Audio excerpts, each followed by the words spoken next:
Hey guys, and welcome back to my channel. My name is L. Lauren, and I am the author of the story you're about to listen to. The story this week is called The Artist and the Ex-Con, and I imagine you can kind of guess what it's about. I wrote this story in 2019, and it was one of the first books where I started using and understanding tropes. Three of the tropes that I used inside this novel are opposites attract, which is one of my favorite tropes. I love bringing two people who have, opposite personalities together and having them fall in love. I absolutely love that. I also use protector and secrets, or dark secret, I guess you'd call it. Those two make an appearance in this novel as well. All that being said, because I was so proud of this one, I had the idea of doing a 2024 re-edit on it. I started it back in the beginning of the year, but I actually decided to pause and do it differently. I'm going to pose it to you guys. You guys are now my beta readers, and I want your thoughts. If you think I should do a 2024 re-edit on this novel, let me know down in the comments. If you think that I should leave it alone, it is good the way it is, and I should just move on to my new work and new series, then let me know about that as well. I want to know your thoughts. I want some insight, so help me out, guys. Now let's get into the story. The Artist and the Ex-Con, an LGBT romance novel. Written by L. Lauren. Prologue. Tai walked out of the local prison in the same outfit he had arrived in. However, the shoes, once a crisp white, were a dusty gray, and the t-shirt stretched over his swollen jailhouse muscles. The jeans fit the same. With no one waiting in the parking lot for him, he threw a small backpack over his shoulder and followed a quiet highway to the nearest town. He passed sun-bleached mile markers and signs warning travelers against picking up hitchhikers. He had a destination, he had a place, and he had a nest egg of money. He had earned the money just shy of 10 years ago, before he landed himself in jail. His twin sister Kai had secured the place for him once he had an official release date.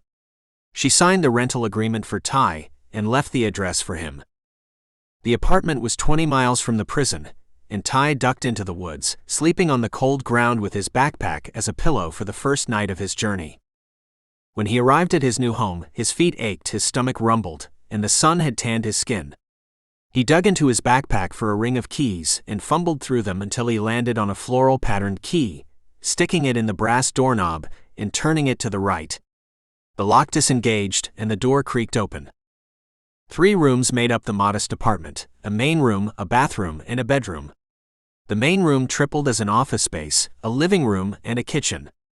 Kai had furnished the place with creature comforts, things Tai had gone without for 10 years.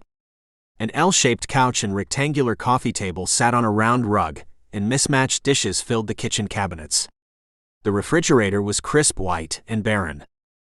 The bathroom had been well stocked with towels, soap bars, and various toiletries, and a king-size bed occupied the majority of the small bedroom. Sheets and a comforter covered the bed. They tucked around a new mattress and were topped by fluffy pillows. Tai's nose wrinkled. He exited the bedroom, closed the door, and grabbed his keys again, stepping out of the apartment and locking it behind him. He rocked on his heels in the hallway, glancing to the left and to the right. Sneakered feet carried him to the right as his cell phone buzzed in his pocket. He dug it out, thumbing the smooth surface as a familiar name flashed. It rang 4 times before he answered and put the cell phone to his ear. "Hello," he growled. "Hey Tai. It's Ellis." "Yeah. Kai said you got out yesterday, but you didn't call, so we were getting a little worried. You doing all right?" "Yeah. Did you make it to the apartment?" "Sorry we couldn't be there to pick you up." "There's no need to apologize," Tai rumbled. His voice was gravel. "The apartment is nice. Thank you." "You're welcome, of course. Your money is in the account, too. We saved it for you." "Thank you." So, what are you going to do now? We have a few jobs if you want one. No. I'm going to be a welder. What? A welder. I heard you the first time, but why? You'll be making 2 figures an hour and working all the time. I know. It's what I want. Tai strolled down the sidewalk, passing savory-smelling restaurants. Normalcy. Tai. No, Ellis. I'm done.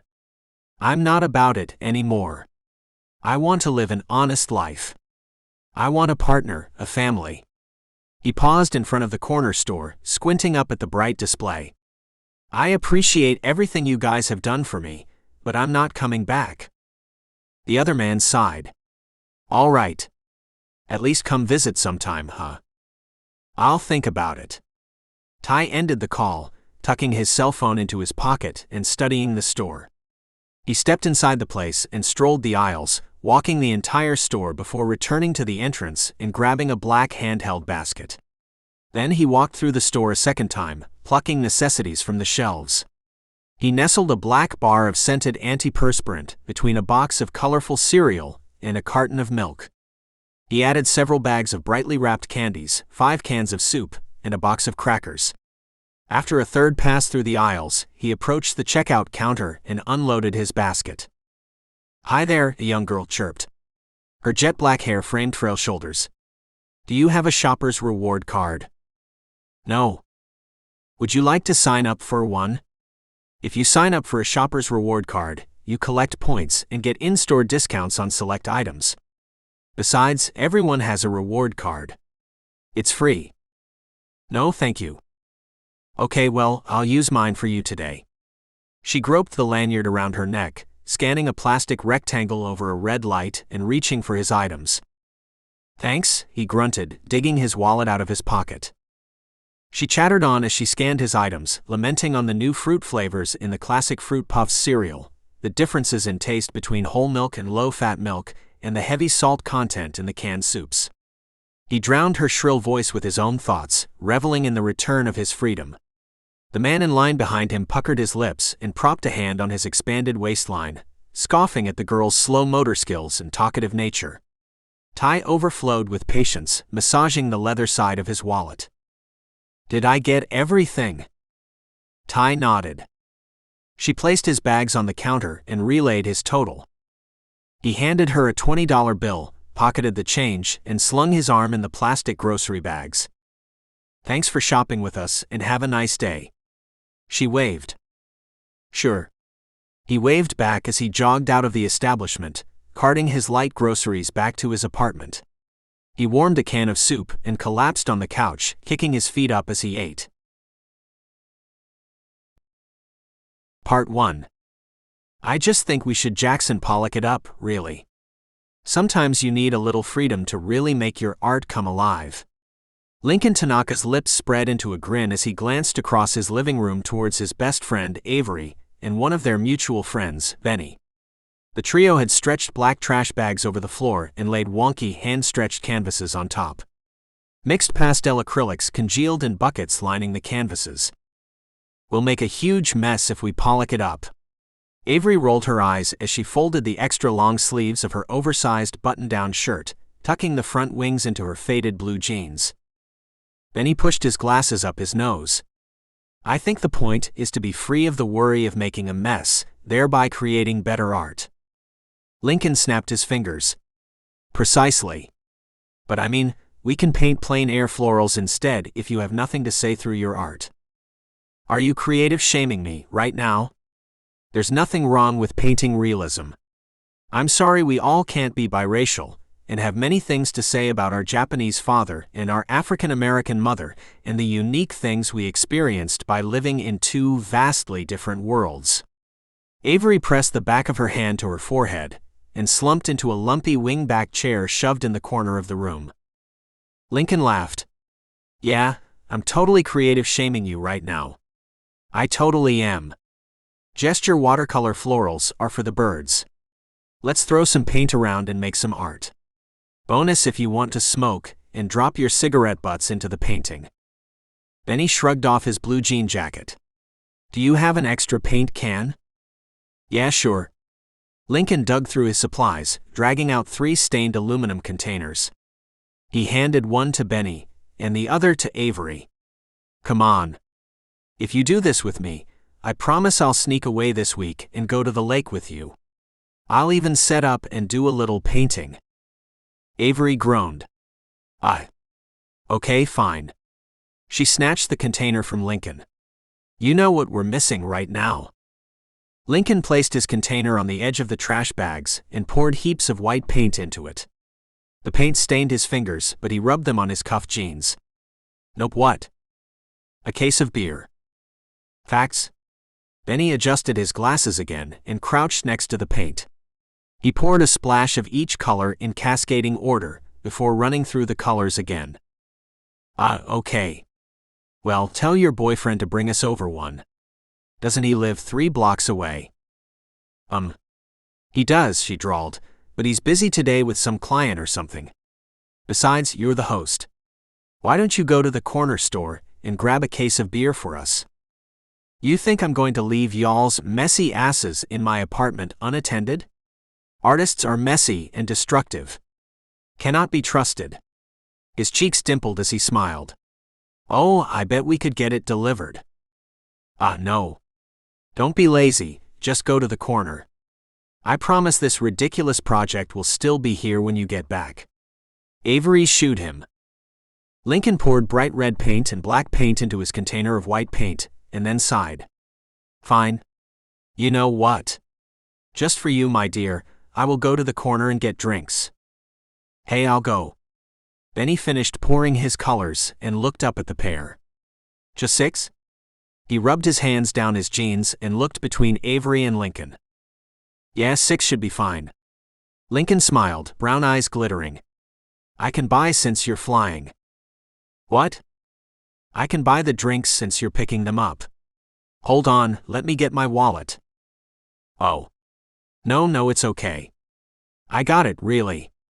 Benny waved a hand at Lincoln as redness crept to his plump cheeks. Well, if you're sure then. The corner store is about 3 buildings to the right. It's literally on the corner, too. With a wink, Lincoln glided across the room and opened the door for Benny. You're a lifesaver. He flashed a smile. It's really no problem. Benny scrubbed his cheeks. Really? The man lingered for a moment before ducking out of Lincoln's apartment and jogging down the secluded hallway. When he turned the corner, Lincoln closed the door. You know he's interested in you, right? Avery looked up from pouring paint, turning muddy hazel eyes towards Lincoln. I guess. He's not really my type. Plus, we're in the same department. It would be awkward. How is he not your type? He's a little puppy dog-ish. He'll give me whatever I want, and I like a man who will at least pretend to tell me no, even if I still get anything I want. I need the pretend no. Avery shook her head. Benny's sweet though. Yeah, I'm not really into sweet. Right, I forgot. You're still on that bad boy thing, aren't you? Actually, no. I ended it with Grayson. Fucking finally, since the 3 times he cheated wasn't enough, was it? The sex was good. Okay, dear, but there's no dick shortage. You can find new dick in a heartbeat. There was no reason to stay with Grayson's garbage ass. Avery, it's too soon. I'm not ready to bash him yet. The woman wrinkled her nose. Fine. Let me know when you are because I'm ready. Thanks. Lincoln scratched the back of his head. I don't know. He's coming over later because he wanted to talk about our relationship, but I'm done. I don't think there's anything to talk about. Okay, then don't talk. Box up his extra toothbrush and all of his shirts you've been hoarding around here, and send him packing. You don't have to talk to him just because he wants to talk. You don't owe him anything. Right? Lincoln sighed and shrugged his shoulders. You're right. Yeah, he's coming over after he gets off work. He's supposed to be getting off around 6:30, but his boss always wants him to stay late. I'm pretty sure he's boning her, but hey, not my problem anymore, right? Precisely. Lincoln crouched next to his aluminum bucket again. He picked up his wonky canvas, pressing the stretched cloth against the opening of the aluminum can, flipping them both over and easing the canvas to the ground. The paint seeped from the corners of the can, staining the white canvas. Anyway, I think I'm taking a break. These last 3 dudes have been absolute trash, and Grayson was the worst. I think I'm going to focus on my art for a while. I've got so much stuff to work on this year, so I think I'm good without a boyfriend. I'm sure. Okay. What? You really think you can survive without a boyfriend? Yes? Why wouldn't I be able to survive without a boyfriend? Because you're horny as fuck. I have hands. It's fine.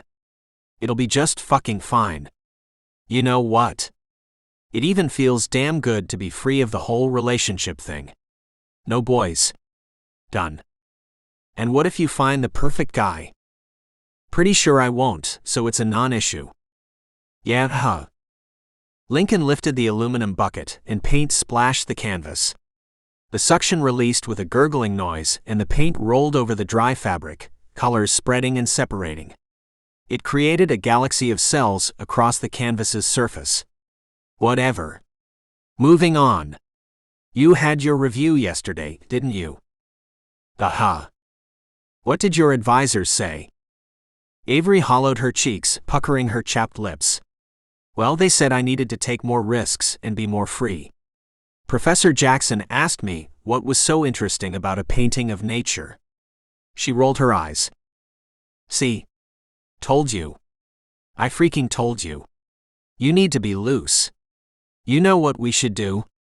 We should sneak out to the abandoned theme park and take photographs, and then you could paint them as abstract pieces. He doesn't think I'm bringing a unique view, which is so dumb because he also paints realism, so what's his view exactly? I mean, he paints 3-foot by 3-foot canvases all black, and does a tiny little still life in the middle. Something about the fragility of life. Well, I mean, it's a voice, I guess. When is your meeting with them? Oh, next week, but I'm not worried. Of course not, because your study of your heritage is unique to you, and they totally eat it up. They really do, but I'm serious about it all the same. You need to dig deeper. They want something personal, something from your unique voice as a white, all-American woman. Lincoln touched his chest. Ass. Avery scowled, flicking paint into his face. It splotched his cheeks. Maybe you should do something with dream catchers and your spirit animal. He flashed Avery a smile and darted to his feet, bounding away from her line of fire. You know what? Maybe I will. Maybe I'll even get a tribal tattoo around my bicep as my totem. I'll wear feathers in my hair too. Oh yeah. Like Genesis? I think she tried red light therapy last month, and all of her pieces this semester are on the effects of red light therapy on her mental health. Lincoln lifted the low tones of his voice, mimicking Genesis as his front door swung open. I liked her pieces this time, Benny chimed in, resting the 6-pack of beer on the side table and pulling out 3. He handed the first one to Lincoln, the second one to Avery, and kept the last for himself, popping it open with a bottle opener and taking a swig. This time. I mean, the art wasn't bad, but her artist statements are terrible. If I have to hear about one more hippie, new age, ridiculous money-sucking therapy scheme. Avery groaned. This is what you do when you have rich parents, and you're not going to have to work, ever. Do you know how much a red light therapy machine costs? Can't imagine. Oh, I'm saving the bottle caps, so don't mangle them too much when you open your drinks. Lincoln wagged his finger at Avery, and opened his palm to Benny. Benny dropped his bottle cap in Lincoln's hand. You guys talking about your critiques? Yeah. Mine was a doozy. Avery opened her beer and tossed the cap to Lincoln. How was yours? It was fine, actually, but I'm the only one doing printmaking, so it's a little different. What are you working on right now? Well, you know I like old movies, so I am doing this topography project, making new illustrations for some classic movies. I'm screen printing them with no more than 4 screens. Anything more than 4 really turns into a headache. See. Lincoln tipped his drink to Benny. He's got a cool idea, and it's personal too. Yeah, I was thinking. They're doing a showing of some old black and white films at the theater on Britannia next Wednesday. You guys want to go? Benny glanced at Avery, but his gaze lingered on Lincoln. Wednesday? I can fit you in, I think. Lincoln grinned. This weekend, Avery and I are going to sneak into the abandoned theme park. I haven't agreed to it yet, Avery corrected. But you should. Whatever. She waved him off and turned back to her aluminum can of pour acrylics and her empty canvas. Rather than turn the canvas over, she poured the paint over it, drizzling the paint in zigzags over the white surface. Benny maintained his neat precision and poured white paint on the edges of his canvas before pouring his mixture in the center. Lincoln tipped his canvas, spreading the paint all the way to the edges and letting it drip off the sides before he propped it on red plastic cups and moved on to the next one. After 2 beers and several more canvases, Lincoln paused and wiped his forehead with the back of his hand. They look great, guys. We did something cool here. Avery wrinkled her nose. Yours look great. Mine look terrible. Benny shrugged. I think we all did something different, and they will all be unique once they dry. How long do you think they'll take to dry? At least overnight. I'll take care of them. Don't worry about it. Perfect, because I need to be scooting out of here real soon. I promised boyfriend I would meet him for dinner. Avery glimpsed her watch. You're good. I should be going soon as well. My art history students have an online midterm exam starting in an hour, and they always have millions of questions. Also, at least one person's laptop will crash, so I'll have to monitor them in the library. Benny shrugged. Sounds exciting. Lincoln squeezed one eye shut. It really doesn't. Anyway, this was fun. I'll be in touch about the movies on Wednesday. Benny wiped his hands on a crumpled blue shop towel and stood up, knees popping as he stretched. And we'll talk about this weekend, and this illegal trip you want to take to the theme park. Sure thing. Lincoln nodded to them both and accompanied them to the door, waving to them as they slipped out of his apartment. At all the commotion, his next-door neighbor poked her head out of her front door, clutching a long, patterned house dress to her body. Bright-colored hair rollers framed her face, curling her thin gray hair. Hey there, Mrs. Lebedeva. Lincoln waved.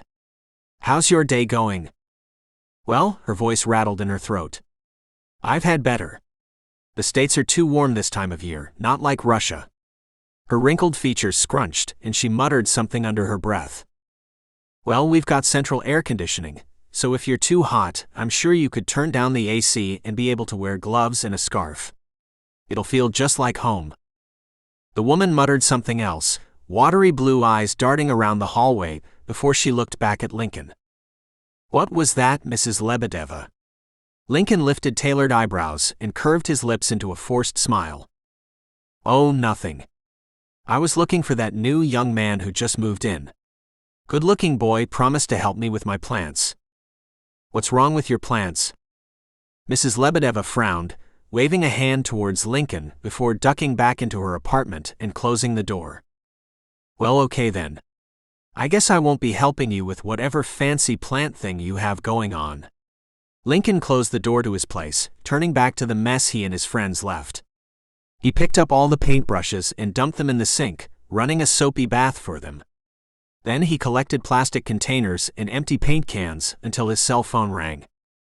Clutter muffled the soft buzzing, and Lincoln tore through his living room until he wrapped nimble fingers around the electronic device, putting it to his ear and exhaling in a breathless greeting. Phew. Hello? I want to get my stuff right now, Link. Okay, fine. I'm not stopping you from getting your stuff. Will you be at your place in a few hours? Yeah, Grayson. Lincoln rolled his eyes. We already discussed you coming by here today, so I'll have all your stuff packed and ready for you. It'll be an in and out job. I think we should talk about the relationship.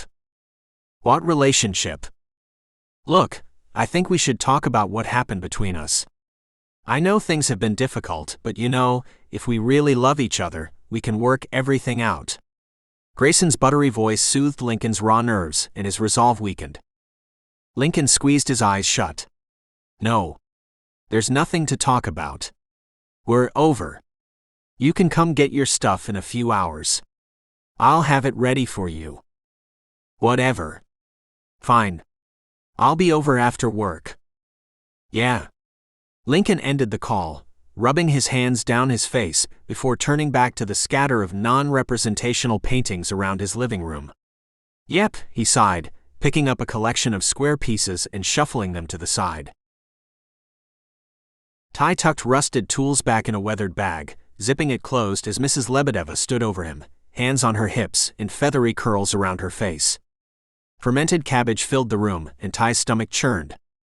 Next time you need maintenance, you can call the landlord, Mrs. Lebedeva, Tai rumbled, glancing over his shoulder at the woman. She clucked her tongue. No such thing. You look much handier. Call me Vanya. Well, Mrs. Vanya. With a little glitter in her drooping eyes, she shook her head. Not Mrs. My husband died in the Russian war. I'm sorry for your loss, Tai muttered automatically. He grabbed his bag by fraying handles and squeezed his free hand into the tiny pockets of his slacks, cocking his hips as the woman told him the full story of the war. He stared at her. Oh. I bet I'm keeping you, aren't I? She stepped past Tai and opened the door to her apartment. It creaked and she rocked back and forth on her heels. Her thin lips twisted into a Cheshire smile. I'll do something about the door another time. His shoulders sagged as he promised. Thank you. I've got some cabbage in the kitchen if you'd like any for dinner? No, his stomach gurgled and he winced. No thanks. I've got food in my place. No, I insist. You're such a helpful young man. No, really. Vanya skipped into the kitchen, offering him 2 mason jars full of the stinky vegetable. Her old features brightened even more as she extended them to him. Well, thanks. Tai scrubbed warm cheeks. A good-looking man like you needs real food to eat. Tea, thanks. I have to go. Tai squeezed the handle of his bag and inched towards the open door. One more thing. She held up a crooked finger, puttering back into the kitchen and returning with a container of grizzled meat. The smell of the cabbage clung to the container as she thrust it towards Tai as well. Right. Thanks. With 2 jars of cabbage, an unknown container of meat, and his work bag, he stepped out of the apartment, expanding the distance between them until he bumped into the other side of the hallway. He offered another parting phrase before she closed her door. Juggling his new belongings with his old, he moved down the hall, unlocked his apartment, and went inside, kicking the door closed and dropping his tool bag next to it. He placed the food in his sparse refrigerator, storing the cabbage in the door next to stick butter and a full container of bright red ketchup. Then he closed the refrigerator, stepped outside his apartment again, and collided with another person. The smaller person bounced backwards and groaned. Oh shit. I'm sorry. The slender figure in front of Tai rubbed his forehead as deep brown eyes met Tai's face. Hello. Hi. My name is Lincoln. Tai grunted, folding his arms across his chest. You all right? I am, but who are you? Tai motioned to the door behind him. I live here. Well, I know you live here. You walked out of, the man squinted into Tai's apartment, the cleanest place I've ever seen. Thanks. Tai stepped around the man and continued down the hallway. Hey, wait. Wait. Are you the guy Mrs. Lebedeva is talking about? Tai shrugged. She said some cute-looking boy was going to come by and do something or other with her plants. You're cute-looking, a boy, and the only one I can think of since she also said he lived in this building. Tai shrugged again. Thanks. So you're handy? Tai started down the staircase towards the parking lot. The other man followed him. Seriously, are you handy or not? I've got kind of an emergency, and I was off to track down the landlord, but you know how the landlord can be. If you're handy, then maybe you could look at it for me? It's my sink. Please. He rambled on as they reached the parking lot, and Tai approached his modest-sized motorcycle. Tai unlatched the helmet from the seat. "Please. My sink is overflowing right now, and if I can't get help fast enough, my art could get ruined." Lincoln gripped the handlebars of the motorcycle, leaning forward. The scent of acrylic and turpentine filled Tai's nose. The man's dirty fingers released the handlebars. Tai regarded him again, flicking his eyes up to the other man's face and studying his young, playful features. His wiry limbs carried him to a height just under 6 feet, and his square jaw was masculine and feminine at the same time. An oversized button-down hung on his form, and a fitted shirt covered his lean torso. His nipples were headlights on his chest, dimpled on both sides by little spheres. "What is it?" Tai's voice cracked as he spoke, raw from lying dormant. "Huh. Your art, what is it?" "Well, if you come upstairs and help me out, you'll see it, won't you?" "So will you help me?" Tai wet his lips, eyeing the man's youthful features. "All right. I'll help you." He pressed his lips together and kicked off his motorcycle, tucking his keys in his pocket. "Ah. You're my hero." Lincoln winked and led Tai back upstairs. When they reached Lincoln's door, he paused and turned around, blocking the entrance. "This is an artist's place, so you can't comment on the cleanliness." Tai grunted. "It's good we agree." With a chuckle, he opened the door to a living room full of art and art supplies. The smell of paint slapped Tai in the face, and his head pounded. "Okay, take the path to the left. It will lead you to the kitchen. Open a window for ventilation. This is toxic." "I know, but it's too moist outside, and the moisture can bubble the paint." "If you sleep in here, open a window." Tai stepped over a long, slender canvas with paint dripping down the sides, and slipped between 2 square panels as tall as he was. "Well, I'm not going to sleep in here. I'm going to sleep in my bedroom." He pointed down the hall. "I'll open a window back there." Tai pressed his lips together again as he entered the kitchen. Stacked plates littered the counters, clear of food but haphazardly strewn about. 2 bottles of beer sat on the kitchen table beside 3 sketchbooks, a bag of granola, and a paint-splattered laptop. He moved over to the sink and peered at the murky water. The other man rocked on his heels. So can you fix it?" "Probably needs draining." "So yes?" He lifted his dark eyebrows, twirling locks of straight black hair before tucking them into a camouflaged hair tie hidden in a floppy topknot. "Yes," Tai confirmed, opening the cabinets under the sink. "Do you have tools and a bucket?" "I have a bucket and like a wrench or so." "Hang on." Tai moved half-empty cleaning supplies out of the way, until the bouncy creature handed him a plastic bucket and a bag of tools. He grunted under his breath as he dug around, grabbing the tools he needed and placing the bucket under the white pipes. "What are you doing?" The man clasped his hands behind his back, bending one slender leg and resting his weight on the other. "Taking this part off so everything in the sink'll drain into here." "Oh ha.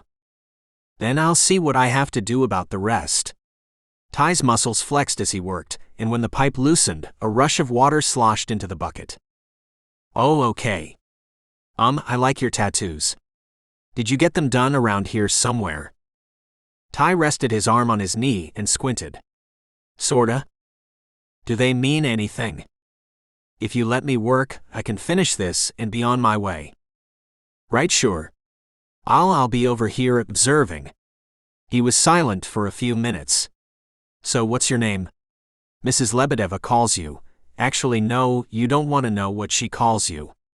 "My name is Lincoln." "You introduced yourself already." "Right, but you never replied to my introduction." "So what's your name?" "Tai." He dug clotted paint from the drain. "You shouldn't put this in here." He tapped his knuckles on the counter. "It'll clog again if you keep rinsing your stuff in the sink." "So where am I supposed to rinse my brushes and things?" "Don't know, but not here." Lincoln groaned. "Can you make the pipes bigger or something so they won't get clogged?" Tai quirked an eyebrow. "Nope. Figure out another way." He wiped everything clean with a half-used roll of blue shop towels and reassembled the curved white pipes. What are you going to do with the stuff in the bucket? Dump it somewhere. I'll bring your bucket back. Oh. Okay. Well, thanks. Do you want a beer or something? Lincoln picked up a beer from on the counter, pressing the chilled side into Ty's arm. I don't drink. Oh. I could make you something? Vanya gave me food. Who? Mrs. Lebedeva. My food is better. Yeah, I bet. As Ty reached the door, it swung open, and a square, pink-cheeked man stood in the doorway. His sandy blonde hair clung to his head, and the devil danced in his eyes. Ty rumbled, "It's for you." He glanced over his shoulder at Lincoln. Lincoln squeezed one eye shut and screwed up his smooth mahogany features. Shit. He snapped a finger. Hey, Ty, before you go, can you move some boxes for me? Who are you? The stocky man across the doorframe looked Ty up and down, puffing out his chest and balling his fingers into pudgy fists. Grayson, stop. Ty stepped away from the door and wandered through Lincoln's place, grabbing a stack of boxes sitting outside a bedroom. Ty lifted the boxes, squatting at the knees, and strolled through the house with them, placing them by the front door, and then hooking his thumbs in his belt loops. His hazel eyes leveled with Grayson before he looked at Lincoln again. Anything else? What? Is this guy your puppy or something? You always have someone running at your feet, and you try to tell me you're not sleeping around. I don't believe it for a second. Grayson stepped into the room. He's not a puppy. He's, Lincoln set his jaws. He's my new boyfriend. What? Ty and Grayson spoke at the same time. Grayson's voice filled with animosity, while Ty's voice dripped with confusion. Yep, Lincoln nodded and crossed the room, sliding his hands over Ty's bulky shoulders. Ty turned his head, and their lips met. His eyes widened, but Lincoln grabbed him, hands fisting his shirt. He dragged Ty closer, turning the surprise kiss into something intentional. The scent of turpentine and acrylic paint still lingered on Lincoln's skin, but Lincoln's natural smell was under the artificial scents. The artist smelled like tropical fruit and mint. He tasted like cinnamon, and it sent a chill down Ty's spine. Through the kiss, he remembered the intimate dance of lovemaking. He remembered the first tentative steps, and he lifted his hands, resting them on Lincoln's waist as the other man kissed him. Lincoln explored the caverns of Ty's mouth unapologetically, groaning into the kiss. When the kiss ended, he panted as his hands traveled down Ty's sides and over his ass before releasing him. Yup. He wiped his lips with his slender fingers, studying the ground. The kiss glued Ty's feet to the floor, and his muscles jumped under his skin. In 10 years he had forgotten the feel of another person against him, the excitement of possibilities, the rush of passion. It all flooded back to him as he stared at Lincoln. His blood rushed under his skin, warming his shoulders, his neck, and the tips of his ears. His lips burned. You already moved on, huh? I knew you were cheating this entire time. Grayson snatched one box from the floor. Slut. You can have your new boyfriend or whatever, but this isn't the end of this. Lincoln shrugged his shoulders under Ty's intense gaze, and his cheeks darkened. He fanned them with long eyelashes as he turned his head to the side. See, can you help him with the boxes? Lincoln pointed. Ty cleared his throat, scraping a hand over his short-cropped hair.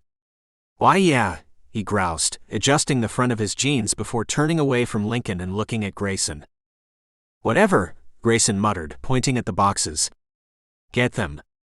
Ty seethed as he picked up the 2 remaining boxes and carried them down the stairs for Grayson. Grayson led him over to a sleek, luxury sedan and opened the trunk. So you think you're tough shit, huh? Picking up my sloppy seconds before they even hit the ground. Ty loaded the boxes in the trunk, all 3 of them, and closed the trunk behind him.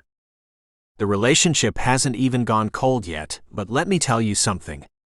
Those condoms you're fucking him with, and the good-smelling bubble bath he's washing up with was from me. He's still mine. You're just a commercial break. Ty's hard stare locked on Grayson. Noted. His lips barely moved as he spoke, then he turned away and jogged back up the stairs of the complex. Lincoln met him at the top, a glitter in his dark eyes but a frown on his face. I'm so sorry about Grayson, and the yeah. He doesn't really take no for an answer very well. Noted, Tai rumbled a second time. Yeah. So, I was wondering if maybe you'd want to hang out or something. You don't want to hang out with someone like me. Tai moved past him, flattening his bulky body against the wall as he avoided touching Lincoln. The smaller man spun on his heels, folding his arms across his chest. Why not? Are you a criminal? Tai paused, turning his attention back to Lincoln. His cold heart throbbed in his chest, shaking off 10 years of ice. Words lingered on the tip of his tongue, and a gloss of moisture coated his eyes. I'm no good for you, Tai repeated. Good luck with your art and your sink. Lincoln's face fell.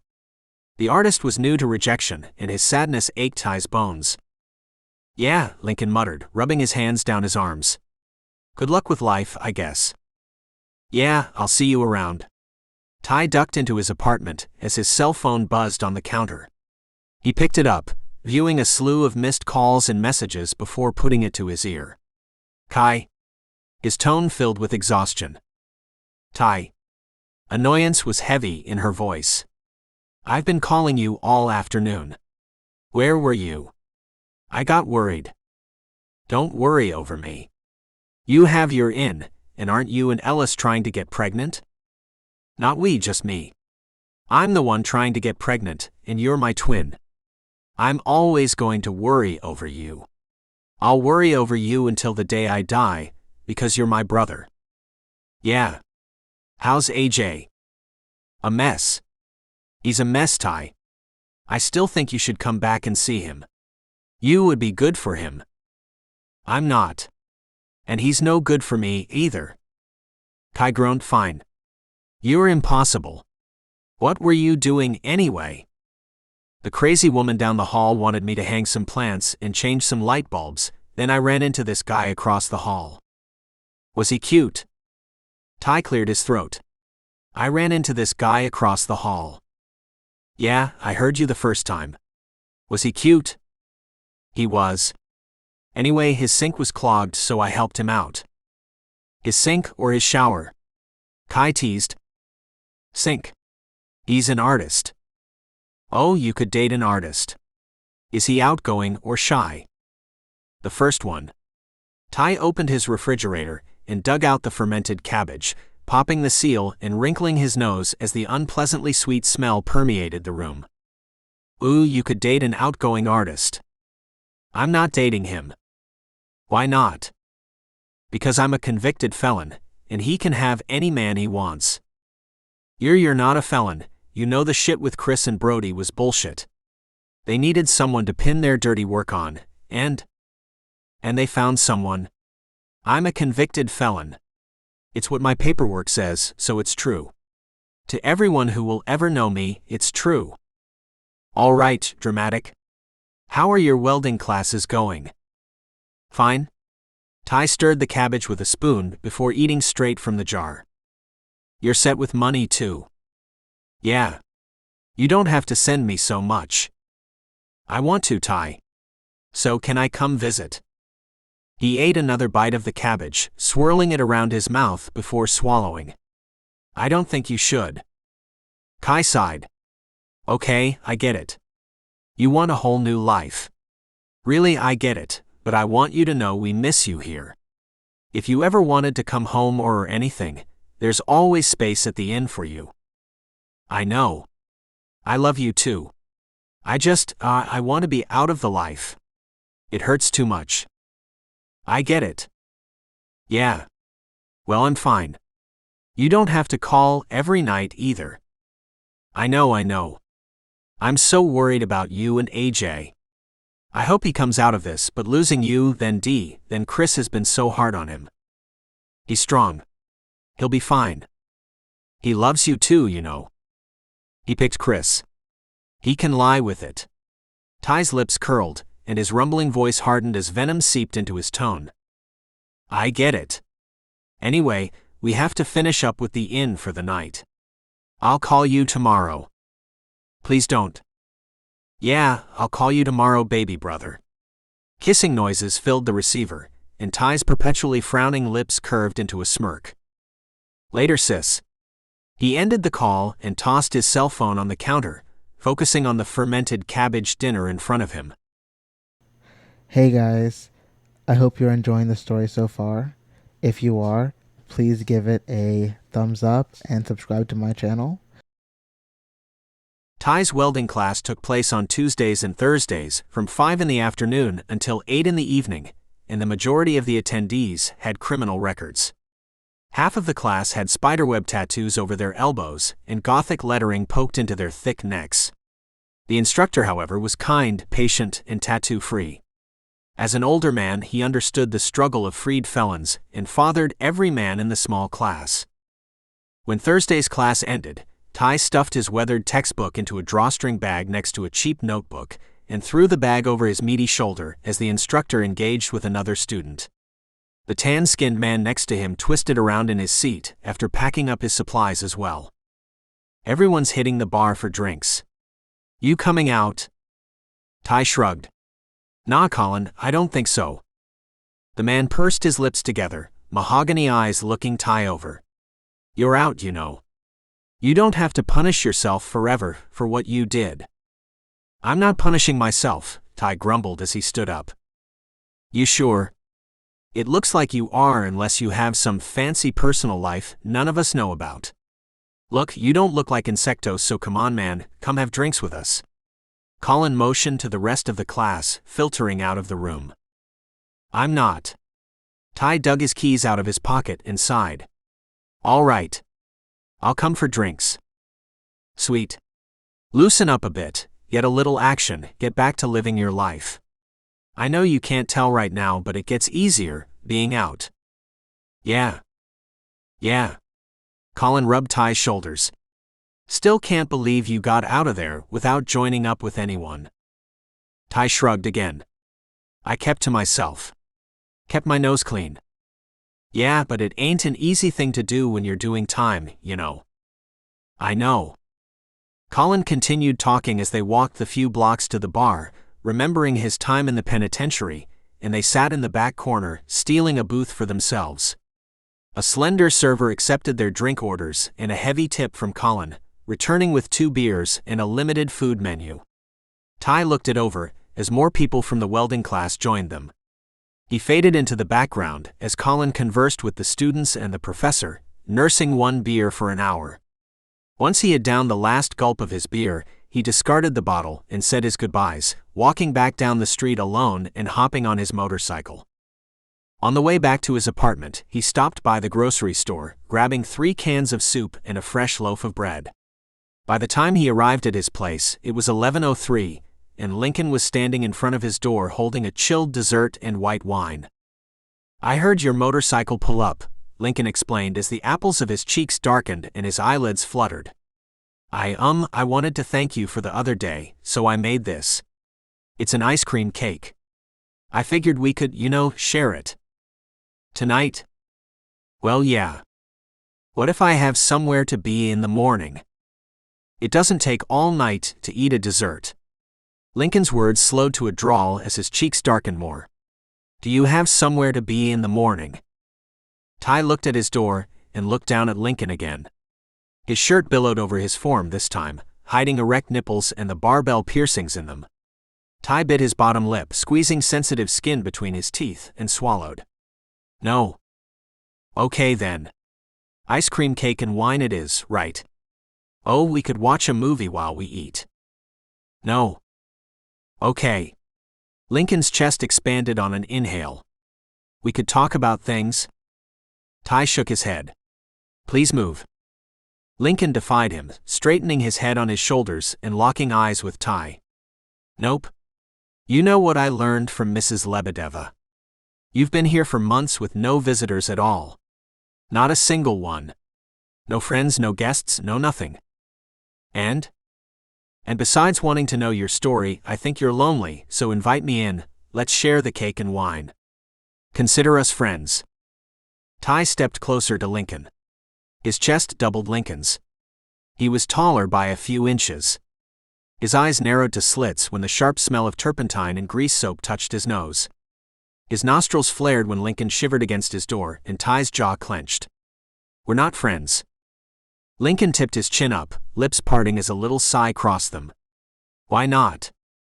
Tai fit his key into the door and unlocked it, swinging it open. Lincoln stumbled into his sparse living room. He dropped the plate of ice cream cake, and it shattered across the concrete floor. Oh fuck. Shit, I'm so sorry. Let me clean this. Lincoln thrust the bottle of wine at Tai and spun around the room. No, it's fine. Tai placed the bottle of wine on the counter right inside the door and moved around the room, grabbing a discarded towel and collecting stacks of papers from the coffee table. You should go. If this is about how you're such a terrible guy or whatever, I don't believe it. So, I know you think I'm annoying, but I think you need a friend. You need someone to talk to. Everyone does. Lincoln sank to his knees and scooped chunks of ice cream off the floor. I don't. You do. You really do. You've forgotten how to human properly. You're all gruff and harsh. Tai got to his knees too, and dragged the towel across the floor, mopping up the melted ice cream. Say something. I want to be alone. How alone is alone? All the way alone. Okay, but why? I just do. Lincoln wiped his fingers on the towel and looked at Tai. You know, I looked up some of your tattoos because I was wondering if they had some sort of universal meaning, and the spider web on your elbow is said to be a joke about serving jail time. Tai wiped up the last of the sticky cream and carried the towel to his kitchen sink. Lincoln followed him. Well? You're no good for me because you've been to jail, right? Tai rinsed the towel and wrung it dry, draping it over the sink before looking at Lincoln. 10 years and it's more than the jail time. I'm not a good person. I still think it's my call to say if you're a good person or not, and so far you've proven to be a good person. You helped me with my sink. You helped Mrs. Lebedeva with, I don't know, her dumb potted plants. Did you just come back from a job? Tai twitched. The muscles in his neck flexed. No. Did you volunteer somewhere? Volunteering is a fun, nice, respectable hobby.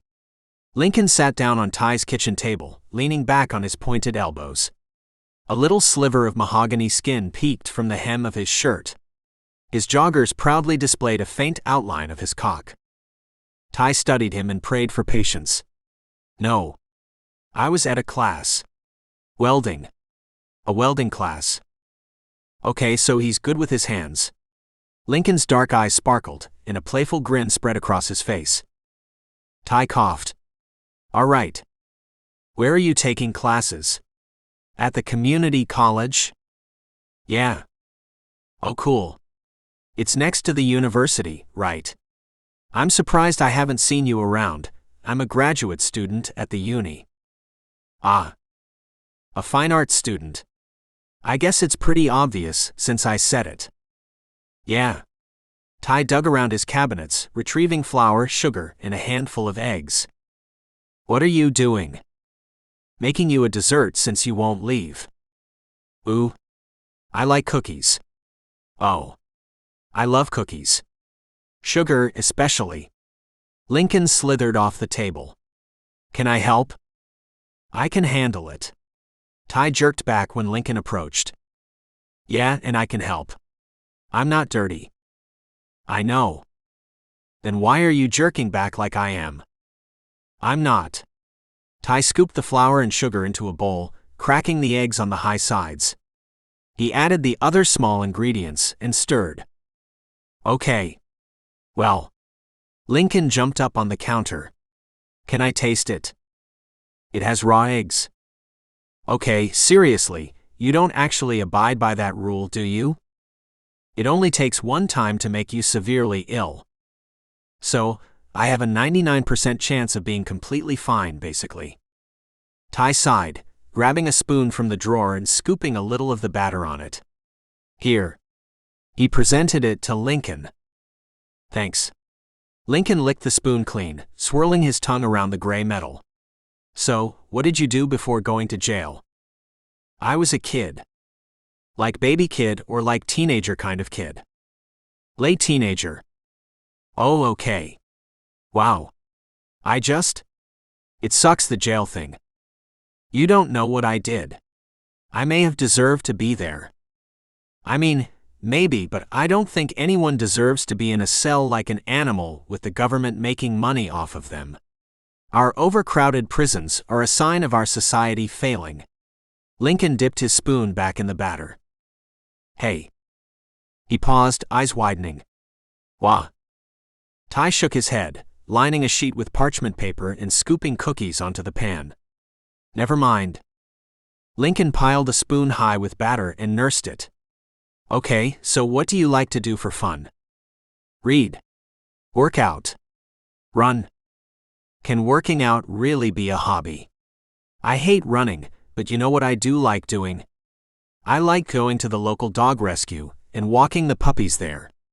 It's like having a dog without the hassle of having a dog. Oh, I'm going Saturday. Do you want to come with me? I probably can't. What? I probably can't volunteer, Tai clarified. No, I'm sure they'll let you volunteer. Tai stuck the pan of cookies into the oven, setting the timer. There are rules. Yeah, okay, but you're with me, and I've been volunteering there for years, so it'll be fine. I promise. Plus puppies.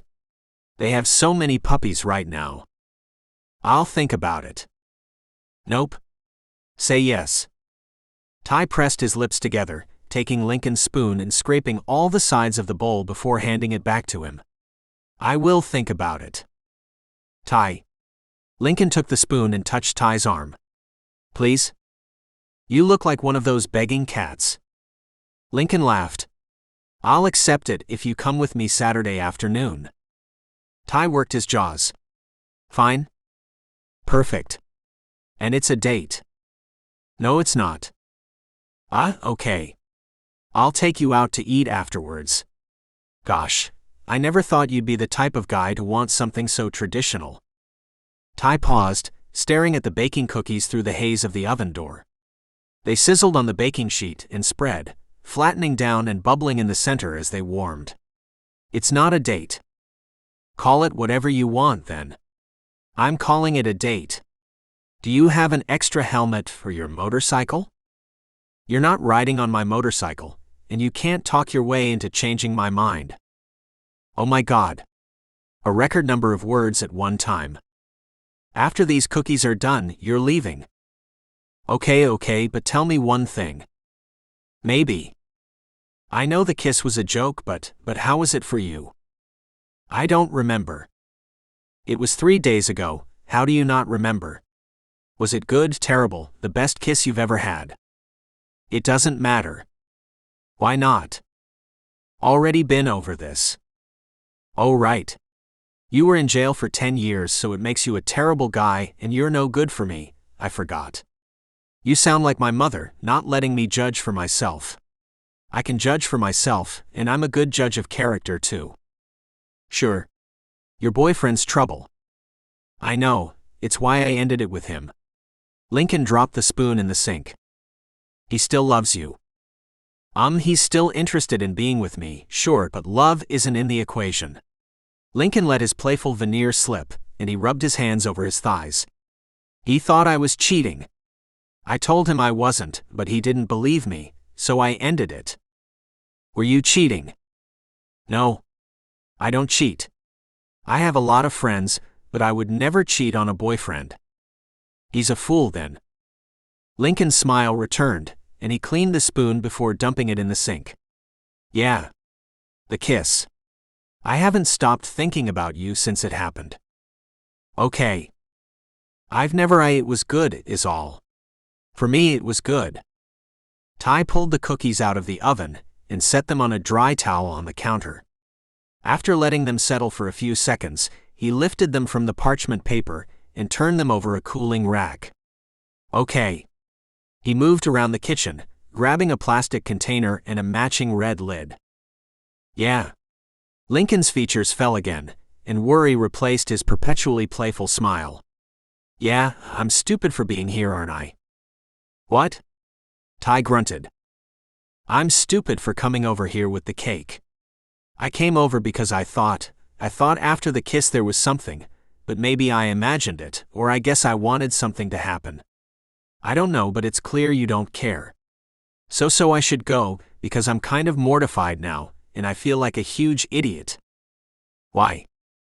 Because you're like stone, and I'm putting myself out here trying to get to know you because there was something behind the kiss. Something strong and passionate and hungry, and I wanted to get to know this person, but you're making it impossible. Lincoln swiped his hands across his face as his bright eyes glossed over, and he spun on his heels, waving his hands in the air. I guess it's stupid of me to actually think there's an interesting. Tai grabbed Lincoln's arm and yanked him close again, pursing his lips together before bending forward. What? Lincoln gasped. Tai advanced on him, paused, and then pressed his lips into the artist's. He was chaste at first, keeping his lips sealed together before opening them and tasting Lincoln's soft lips. A hand cradled Lincoln's face, and a rough thumb stroked his chin as his tongue ventured into Lincoln's mouth. Their tongues met, caressing each other before Tai's cheeks burned and he retreated. Lincoln chased him, pressing their hips together, hard cock against hard cock. Oh. Lincoln bit his lip. Got it. The dogs. Saturday. Tai licked his buzzing lips, sliding his hand from Lincoln's face to the back of his neck. Why yup? Lincoln trembled. Yup. Dogs. Saturday. All right. So I should be going. Lincoln bit the meat of his middle finger, crossing his legs despite the tent in the front of his joggers. Your cookies first. Tai handed him a warm cookie and grabbed a clean plastic container, dumping the remainder of the cookies inside of it. You don't want any? No. I made them for you, so they're yours. Oh. Lincoln nibbled the cookie. It's good. Sweet but not too sweet. Tai nodded, handing him the plastic container of cookies. Good night. Lincoln chuckled. You have to walk me to the door, Mr. What's your last name? Tai blinked. The adrenaline from the kiss evaporated, and his heart sank to his toes. Brown. Tai Brown. Tai Brown. Nice and simple. My last name is Tanaka. You're Japanese? Half. I'm half Japanese. It's my dad. My dad's Japanese. Tai nodded. Oh. Yup. Now, Mr. Brown, walk me to the door. Yeah. Tai wandered through his apartment, opening the front door into the hallway and posting himself beside it. Perfect. So, we'll take my car on Saturday since you have a problem with me riding with you on your sexy motorcycle. Tai sighed. Have you ever ridden on a motorcycle with someone? No, but I'm trying to get the experience, obviously. If you haven't before, it's more than hopping on the back with a helmet. It's unsafe for you. You know, I really like how much you care about my safety. I'm not kidding.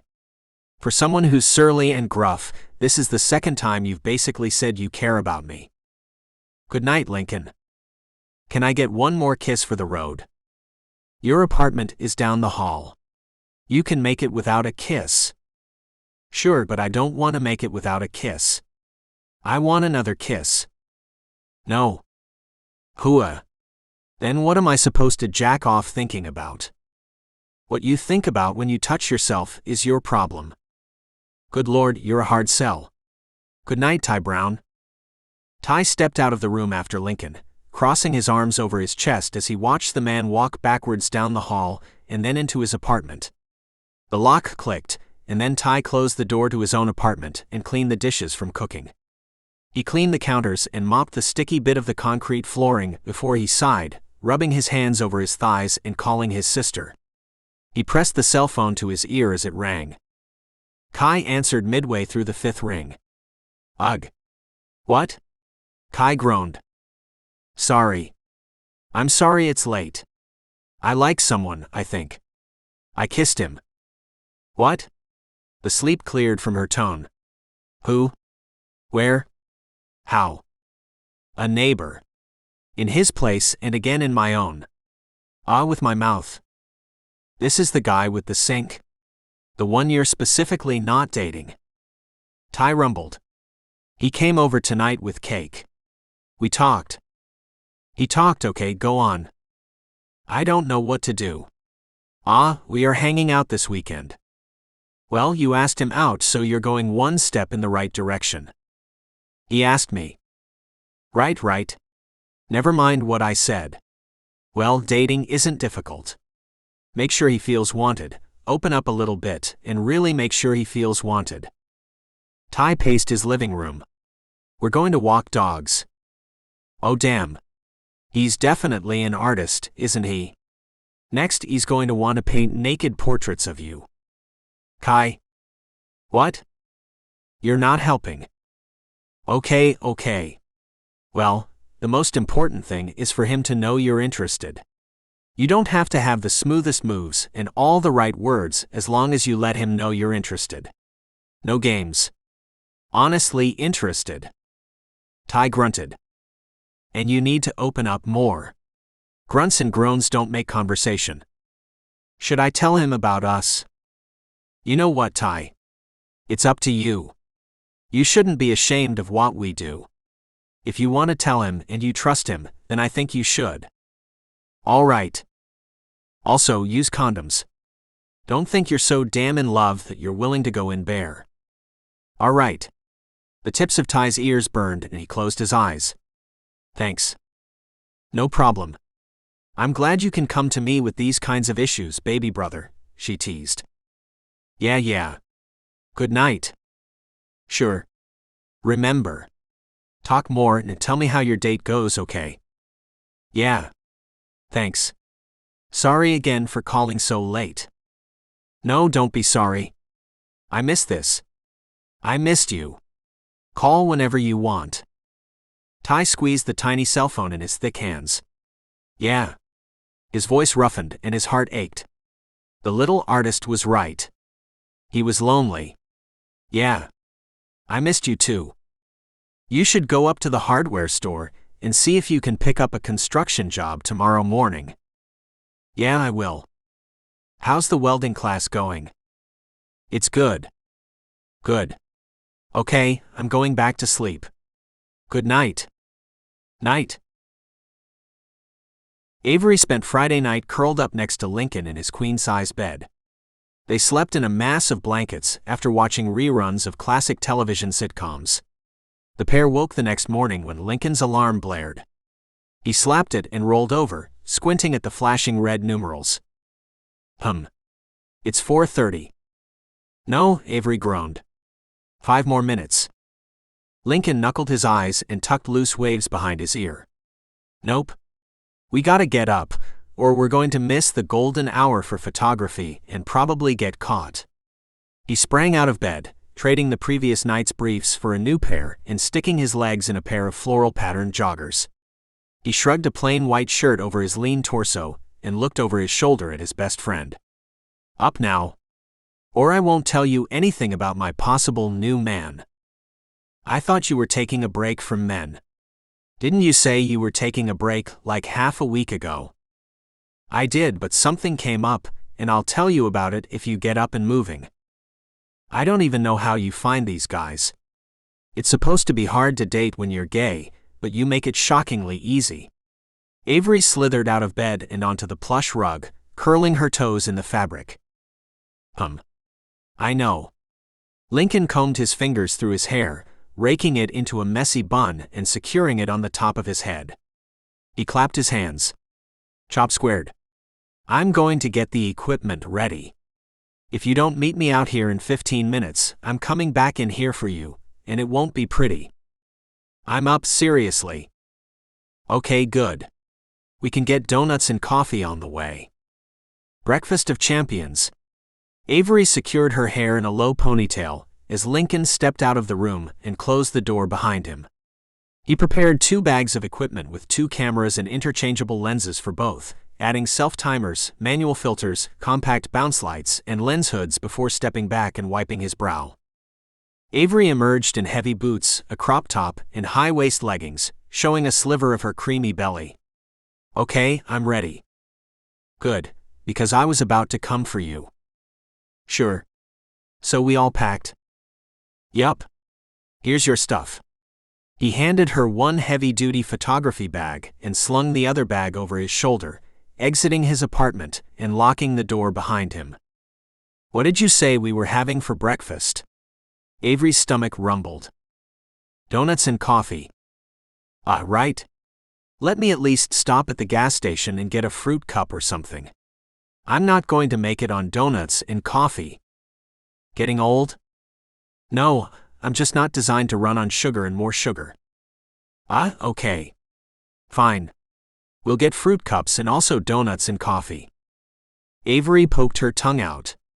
"Works for me."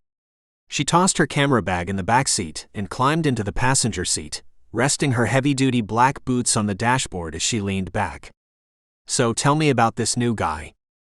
"Okay, well, first, he lives across the hall. Second, he's super handy. And third, he likes me. And I mean beyond the idea of wanting to fuck me. You know what people say. If he's not interested in fucking you immediately, he's not interested at all. People don't say that, and some people want to go slowly. Well, they should, and why? Because he hasn't been in a relationship in a long time, and he's taking it slow. Is he a troll? No, he's really cute.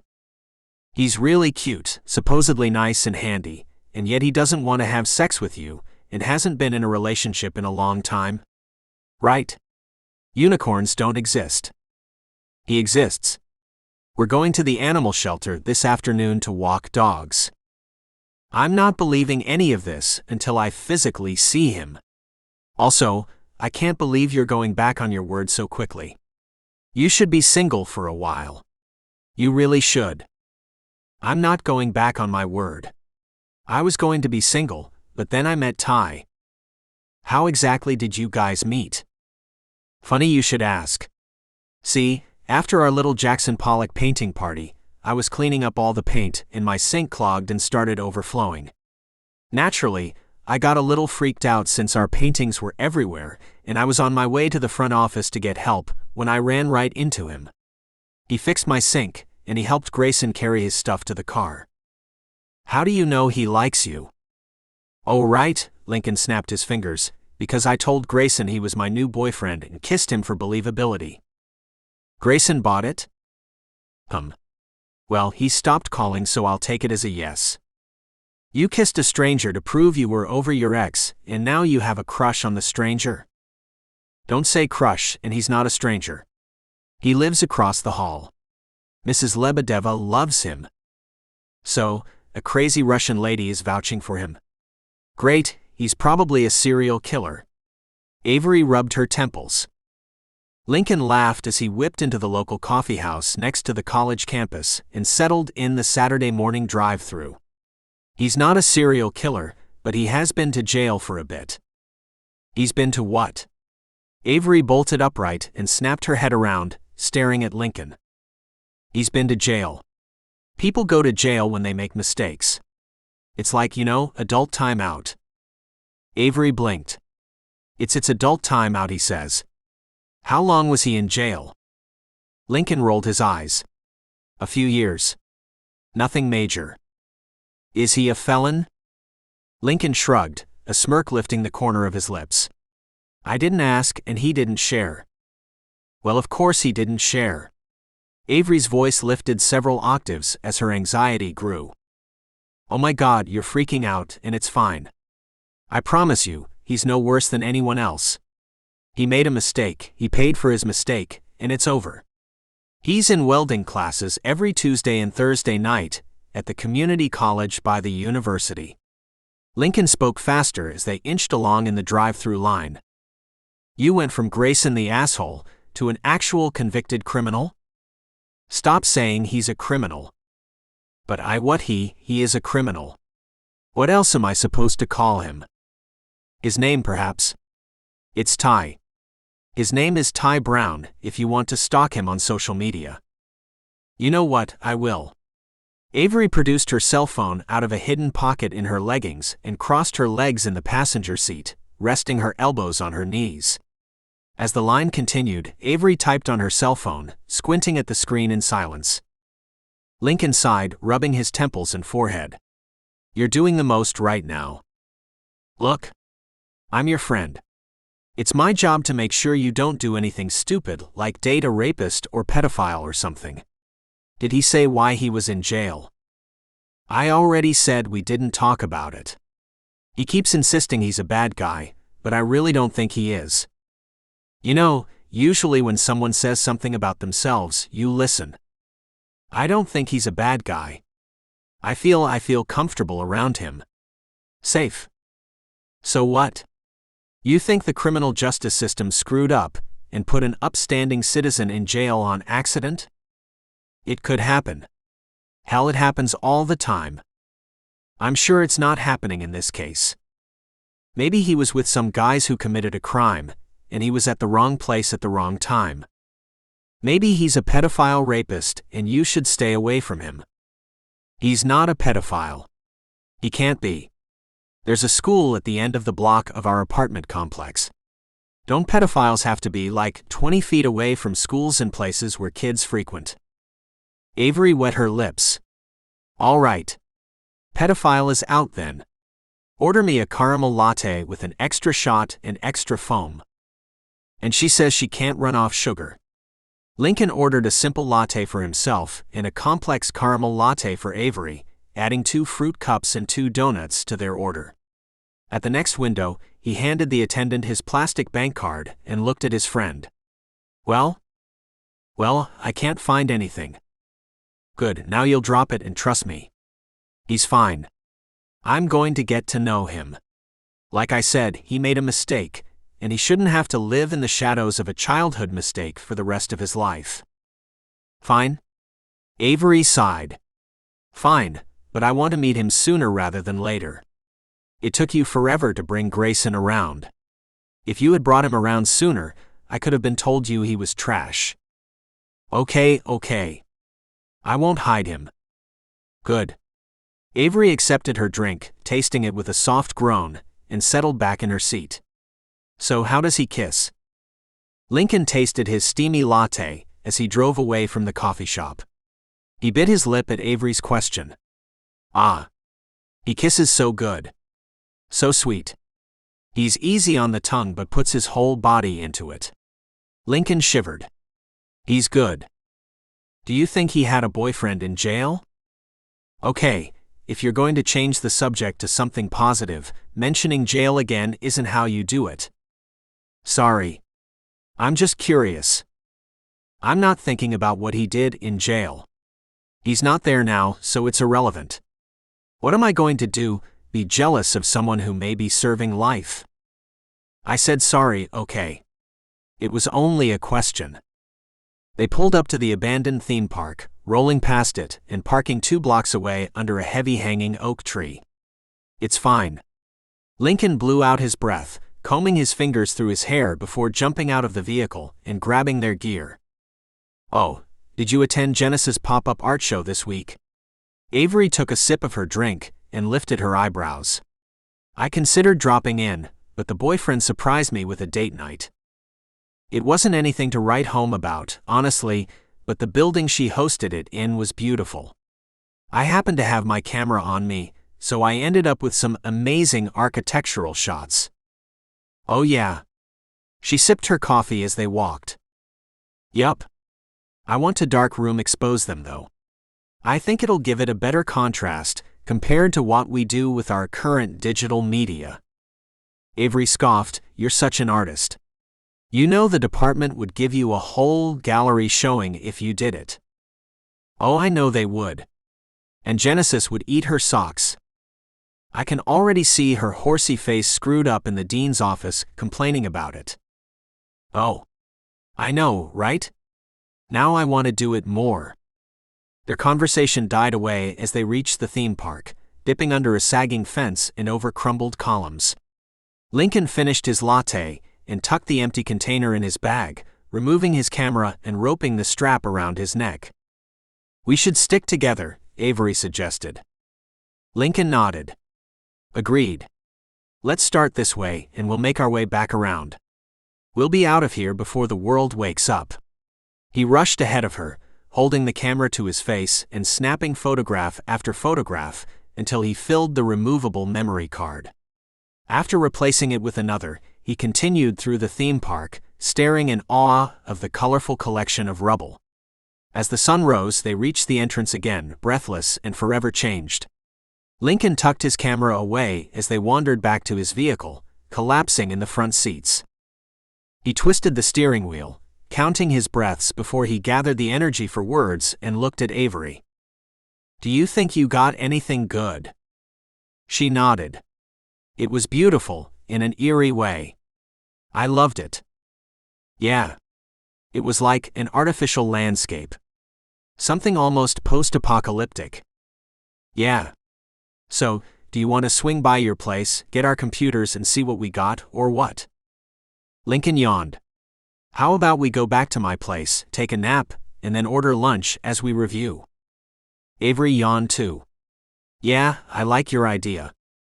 They were back in bed by 8:30, with the comforter and sheets kicked to the end of the bed, and the warm summer sun beaming into the window.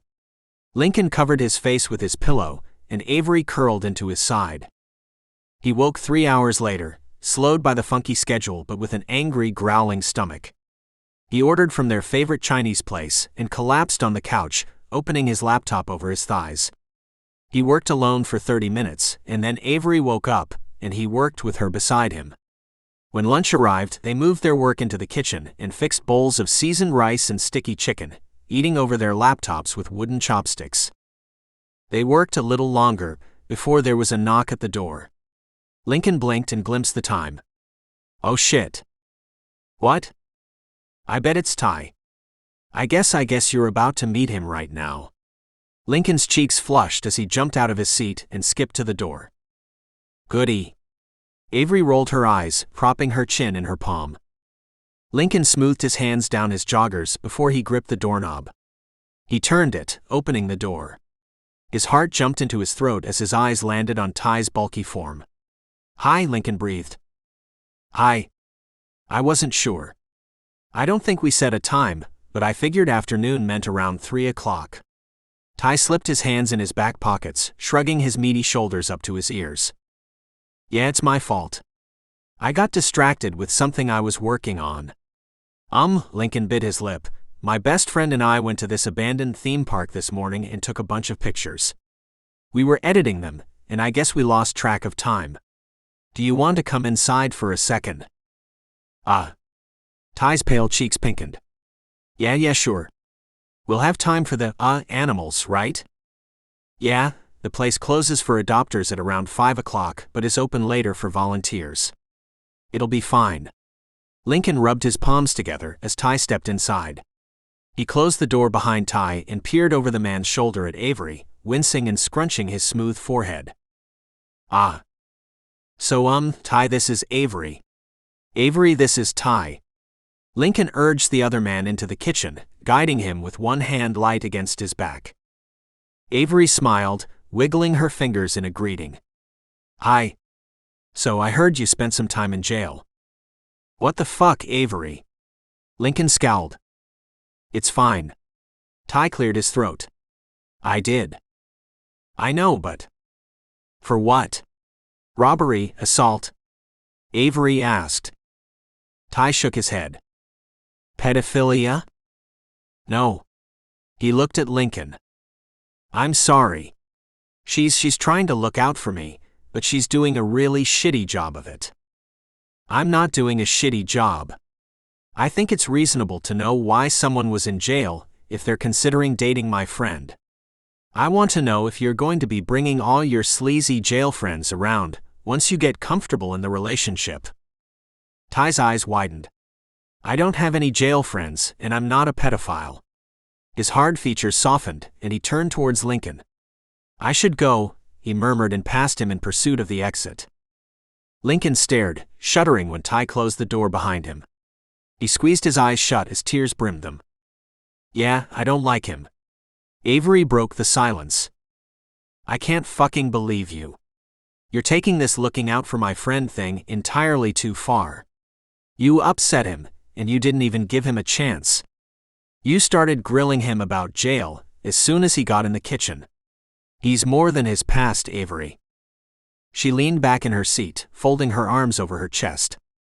"I'm taking it too far." Yeah, you are. I asked you to give him the benefit of the doubt, and you're not doing it. You're not trusting my judgment. This again? Yes, this again. I'm going after him, and if he comes back over here, you're going to be nice. If you can't be nice, you're not going to say anything at all.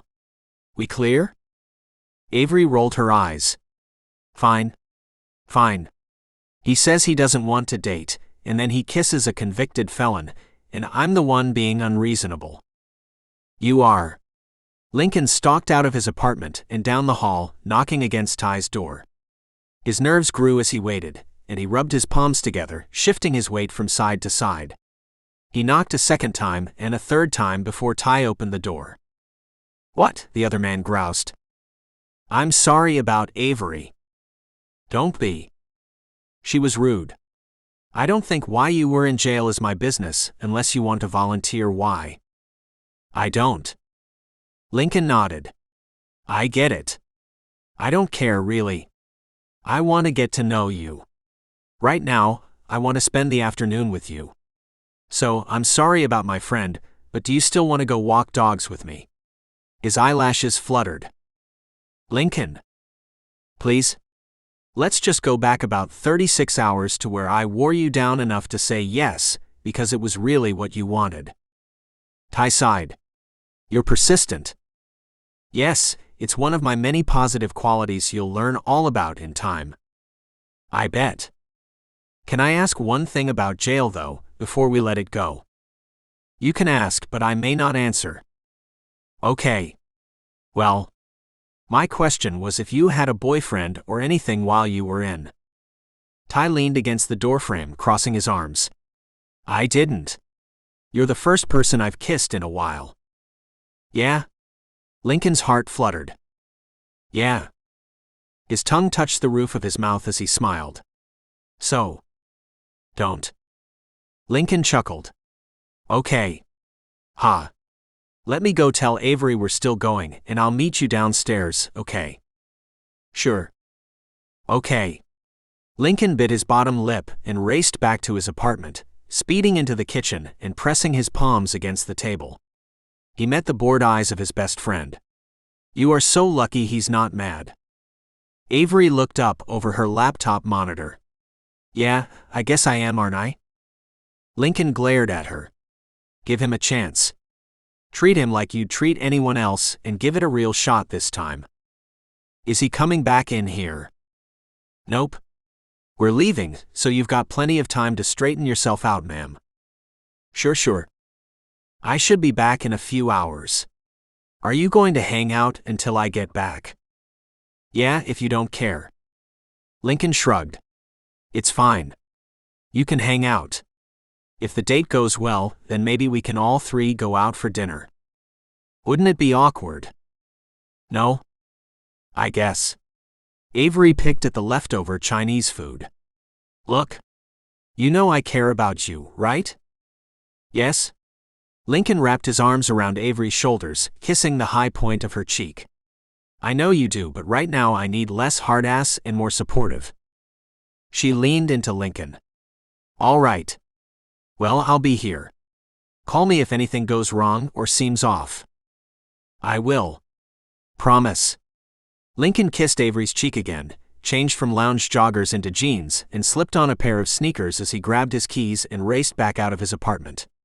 He breezed down the stairs, smiling when he saw Tai leaning against the side of the building with folded arms. Swirls of faded tattoos covered his thick biceps and his tanned forearms. His shirt clung to his chest but relaxed at his slim hips. Lincoln sucked in his breath and stepped out of the safety of the staircase. Tai regarded him before he announced his presence, looking him over. Yeah, I changed bottoms real quick. Anyway, I'm ready. Lincoln twirled his keys in his hand as he approached his little hatchback, getting into the driver's seat. Tai climbed into the passenger seat and buckled himself in. You went to an abandoned location this morning? Lincoln fit the key in the ignition and twisted it. The engine turned over, and the car vibrated under them, purring as Lincoln rested his hand on the gear shift. Well, yeah. You and Avery together? Yeah. I'm not crazy enough to go alone. Dangerous. Yeah. It's why we did it. Tai glanced at him again. You're lucky you two were alone. There could have been people there. Sure. The cops come around from time to time to check up on the vandalism. It's a real problem there, but I think vandalism adds a bit of color and interest. Tai shook his head. I'm not talking about vandalism. I'm talking about illegal activity. It could have been dangerous. You and your friend were lucky. I guess. It was an abandoned theme park in the early morning. Don't drug dealers, murderers, and rapists have to sleep at some point? No. They don't. The other man bristled, and his hazel eyes traveled away from Lincoln's features, peering out the window instead. Lincoln frowned and traced the leather stitching on the steering wheel. So what, are you saying I can't go back there? You can do whatever you want. I am saying next time be more careful. And how should I be more careful? Take more people with you. You're volunteering to get up at 4 in the morning for a photography outing, then? I wasn't suggesting. I mean, if you know everything lurking in the shadows, then there's no sense in taking Benny when I can take a big, strong man instead. I what? Tai blinked. I'm not insinuating. With all the muscles and the brooding sexiness, Lincoln yammered on, his smile growing on his face. You're cute. Why? Because, I don't know, I get the feeling you wouldn't give a damn if Mrs. Lebedeva wandered into abandoned theme parks at night, and yet you care if I do it. I want you to be safe. I can see, and I like it. Lincoln turned into the parking lot of a nondescript warehouse and parked in between a long white van and a rusted small sedan. But I'm also hoping you're not trying to say I can't take care of myself, because I can. I'm not saying you can't take care of yourself. I'm saying there is strength in numbers. How many numbers do I need if you come with me? Tai shrugged. As many as it would take you to feel comfortable. Good answer. Lincoln laughed, turning off the vehicle. What about you? I mean, are you scared to go alone? No. Ha. He twisted around in his seat. So I shouldn't go alone, but you can. Sort of. Are we walking dogs, or are you going to continue pushing for an argument? Are we hanging out, or are you going to continue to point out all the dangers of life? We're hanging out. Good then. Let's go inside. Lincoln ushered Tai into the building and stopped at the empty front desk. He arched on his toes and peeked into the back. Someone's always here. It'll probably be a minute. Tai grunted, and his tired eyes scrutinized the lobby. So, can I ask you something else? Sure. Before everything, what did you want to be when you grew up? I didn't. You didn't want to be anything. No. Where I grew up, you didn't make plans past the year. You never had a single fantasy of what you could be when you grew up. Like ever. Tai pressed his lips together. A fireman. Because they help people. Okay, so I know you're working on your welding thing, which is really cool by the way, but what are you doing with your days? You could volunteer at the local fire station. They're always looking for people. Who's always looking for people? A heavy-duty door swung open, and a round woman toddled into the lobby.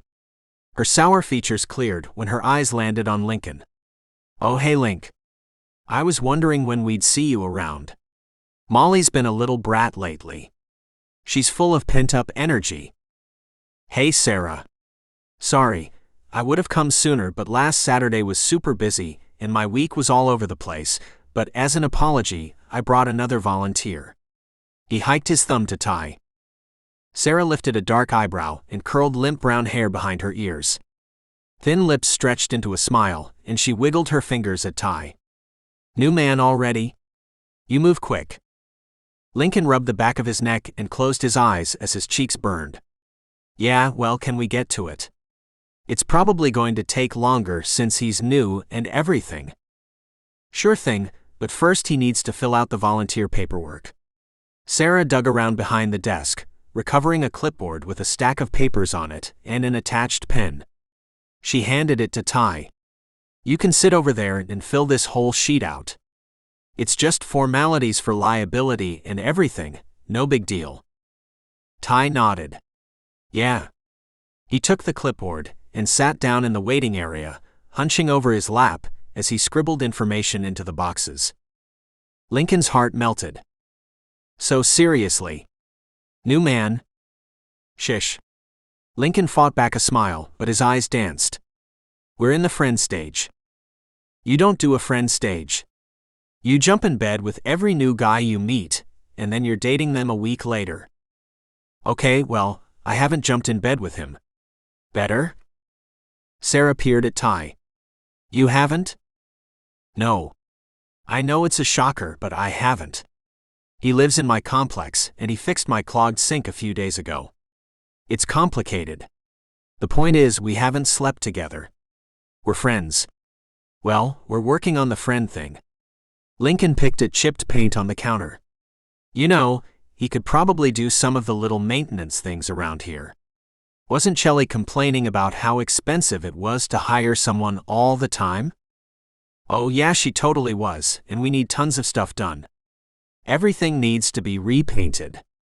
Some of the latches on the dog kennels need to be replaced. Also, I think the tub in the bathroom is still draining slowly. He could do all those things, I bet." Tai returned with the form and clipboard, placing it on the counter. "Done," he rumbled. "No problem. Let me just go over this real quick, and you should be good to go." Sarah picked up the clipboard. "So you're clearly over 18, she teased, reading Tai's scrawled handwriting. "Okay, so everything looks good here. We will run a background check, but I'm willing to let you volunteer for today, since you're with Lincoln and he's been with us for years." "Background check?" Lincoln squinted at Sarah.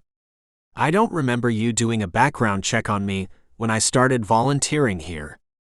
Well, it's a newer policy. To do background checks on people so they can pet cats and walk dogs. We want to make sure the best people volunteer, plus it's no big deal. It's just a formality." "What is your background check looking for?" Tai spoke up. "Only the really serious things.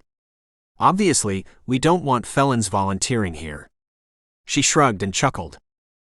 "Of course not," Tai murmured, but Lincoln grit his teeth. "What's wrong with felons exactly?" Lincoln snapped back. "They're not allowed to get out of jail and re-enter society? They can't even be trusted to toss food at a dog or take it for a walk?" "I'm sure they can, but I don't think the other volunteers and foster families would like it if a convicted felon was hanging around.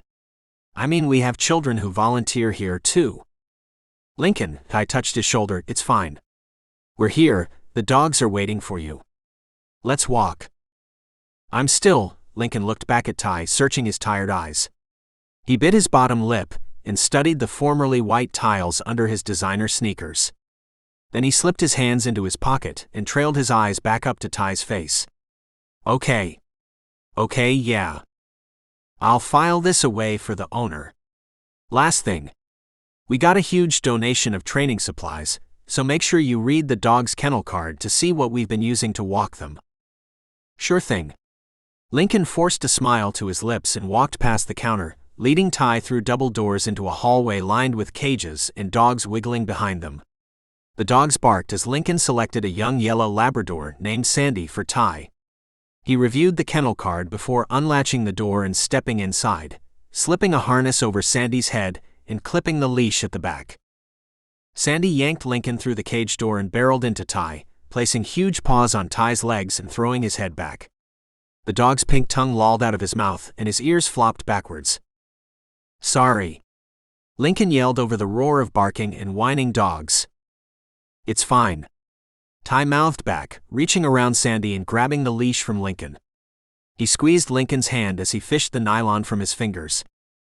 Lincoln shivered, freezing in place as Tai's subtle affection shot electricity through his body. "Ha. Why yeah." The artist adjusted the lazy bun on the top of his head as he moved to the next kennel, repeating the process with a wiggling black and white pit bull 2/3 the size of Sandy. Lincoln slipped a head collar over her nose, securing it behind her ears. After kissing her black nose and clipping the leash under her chin, he and the pit bull led Tai and Sandy from the building and into the afternoon heat. He stepped onto a paved street with the pit bull dragging him along. Okay, so the one I'm walking is Molly. She's my favorite. And you're walking Sandy. They're play partners when they get in the yard. Lincoln pointed to a grassy fenced-in area the size of a football field. Tai nodded. I see. Yeah. Lincoln continued down the path, chewing his bottom lip and stealing glances at the man beside him. What is it? Tai rumbled. I'm sorry. About earlier. I think a background check to walk dogs is stupid.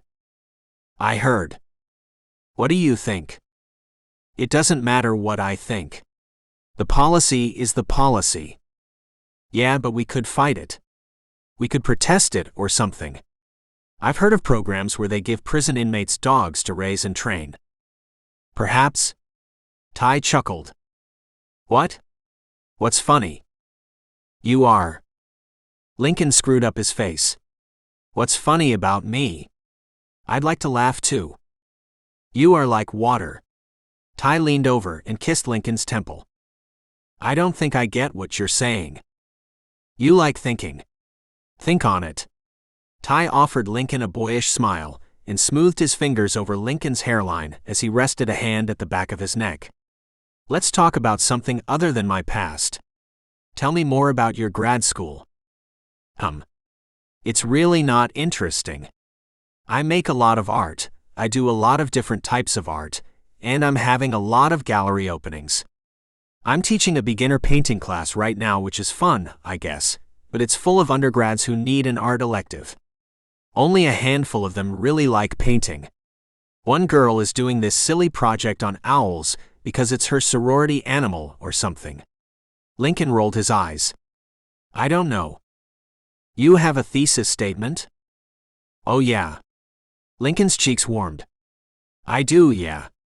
I have like my main project, which is what I focus my thesis around, but I do other things too, like the photography and the paintings you saw the other day.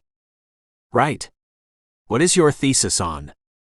It's going to sound stupid. Nothing you've said so far has sounded stupid, so I doubt it. Lincoln tucked stray locks of hair behind his ear as he glanced at the two dogs in front of them.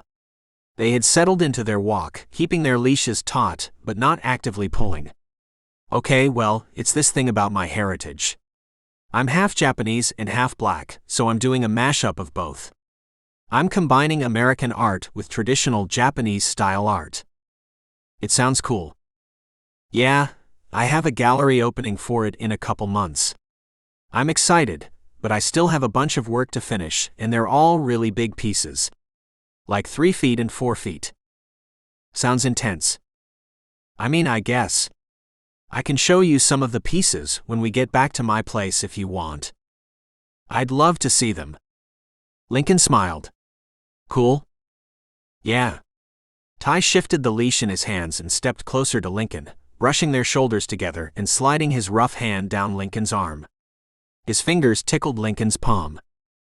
Lincoln smiled more, latticing their fingers together and squeezing Tai's hand.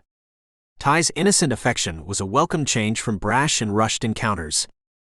What sort of things do you do for fun? Besides sneaking into abandoned places? Well, Lincoln drawled, I really like sneaking into abandoned places. I like doing art. I know it's my job, but really, it's my hobby too. I like trying new techniques and doing new projects. It's how I relax, but I like volunteering and watching television, of course. Oh, and I love trying new restaurants. With Avery.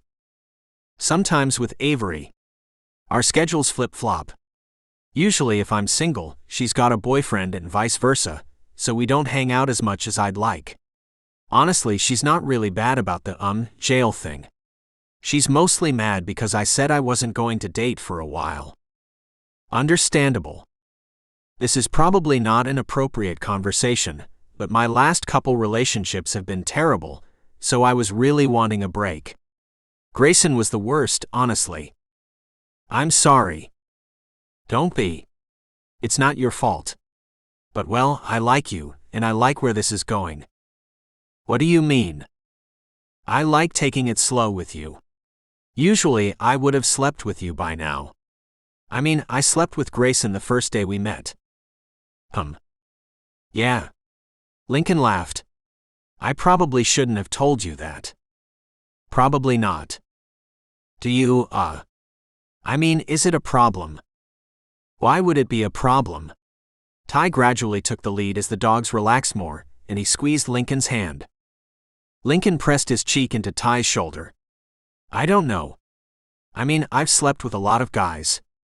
Your history is your business, along with who you've slept with in the past. If it isn't affecting your physical health and will not affect my physical health, I don't care. You don't think I'm a slut? I am not bothered by your experience. You're really good at diplomatic answers. Are you saying my experiences turn you on? Lincoln parted his lips in a grin and squeezed Tai's hand, pulling their bodies closer. Tai rumbled, freezing in place as Lincoln moved closer to him. Lincoln nestled his body against Tai's, standing on his toes and brushing his lips across the other man's. He kissed the corner of Tai's lips and trailed down to his jawline, dotting soft kisses up to the shell of his ear. Sandy and Molly welcomed the break, and they flopped down next to each other in the shade, ignoring the two humans in favor of grooming and mouthing at each other. We shouldn't. Lincoln kissed Tai's thick neck. She's not watching. The dogs. Lincoln paused and glanced down the leash still gripped in one hand. I think they're fine. Tai cleared his throat. I'm not fine. Lincoln released Tai's hand and walked his fingers across the front of Tai's jeans, along the ridge of his hardening cock. No. You're definitely not fine right now. He chuckled. Tai's belly hollowed. Lincoln, he breathed, shuddering under his touch. Oh. I want to fuck you. Well, correction. I want you to fuck me. And noted. Tai ducked his head and swallowed. His Adam's apple danced in his throat. I want to fuck you too. Lincoln's boldness subsided after his grin morphed into a light smile. Good. I'm glad we're on the same page. Yeah. We should continue walking. Lincoln nodded. We should take these two back and get another pair. I try to walk at least 3 dogs each time I come. With you here, we can walk 6. Nodding, Tai clicked his tongue, spurring both dogs to their feet. He scratched Sandy behind the ear and stroked the bridge of Molly's nose, calming them from their sudden excitement, before walking alongside Lincoln back to the main building. Lincoln's heart swelled as he watched Tai with the dogs. Tai was gentle and kind under his hard exterior, and it was difficult imagining him stuck in a cell not much bigger than the ones at the dog shelter. After they walked 2 more pairs of dogs, Lincoln cleaned up around the building, refreshed all the dogs' water containers, and administered 1 treat to each dog. He wiped his hands on his pants and turned the light off, stepping out of the back and entering the lobby. Okay, Sarah. We walked a couple of them. I gave everyone fresh water and a treat. Lincoln stopped by the front desk. Sarah looked up from a mountain of paperwork and smiled. Awesome. Hey, do you think you could help us out with something next week? We've got a spay and neuter event happening, and we really need volunteers around to help check in dogs and direct people where to go.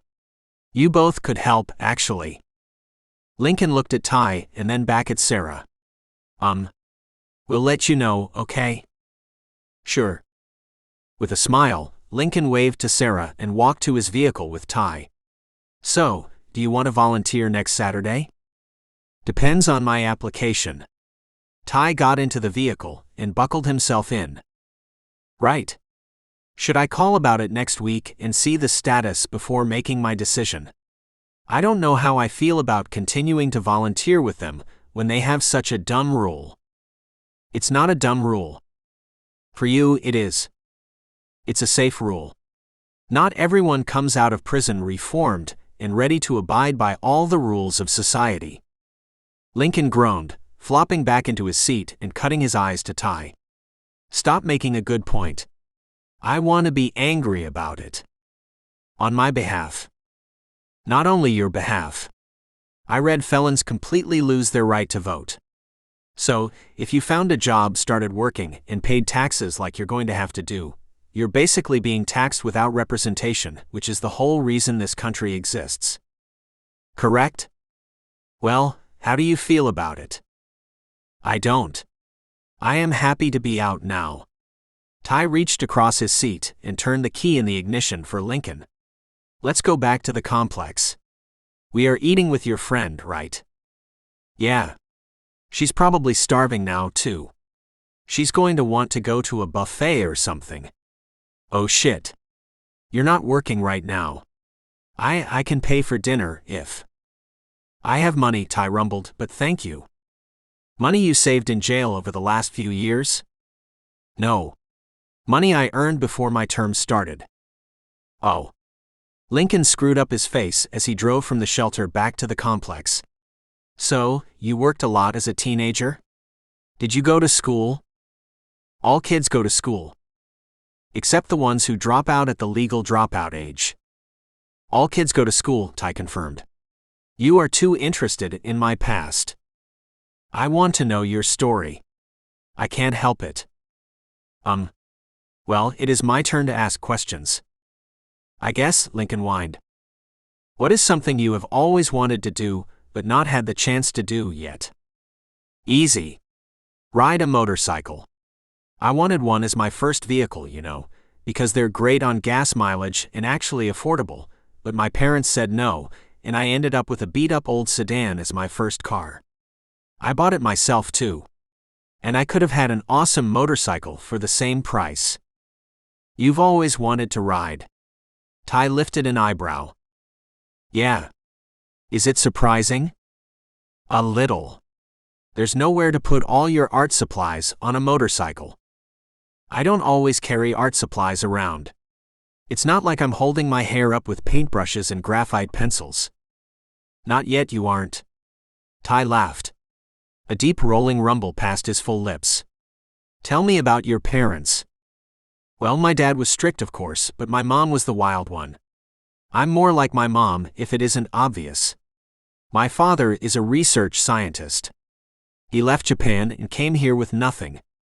He met my mom in college, and they hit it off. He was the structure she needed, and she was the fun he needed. Sounds lucky. Yeah, they kind of were, huh? They've been married since college, which I think is admirable, but I don't understand how they don't want to murder each other sometimes because they're so different. You're rich? I mean, I'm not rich. I'm a fine arts graduate student, but my dad does okay for himself. Rich people say that. Lincoln chuckled. I guess. Your turn. Tell me about your parents. I don't have any. The smaller man blinked and looked at Tai. Oh? So you're alone? I have a twin sister and some family, but no parents. Are you close with her? Will I get to meet her? We're close, but she's not active in my life anymore. I what? I don't get it. We do not support the same things anymore. Like she's religious and you're an atheist. Lincoln lifted his eyebrows as he turned into the parking lot of their complex. Tai sucked in a deep breath. Yeah. Basically, yeah. I'm sorry you guys are different now. But you guys can still be close even if you differ on what happens when you die, right? Tai nodded. As they climbed out of the vehicle and approached the staircase, Avery raced down the steps. Link, she gasped, you're back finally. She roped her arms around Lincoln's shoulders. What's wrong? With a frown towards Tai, Lincoln hugged his friend. I don't know. It's the apartment. An hour or so after you left, I started feeling uncomfortable, like I was being watched or something. And then I started hearing things. I don't know. I'm probably being paranoid, but I'm glad you're back. She released him and looked Tai up and down. Can you take a quick look around the apartment? I've been sitting in the hallway with my laptop for hours. Tai looked between Avery and Lincoln before combing his fingers over his head. Why, yeah. I guess. Thanks. Avery turned and stopped back up the stairs. You don't have to check the apartment. She's a hypochondriac. I'm sure the sounds she heard were of the place settling. We can still go to dinner if you want. You should take care of your friend. Tai touched Lincoln's cheek. Hypochondriac or not. Lincoln dropped his head back on his shoulders, looking up at Tai with playful eyes. Really? You're going to make me be a good friend right now? Yeah. I had fun today, and we can have dinner at another time. This isn't you ghosting me, is it? I don't know what ghosting is. Tai browsed his fingers over Lincoln's lips, caressing them. It's when you basically never talk to me again. All my calls and texts go unanswered and everything. Well, I had no plans to ghost you. Okay, then tell me what day we're going out again. Give me a date so it's set in stone. Tai chuckled, a smirk touching his face. What are you doing Wednesday night? Hanging out with you, obviously. Lincoln flashed a grin and kissed Tai's cheek. Before Tai spoke again, he raced up the stairs after Avery. He shut himself in his apartment with a smile plastered on his face, dimpling his cheeks. Tai spent the rest of his weekend relaxing in his apartment. He binged on a survival-based reality television show, in between reading chapters in the latest best-selling novel. It was a fantasy heterosexual romance with vampires. Monday, he rode to the bike shop, purchasing a second pair of gloves and a second helmet. Then he parked his motorcycle at the local hardware store and ducked inside. The owner greeted him with an up nod and a smile. Hey there, Tai. Hey. Anyone need an extra hand today? You're in luck. Rollins and Son was looking for you earlier. They said they were working up at the new subdivision, assembling foundations. It's still early yet. I bet you could drive up there and see if they're still wanting help. Tai nodded. Thanks. I'll see you. He left, jumping back on his motorcycle and driving to the new building project. The father-son duo met him at the edge of the street when he arrived, embracing him in a shallow hug and explaining the day's goals. He worked alongside them until the late afternoon, and they handed him several folded bills for his work. After muttering a thank you, he hopped on his motorcycle, driving back to his residence and collapsing into bed after a quick shower. Tuesday, he attended his welding class in the evening, and Wednesday, he spent the morning laying roofing in the baking sun. The sunlight stained his shoulders and face. He slept through the afternoon and knocked on Lincoln's door in the evening with the extra helmet and gloves under his arm. Hi, Lincoln drawled when he opened the door. So, what are we doing? Going to a nice dinner? No. You wanted to ride a motorcycle. I'm going to teach you. What? Really? Yeah. Tai offered him the helmet. This is yours. Awesome. Wait, why does it have cat ears on it? Lincoln frowned, turning the helmet over in his hands. Why is it purple? I thought you would like purple. You thought my favorite color was purple.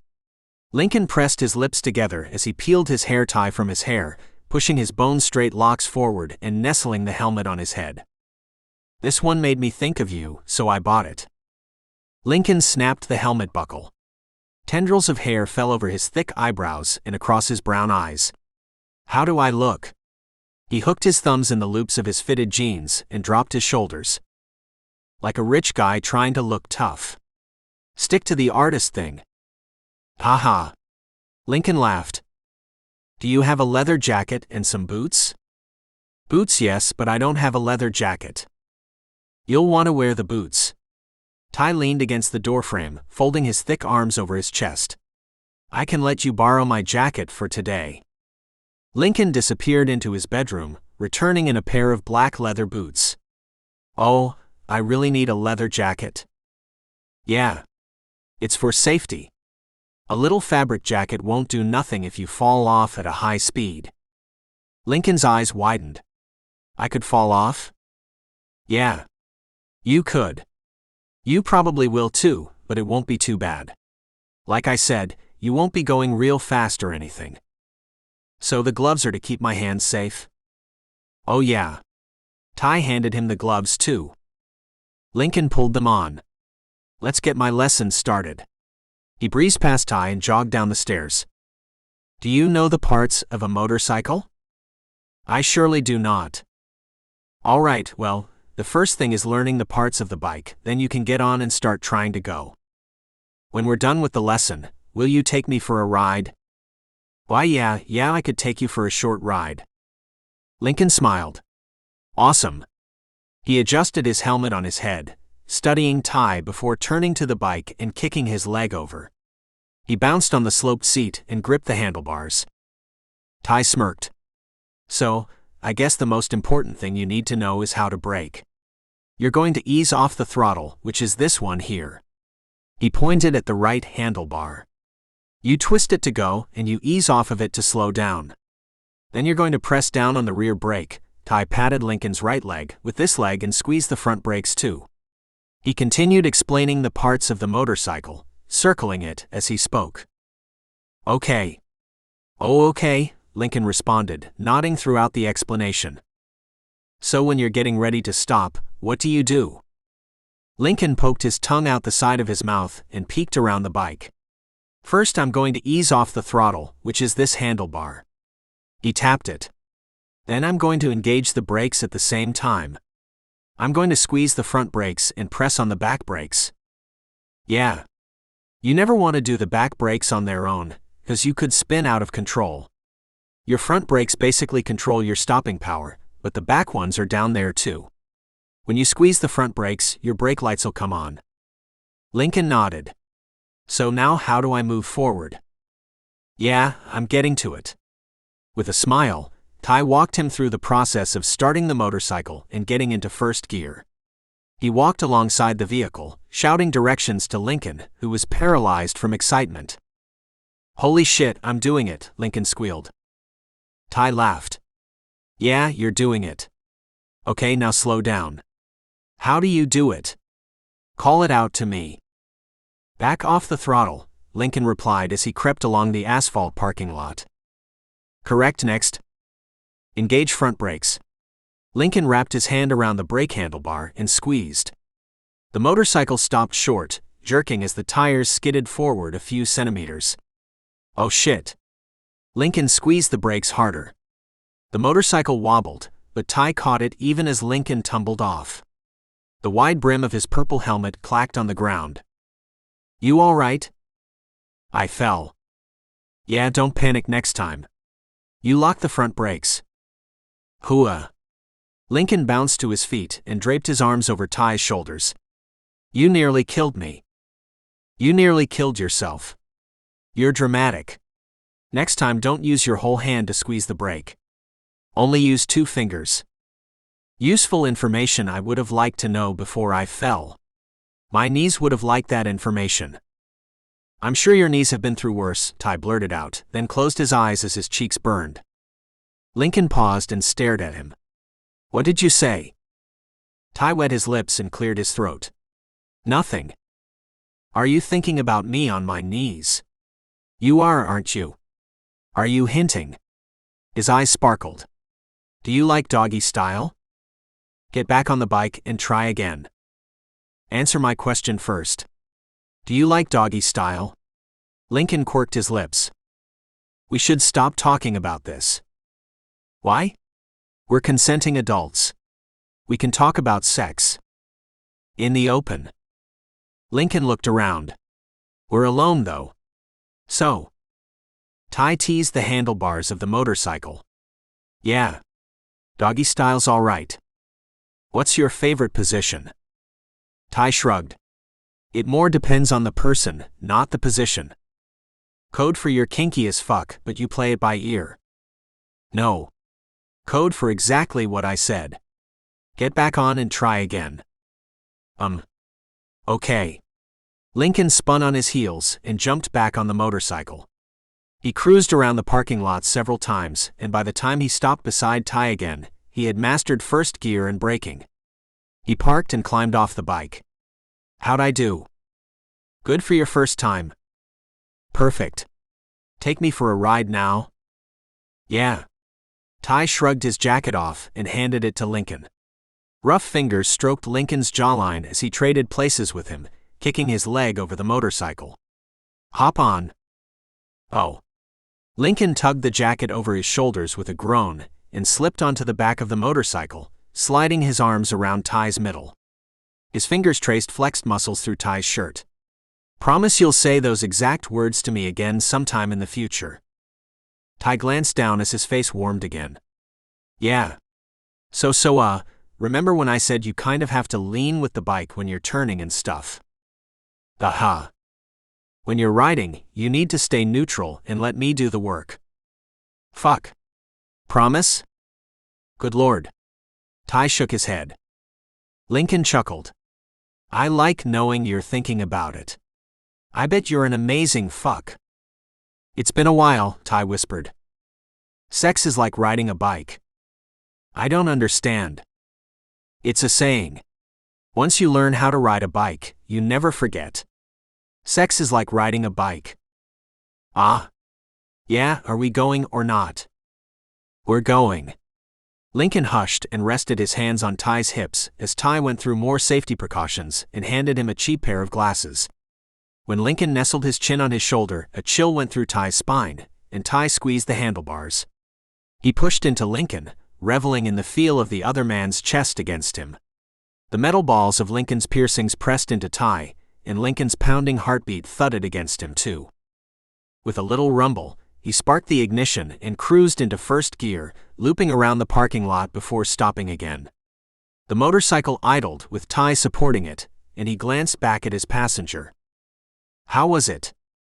"Nice, but I want to go faster." "When do you not want to go faster?" Lincoln tilted his head, pursing his lips together and rolling his eyes as he considered Tai's question. "I'm sure there's a time where I don't want to go faster, but I can't think of one right now." Telling. "Okay, we'll go onto the street then." Lincoln nodded. "Yes, please." "What do you do if you want to stop?" 3 taps to your right shoulder." "Good." Tai twisted back around and accelerated on his bike, inching up to the edge of the parking lot and looking both ways before merging onto the main road.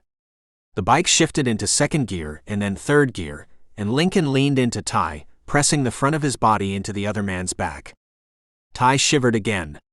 Goosebumps rose on his arms, and he was keenly aware of Lincoln's legs against his, the man's hips pressing into his ass, and his hands against his stomach. It felt good.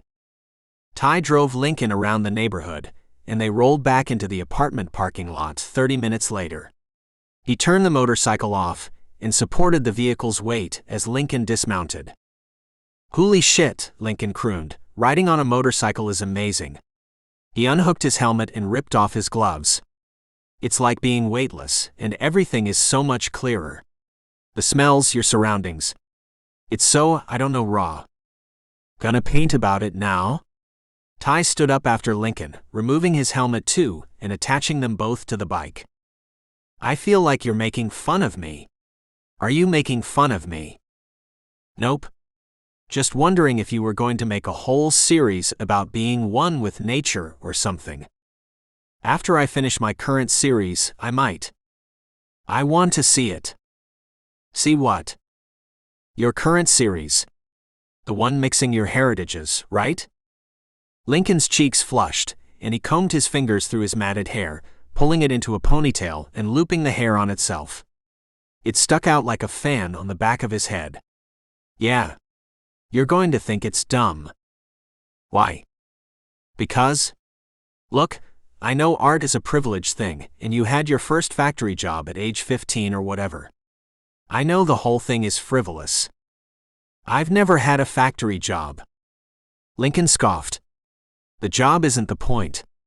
The point is, I realize how privileged someone has to be to go to graduate school for fine art. I don't think art is dumb. Artists show us the beauty in the world. The things most people miss because they're too busy thinking about themselves." Tai cradled Lincoln's face. "I think it's one of the most difficult passions." "Yeah?" Lincoln's eyes watered and his breath stuttered. "I upset you?" "No." He blinked his tears back. "Hey, are we dating?" Tai bit his bottom lip, sucking in his breath. "No." "Why not?" I'm not the kind of person you should be taking home to your family. I swear if this is about. It's not. It's about what I did before I got there. Tai worked his jaws as his own eyes burned with salty tears. You can do better. I don't want to do better. I want you. I'm tired of you telling me how I should feel, and I'm tired of you being so hard on yourself. From what I've seen, you're a good person. You haven't seen very much.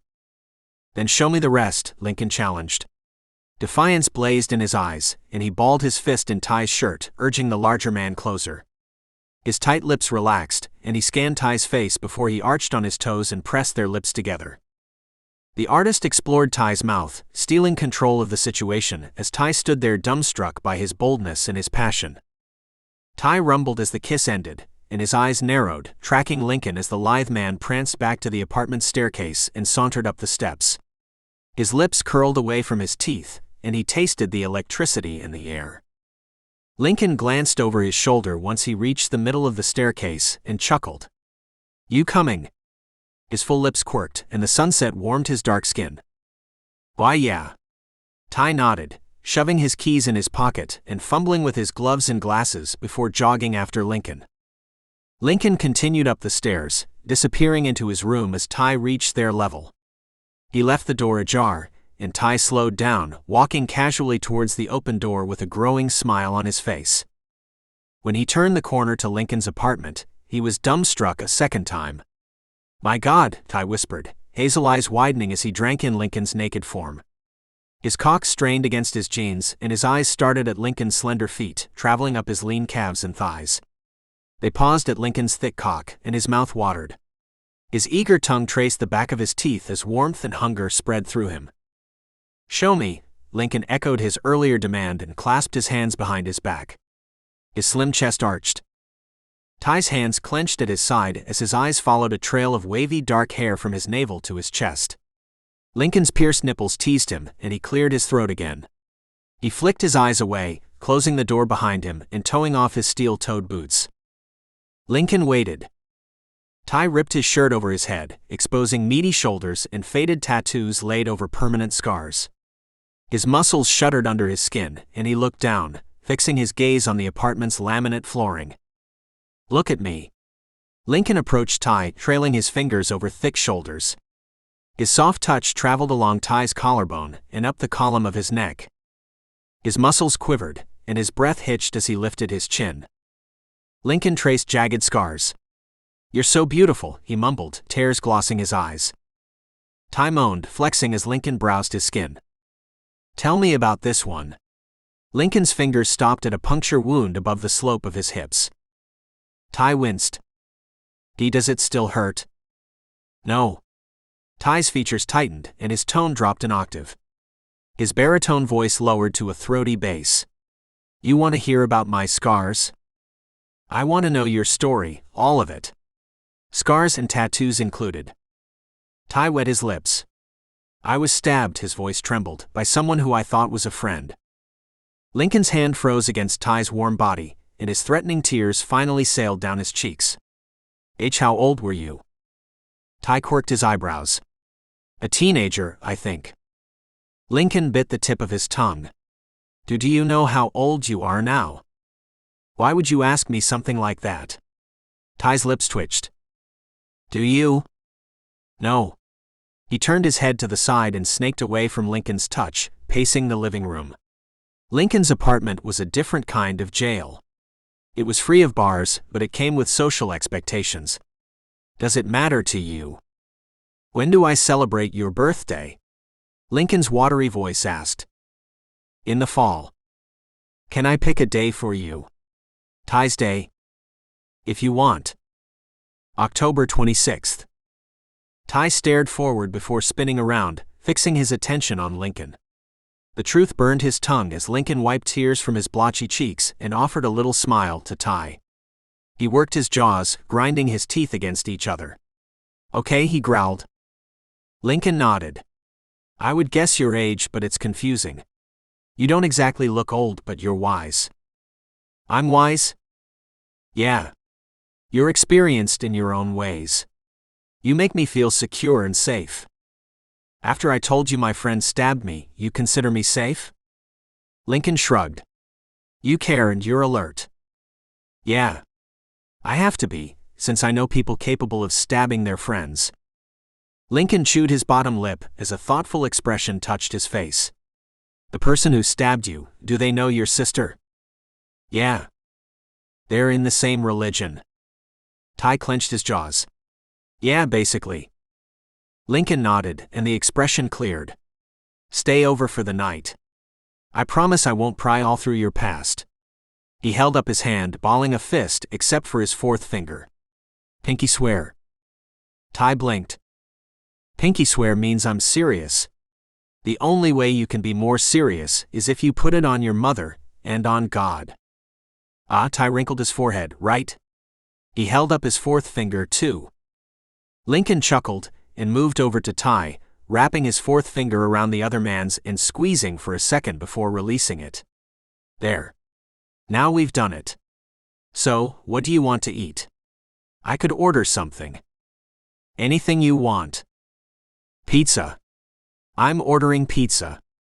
Avery always orders Chinese, which is great every once in a while, but we hang out constantly. Chinese gets old. All right. You will have to put on clothes for the delivery man. Oh no, I was going to send my big sexy man to the door. Who's he? Lincoln shook his head and wrapped his arms around Tai's torso. You. He's you. Ah. We barely know each other. And you're a terrible guy and blah blah blah, I know. But here's the thing. We've hung out 4 times if you count the sink thing, and I think 4 times is enough for someone to decide if they want to try with the other person or not. You say you're so terrible and bad, but you're not running me away and you're not pushing me away, so we're doing this. Tai slid his rough hands along Lincoln's smooth skin. Plus there's chemistry. I know you want me. I can see the evidence in the front of your jeans, but you don't seem like the type of guy to have a one-night stand or a fuck buddy. You seem like the type to save it for a real connection. I am. Tai laced his fingers with Lincoln's. I think we have one. Lincoln kissed Tai's shoulder. Tai squeezed his hand. Sleep over tonight. No sex. Just you and me, he whispered. Tai nodded. Okay. Lincoln kissed him again. What kind of pizza do you want? Any kind is fine. Okay. Lincoln peeled away from Tai, digging a menu from a drawer in his kitchen and putting his cell phone to his ear. He nestled it against his shoulder as he spoke into the receiver, ordering 2 large pizzas, a side of garlic breadsticks, a salad, and extra dipping sauces. Lincoln recited his credit card information, rolling his eyes to the ceiling as he did. The steel jewelry piercing his nipples glistened in the yellow kitchen light as he fidgeted until the conversation was over. We have 45 minutes. All right. Let me see your current painting series. Oh. Lincoln smiled. Right. Follow me. He spun on his heels and meandered down the hallway, opening the first door on the left. My bedroom is the last door. The door there is the bathroom, and this is my studio. Lincoln squeezed the doorknob and pressed his bare ass against the door. Open the door. Okay, Lincoln sucked in a breath and closed his eyes as he twisted the knob. The door swung open. The studio was a mess of papers, canvases, towels, and brushes. The scent of oil and chemicals flooded out of the room, burning Tai's nose. Sorry, I haven't ventilated it since I worked last. Usually, I air it out for a while before I get to work. Yeah. The smell is strong, Tai rumbled, following Lincoln into the room. A little, yeah. Lincoln cracked the window. You like being naked. Well, yeah, but I also like your eyes on my body, and I know you keep checking me out. Tai's cheeks warmed. Sorry. Don't be. I want you to see what could be yours if you said you wanted it. Anyway, here's my art. Lincoln stepped aside and motioned to a row of brightly painted canvases. I'm combining the vivid, bright, saturated colors of American art with the shapes and patterns of Japanese art. Tai passed Lincoln and approached the canvases. I like them, he mused. Lincoln clasped his fingers together, stepping out of the way as Tai browsed. Thanks. I've got a few more designs left to work on. I have a show in a few weeks with Genesis. Who? This other graduate student. She's the department favorite. She'll probably have some fiber art piece filling her half of the gallery. I'm not sure if these guys will be finished by then, so I think I'm going to do the Jackson Pollock ones I did before. Or I could do the photographs Avery and I took at the amusement park. Is there a theme you have to stick to? Yes and no. We were kind of tossed on the schedule at the last minute, so we've got a little freedom. She's so hippie. Lincoln wiggled his fingers. I don't understand. If you think I'm a crazy artist, she's so much worse. She's the type of artist who will save all of her cat's shed hair for a year to make a sweater or a scarf or something. Last year she did a performance piece where she saved all of her trash for 12 months. Oh? Interesting? Interesting if a whole gallery of trash is appealing to you. She made a lot of waste, and of course she claimed it made her a more conscious human afterwards. I see. I like your art. Whatever you pick will look great. Do you have a preference? I haven't seen your photographs, so I can't say. Well, out of the non-representational, or these. He motioned to the canvases. Non-representational. Yeah, the ones you saw when my sink was broken. Oh? The abstract ones. Tai tilted his head. Well yeah, okay, see. Non-artists get these confused all the time. Abstract art is usually taken from something representational, like Georgia O'Keeffe's flowers. They're abstract in the sense of not directly representing flowers or vaginas, but they came from something representational. Ah. Tai nodded slowly. The ones I did with the acrylic paint are non-representational, because they're not based on something representational. Does this make sense? Yeah. Awesome. Lincoln's dark eyes sparkled. So which do you like? These pieces or my non-representational ones? Ah. I think I like these ones better. They mean more. Your other ones were for fun. These are special to you. Thanks, but if they're not finished, I don't want to present a half-finished collection. I'll have another show where I get the whole gallery to myself, and I'm holding out to show these then. Tai nodded. I want to go. You automatically have a ticket, of course. Plus, I'll probably need your help setting everything up. Did you know we have to hang our own installations? When you get into the real world, they hire people, but us graduate students have to learn how it's done. It's important. Ah. I didn't know, but I will help. Good. Genesis is going to hit on you.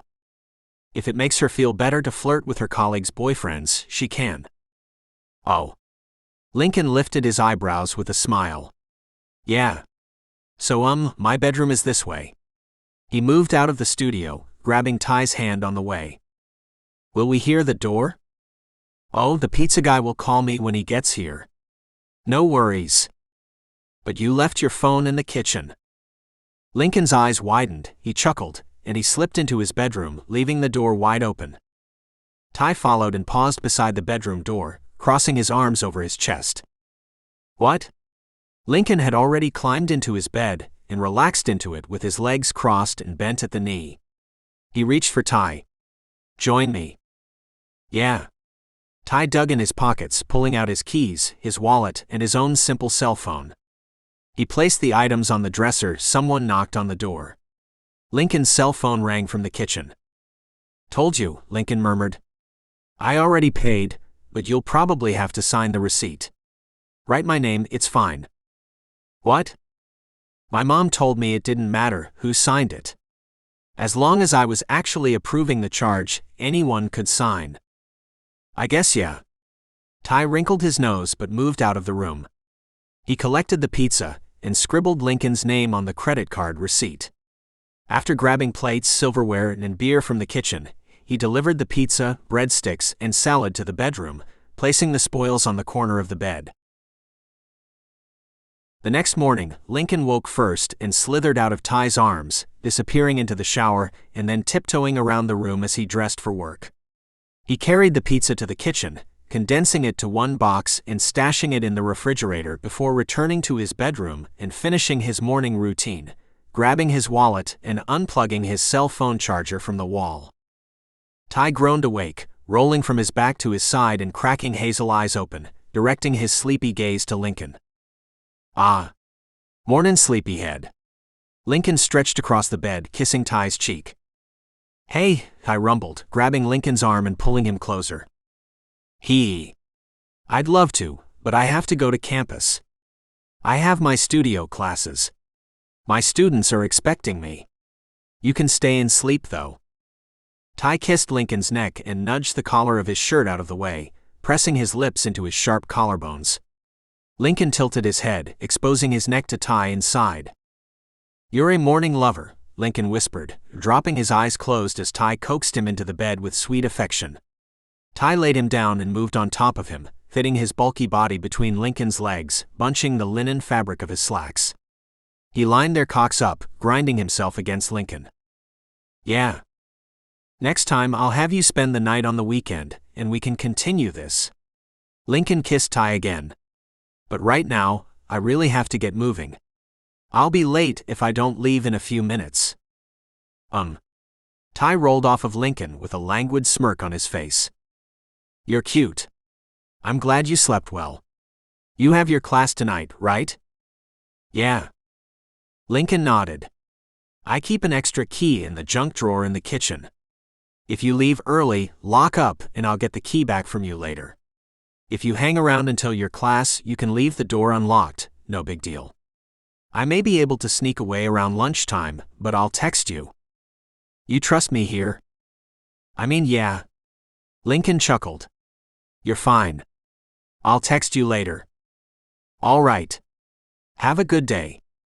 Lincoln smiled and eased out of the bed, smoothing his slacks. "Thanks. You too." He left the bedroom after one lingering glance back at Ty's shirtless body in his sheets, grabbing his cell phone from the kitchen and his keys from the table by the door. The first half of Lincoln's day flew by, and he immersed himself in a painting demonstration for his students. Using a limited palette of only 3 colors, he breathed life into white blocks propped on a dark background. He finished the demonstration in 10 minutes, and they worked independently for the remainder of the 3-hour class time. At noon, he met Avery for lunch and scarfed down a quick meal in the cafeteria. He spent the afternoon in the painting studio, supervising the area as students came and went. Avery joined him after her class, collapsing in an extra stool behind Lincoln's easel. "So, what's the news on your new man? Is it official yet?" Lincoln dipped his painting brushes in brush degreaser and blotted them with a thick shop towel, squinting at his canvas. "Yeah, it's pretty official. We're dating. I called him my boyfriend last night and he didn't run screaming for the hills." "Are you sure he realized you said it?" "Yeah, he did. He's not stupid." "I didn't say he was. I'm saying sometimes men don't always realize what you're hinting at." "He realized, and he didn't say anything. He spent the night too, and tried to make me late this morning." "You were late this morning." "I mean, he tried to make me later." Lincoln bit his bottom lip over a growing smile. "Oh? Wait, y'all still haven't fucked?" Lincoln shook his head. "It's low-key killing me. I don't know what he's waiting for. A written invitation. The apocalypse. Me to start begging on my knees. It's getting there because he's so sexy, I can't even." "Who's sexy?" A third voice joined them, and the owner of the voice combed her fingers through her wavy blonde hair, tossing it over her shoulders and tipping her ears up, extending the length of her neck. "Oh, hey, Genesis." Avery wiggled her fingers. "Hey, General. It's just this new guy they first met. He's sexy." "Oh, what happened to Grayson?" Slender legs carried her willowy form over to them both. Her oversized clothes billowed behind her, and she arched her toes in her sleek, sand-colored sandals. "I ended it with Grayson weeks ago." Lincoln shrugged. Oh, I'm sorry to hear it. This is looking really nice, by the way. She motioned to his half-painted canvas. But you should try using layers to build your color rather than laying it on as thick strokes. Lincoln cut his eyes to Avery, who pressed her lips together and stifled a giggle. Did you do an underpainting?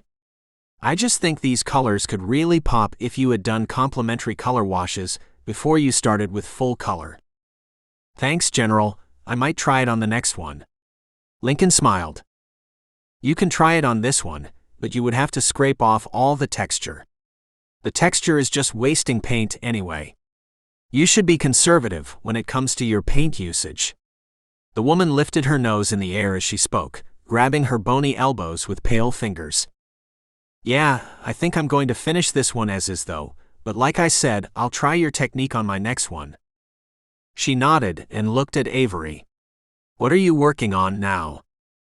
Oh, I've got some darkroom photo manipulations I'm working on. I'm taking a bit of a break, letting my eyes rest before going back down into the studio. What about you, Genesis? At Avery's question, Genesis' eyes sparkled, and she puffed out her chest. Well, I've been concentrating on what I'm going to put in our gallery show coming up. She touched Lincoln's thigh. It's between two mini collections I've been working on. Oh. Lincoln dipped all 5 of his brushes in the degreaser and pressed the excess paint from them before slathering them with paint again. He rotated between the various brushes as he worked. Yes. One is a collection of simple portraits done by strangers. I've been taking a notebook out with me and asking strangers to doodle images of how they see me. It's been a very rewarding process. Oh. Avery blinked. Sounds interesting. The other project is more traditional. I set up a living still life, and I have been drawing the fruits and vegetables as they rot. I have about 6 paintings. The first one, of course, is vibrant and beautiful, while the last one is black and dark, complete with flies and gnats buzzing around the fruit. This is in your house? Lincoln quirked his eyebrows together.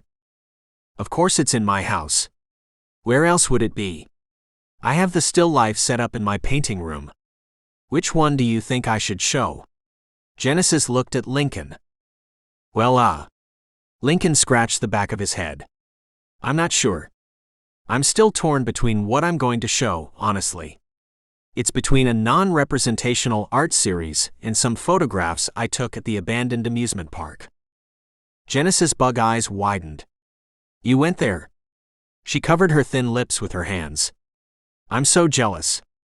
Yeah, Avery went too. It's what she's working on in the darkroom. Lincoln nudged his best friend. Yup. It was amazing. I kind of want to go back. Can I go with you guys if you do? Tai doesn't think we should go back there alone. Lincoln frowned. Who's Tai? Link's new man. Oh? Well, why not? He thinks it's dangerous. Look, I'm not saying I'm not down for another trip. I'm just saying he thinks we should be more careful, but he would say it about anything. Yeah, he's the type of guy who was a bad person, so now he knows what bad people do. Avery. Lincoln slapped her shoulder. Don't start. I'm just saying. She shrugged. I see. Well, if you decide to go again, give me a call so I can go with you. Yeah, sure thing, Genesis. Lincoln nodded. Anyway, she flipped her hair again. I will be in my office if you guys need anything. Noted. Lincoln smiled and waved to her. Genesis swayed from the painting studio, and Avery wiggled her fingers again.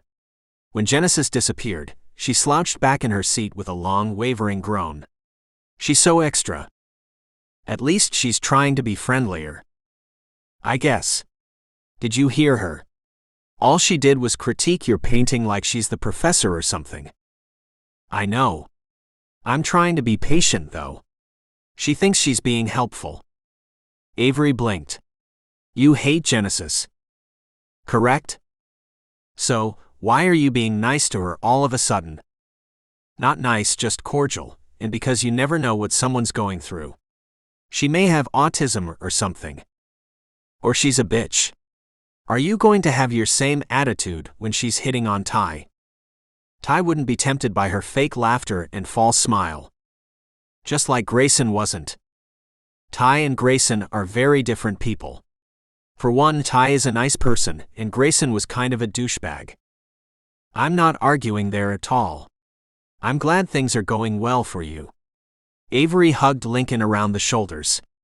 I know I didn't really like him at first, but I haven't seen you smile this much in a long time, so if he's got you smiling more, I like him. Thanks. Lincoln touched Avery's hand. What about your boyfriend? How are y'all? Oh, we're fine. Everything's just fine. He got the promotion he was hoping for at his job, so his income doubled, and we're thinking about moving in together.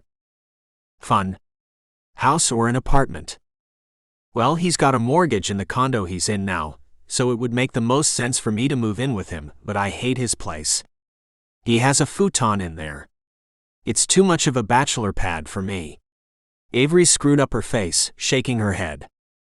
Why don't you two move into a nice apartment together, and he can rent out the condo? It would basically make the apartment free if the apartment's rent matched what you would make from a renter. True. Avery drummed her fingers on her thigh. I'll bring it up to him, because otherwise I'm redecorating the entire house. I will not live in a place with a freaking futon. Me neither, honestly. Futons are so college frat boy. Lincoln rolled his eyes. Right? Anyway, I need to go finish up in the dark room. I'll sneak back up if I have time. Sure, but I'm leaving in a little bit. I was hoping to catch Tai before he left for his class. For a little afternoon delight. Lincoln smirked. I wish, but no. I just want to see him. Dork. She squeezed Lincoln's shoulder. I'll see ya. See ya. He waved with his brushes in between all his fingers and resumed working on his painting, finishing the bulk of it in 3 hours. Tired fingers dumped the brushes in a container of turpentine, and he glanced at his cell phone. It was 10 minutes past 8 o'clock, and dusk had settled outside the studio windows. He packed up his things, moved his drying canvas to his office, and jogged out of the building. As he walked across the campus to the quiet commuter parking lot, he shifted his bag from one shoulder to the other, grabbing his keys from his pocket. The parking lot was sparse, and despite having walked to the same lot for years, the hairs on the back of his neck prickled as he strolled through the lot this evening. He gripped his keys. He squinted into the inky darkness.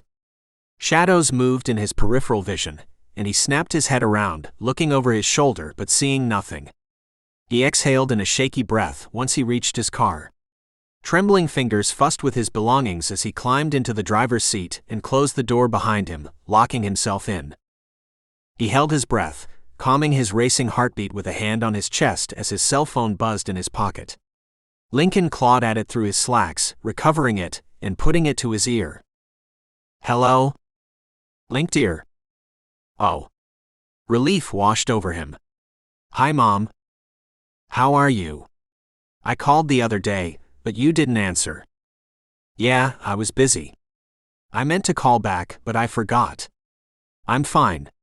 How are you and Dad? We're good. We were thinking about making a trip up there to visit you soon. Didn't you say you had a gallery opening in a few weeks? Yeah, I do, but it's really small. You don't have to come all this way for it. His mother scoffed. It's not small. We love seeing your art. Thanks. Lincoln's cheeks burned. I guess you could come up and see it if you wanted. Oh, of course. It'll be a nice little vacation. You know your father's bad about taking time off of work. Yeah, Lincoln chuckled. I know. So how's Grayson? Lincoln groaned. Grayson? Right, well. I don't know, actually. We don't talk anymore. I'm sorry to hear it. What happened? Nothing, Mom. We grew apart. Lincoln picked at the threads on his slacks. Ah. So you're single now? Well, not quite. Oh. You didn't grow apart from Grayson for this new boy, did you? You know what I've said about cheating? No. Grayson and I were over before the new guy, but the new guy is, well, he's amazing. When you guys come up for the gallery opening, we should all have dinner or something. Yes, indeed. I can't wait to meet this new boy. I think you and Dad will like him. Anyway, Mom, I need to get going. I've been at the studio all day, and I'm exhausted. I'll text you the information for the gallery opening, okay? Of course. Have a good night, honey. I put an extra $300 in your account because I love you. Wow. I don't really thanks. Okay, see ya. He ended the call and checked his account. The operator read the balance, and sure enough, it had an icing and cherry of $300. Smiling, he shook his head and sparked the ignition of his vehicle, rolling to the edge of the parking lot. As he waited at the exit, a car rolled up behind him, flashing bright lights into his rear-view window. The car followed him as he turned left out of the parking lot and drove directly back to his apartment. It followed him into the complex and around the new parking lot until he fit his hatchback into a parking space. The vehicle sped off, but Lincoln's car idled. He locked the doors and wrapped his arms around his body. He peered around the parking lot through lightly tinted car windows before reversing back out of the space and leaving again. As he turned out of the parking lot, the same vehicle appeared behind him, and his heart jumped into his throat. He squeezed the steering wheel as he made a series of nonsense turns and ended up at the local superstore, bathing in the yellow streetlights. He parked his vehicle as close to the doors as possible and jumped out, clutching his cell phone in his hands. Jamming his hands in his pockets, he rushed to the entrance, exhaling a long breath once he found sanctuary in the superstore's carpeted lobby. Still with a racing heart, he raked his fingers through his hair and looked around. Calm down, dude. You're overreacting, he murmured to himself. It's all coincidence. He strolled through the aisles. The store stayed open 24 hours, but as the night wore on, the customers grew sparse and his anxiety swelled in his chest. He chewed his bottom lip before groaning and calling Tai, pressing his cell phone into his ear as it rang. Hey, Tai answered on the second ring. I have your extra key. Where are you? Lincoln's breath came out in a rush. Went to the bar with my classmates. It's a Thursday ritual, why? And no reason. Lincoln's eyes darted around the shopping center. I'm sure it's nothing, but I think someone followed me home. Where are you right now? I went to the superstore. I didn't feel comfortable getting out at the complex, so I left again. Good. Stay there. Tai shuffled around on the other end, offering muffled goodbyes until the roaring noise around him diminished to silence. I'm sorry. I didn't mean to ruin your night with your friends. You didn't ruin anything. You were smart not to stop at the complex. Do you know anyone who would want to scare you? No? Ex-lovers? Grayson was a jackass, but I don't think he'd bother following me. He was pissed when he came to get his stuff, but I don't know. All right. I can't drive and talk. Stay put and I'll be there in a few minutes. Okay. Lincoln squeezed the cell phone as tears clouded his vision. As scared as he was, warmth spread over him. Tai believed him. Lincoln browsed the aisles blindly, turning the corners and walking until his cell phone buzzed with a message. His features lit up, and he traced his steps back to the store's entrance. When he saw Tai standing cluelessly in the lobby, he bolted towards him, throwing himself into the man's arms. Tai grunted. Hey. He kissed the top of Lincoln's head. Went to the complex first and checked around your apartment. Then came this way. Oh. Lincoln's cheeks warmed. Thanks. Didn't find anything. You think it was your ex? Lincoln shrugged. I don't know, honestly. I'm glad you're here, though. He clung to the other man, resting his head on Tai's shoulder. Tai rubbed a hand down his back. It's nothing. You drive home and I'll follow you, all right? Lincoln nodded. Why, yeah. Cool. Tai looked over Lincoln's head, casing their surroundings before he extended his palm to the artist. Ah. Lincoln threaded their fingers together, and Tai led them through the parking lot, depositing him at his vehicle. When they arrived back at the complex, Tai checked Lincoln's cluttered apartment a second time as the other man waited in the hallway. He checked every door in the bedroom. When he cleared the room, he closed the door behind him, and did the same for the guest bedroom and the bathroom before he returned to the entrance. "Is it okay?" Lincoln's wide eyes focused on him. "Yeah. It's clear," Tai rumbled. "You're safe in here. You have an alarm system, don't you?" "I do, but I usually don't use it." "Yeah, start using it just in case. The things are faulty at best, but still worth having." "Faulty?" "Yeah, easy to hack if you were computer savvy." "Oh." Tai kissed Lincoln's cheek. "You're safe in here, and I'm right across the hall. Try to get some rest." He pressed his lips into Lincoln's neck, inhaling a deep breath of his scent before he retreated. "Thanks for everything." "No problem." Tai traded places with Lincoln, standing outside the doorframe. "Close it and set the alarm while I'm still here." With a nod, Lincoln closed the door and signaled the alarm. It beeped 4 times. Tai's skills for alarm system hacking had faded in his years behind bars, but he memorized the sound of the combination. When the system relayed its final beep, Tai retired to his apartment, kicking off his boots and shrugging out of his leather jacket. He slumped down on the couch and rested his head on the back, closing his eyes. The house settled around him. The wood groaned, constricting as cool air replaced the late summer heat. Bored eyes followed the popcorn pattern on his ceiling, until his hunger consumed him and forced him from his reclining position. He trudged into the kitchen and fumbled with used pans and overprocessed meat until he made himself a sandwich. He wrapped the sandwich in a paper towel and bit into it. There was a knock at his door. Tai looked down at his sandwich, groaned, and moved to the door, answering it with reluctance. "Sorry," Lincoln chirped, I don't feel comfortable over there alone. I keep hearing things, and I can't." He bit his bottom lip and turned large brown eyes up to Tai. "Can I sleep here, please?"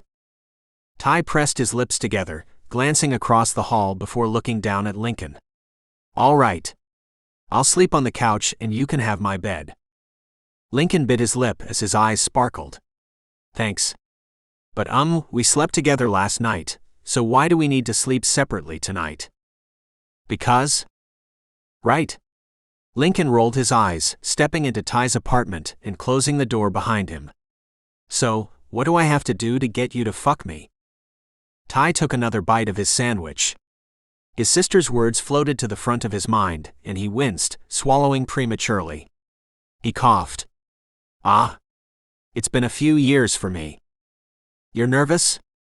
He moved back into the kitchen, discarding his sandwich. "Not sure if nervous is the right word." "Does your heart start beating fast when we're alone?" Lincoln followed him, drumming his slender fingers on the counter as he approached Tai. "Yeah." "Butterflies?" Tai shivered. "In my stomach." A smile touched Lincoln's face, and his full lips parted on a soft breath. He flicked his eyes towards the ground before they came back to Tai's face. "Me too." Lincoln's nostrils flared, his pupils dilated, and he inched closer to Tai, tilting his head. His little movements caught Tai's attention. Lincoln's eyelashes fluttered, he bit the inside of his lip, and thin wisps of hair swept across his face as he moved. He brought his lips close to Tai's, stealing his breath as their lips met for a chaste kiss. Tai's heart somersaulted in his chest, rattling his ribcage, and his racing pulse woke up retired nerve endings. Each time they kissed, Lincoln chipped away at Tai's hard exterior. With this kiss he struck gold. Tai flattened his palm on the counter, scraping the surface with his nails. "Take me to bed," Lincoln murmured against his lips. "Yeah." Tai nodded and kissed Lincoln, backing him out of the kitchen and down the hallway. "Careful," Lincoln gasped, hooking his arms around Tai's neck. "I know my house," Tai rumbled, ripping Lincoln's shirt over his head and exposing the shining barbells piercing his nipples. "Gee good." Lincoln groaned. Tai's hands roamed over him as they continued through the apartment, past the couch, and down the shallow hallway. Strong arms pushed Lincoln into the door, trapping him against the painted wood. "I love these." He thumbed over Lincoln's nipples, scrunching his eyebrows together. Yeah? Lincoln's body arched at Ty's touch. You could suck them, he whispered. Tai obliged, clamping his lips around one of Lincoln's dark nipples. The artist moaned, resting a hand on the top of Ty's head, scraping through his short hair. He swirled his tongue around Lincoln's flesh, over the metal, and around the areola. Lincoln moaned louder, writhing under the trap of Ty's body. He pressed his harden against Tai, rolling his hips against him. Oh fuck! He moaned a third time. Tai teased his other nipple, sucking it as he massaged the first one. He pinched it and flicked it, inspiring more bubbling moans from Lincoln's lips. With a rumble, Tai pulled away, wetting his lips as he opened the door to his bedroom. Lincoln stumbled. Whoop, oh. His cock tented his slacks, and Tai's attention honed in on it. I want to taste you. Oh yes. Lincoln unbuckled his pants and slipped his fingers into his briefs, pushing both down his thighs. He kicked off his shoes and stepped out of his clothes, sinking down on the bed and spreading his legs apart. He stroked over his cock, fingers squeezing the head and thumb tracing the ridge. Tai's face burned. Don't be shy. Oh, did you mean my ass? Lincoln's eyes sparkled. Tai's pulse hammered in his ears. Lincoln shifted his position, lifting one foot on the bed and scooting forward, exposing his hole and revealing another piercing just under his sack. Tai's cock strained his jeans. Fuck. Lincoln arched one foot and stroked his length again, before he abandoned it and licked his fingers. He slipped a hand between his plush-ass cheeks and massaged his entrance with a groan. Tai stumbled over to the bed, collapsing on his knees in front of the artist. He sucked in his breath, taking in the other man's husky scent and kissing the insides of his thighs. Go on, Lincoln encouraged, pulling his hand away from his sensitive areas and gripping the bedsheets under them. Tai adjusted himself on his knees, spreading his legs for his throbbing cock and sitting back on his heels. He licked from Lincoln's entrance across his secret piercing, over his balls and up the length of his cock. He groaned and closed his eyes as he took all of Lincoln's cock into his mouth, working his jaws and throat around his length. Lincoln smoothed his hand over Tai's short hair, nails scraping his scalp. The artist's skin was sweet, and his pre-cum was even sweeter. Tai retreated and gripped the side of the bed as he browsed Lincoln's skin, kissing the crease of his thighs and tasting his sack. He swirled his tongue around, showering neglected skin with affection. With a groan, he reached between his own legs and squeezed his cock through his jeans. He exhaled against Lincoln's skin, rustling the fine dark hairs coating his thigh. Lincoln matched Tai's groans as he pushed himself upright and chewed his lower lip. Soft fingers tugged at Tai's shirt, inching it up and exposing his thick torso. He pulled Tai's shirt over his head and moved closer, dropping his legs off the side of the bed and yanking Tai to his feet. Tai's cock flexed as Lincoln's hand swept over the band of his jeans, and it stood out in sharp relief. Lincoln's fingers traced the outline. My turn. Lincoln lifted his eyebrows, unzipping Tai's jeans and sliding them down. Tai's belly hollowed. He turned his face away as Lincoln's hands dipped into his pants and fished his cock out. The other man's soft hands on him made his thighs quake. Oh. Worth it, Lincoln purred. What? Tai shuddered again. Waiting was worth it for this cock. Lincoln kissed the swollen head and curled his tongue around it. Oh. Tai's knees buckled, and he reached a hand out, bracing himself on Lincoln's shoulder and clearing his throat. You're so long and thick. Lincoln's eyes sparkled as he swept his lips along Tai's shaft. I bet you say that to all the boys, Tai rumbled, wetting his lips as Lincoln looked up at him. Only when it's true. Lincoln chuckled, rolling Tai's cock in his hands. His fingers teased the slit. I want to suck you off, but then I want you to fuck me. I can. Tai's nostrils flared and he tipped his head down as Lincoln fisted him. Lincoln nodded and moved closer. Tai's cock disappeared in Lincoln's mouth and his eyes rolled back in his skull. The pleasure was insurmountable. Lincoln was an expert with his tongue, his lips, and his hands, and Tai's cock throbbed, pulsing against Lincoln's lips as his tongue tickled his slit again. 10 years of waiting, and weeks of Lincoln's overt teasing, left Tai seconds from his orgasm after only a few minutes of attention.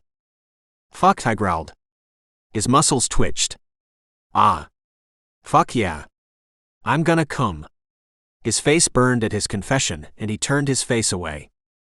Lincoln moaned around him, focusing all of his attention on Tai's cock. His mouth moved over him, and both fisted hands followed the trail. Tai placed a hand on the back of Lincoln's head, smoothing over the shaved sides and gripping the longer hair on the top. He exploded in the other man's mouth. Ah fuck, Tai gritted his teeth, growling through them as each wave of pleasure coursed through him. The room danced around him, and when Lincoln released his cock, he stumbled backwards. Lincoln licked his lips and leaned back on his elbows, exposing himself and his own shining mess of pre-cum against his belly and his thighs. You promised me a round 2. Grab a condom. Tai shook off the mind fog and crawled on top of Lincoln before pausing. His heart sank. I don't have any. Lincoln kissed him, hooking one leg around his firm ass and rubbing his toes against the inside of his thigh. Oh? Well then don't worry about it. Tai shook his head. I'll get some. Not right now though, because right now I want to come. Yeah, I know you do. Tai chuckled. Okay, but how are we going to solve the pressing matter of you not having a condom right now? Tai meshed his body with Lincoln's, lowering himself down over him and propping himself up with his elbows. Rough hands cupped Lincoln's face. I thought artists were supposed to be sensual, and it wouldn't be all about fucking. Lincoln lifted his chin and placed his hands on Tai's sides, fingers strumming over stretched muscles. Like what? Lay paint down, have sex in it, and call it art. Tai smirked and kissed Lincoln's jawline. His hips moved against the artist. Sounds fun, but it has to be primary colors. Why? Because they mix well. He kissed Lincoln again, stealing his breath. Lincoln shivered under him. Oh. Why yeah. Tai pinned Lincoln under his larger body, and their legs twined together. He ground his hips against Lincoln, sliding his cock against the other man's until they were both panting, until Lincoln shivered with desperation under him. He marked Lincoln's sweaty jawline with kisses. How's this? He rumbled. Gee good. Lincoln's cheeks flushed with color, and he clawed at Tai's blazing skin. I'm close. At Lincoln's mumbled words, Tai kissed him again, sweeping over Lincoln's swollen lips, over his nose and warm cheeks. You're beautiful, he whispered into the shell of Lincoln's ear and nibbled his jawline. I missed you before I ever met you. Lincoln gasped. Me too. His body convulsed with his orgasm, shoulders curling forward and breath sailing out of his lungs. Tai came behind him, spurred on by the first burst of Lincoln's cum against his body, his involuntary movements and his airy moans. He rumbled, and he reached between their bodies, adjusting their cocks and nestling his softening length on the side of Lincoln's. He pulsed against him. I'll have condoms for next time. Lincoln jerked again. Aftershocks racked his skinny frame. Oh. Okay. Okay, yeah. Fuck. You thirsty? Yes, but I don't want you to move. Lincoln slid his arms from Tai's sides to his shoulders, squeezing him around his neck with another sigh. His eyelids fluttered closed. Tai shifted, resting half of his body across Lincoln's. His head rested against the artist's chest, and Lincoln's steady heartbeat lulled him into a deep sleep. Part 2. Lincoln woke alone in bed the next morning, and he rolled over, closing his eyes again as he replayed their actions from the previous night. Muscles shivered as he remembered Tai's rough hands and buttery words. He sprawled over the bed, his nude body half covered by the sheets as the sun spilled into the room from a stretched window on the far wall. He groaned as he strained his ears, hearing subtle noises from the kitchen and the lazy thump of footfalls. A smile touched his face and he knuckled his eyes. He gathered the sheets around his body, wrapping himself in them as he trudged from the bedroom to the kitchen, scenting the fine notes of a savory breakfast in the air. Oh.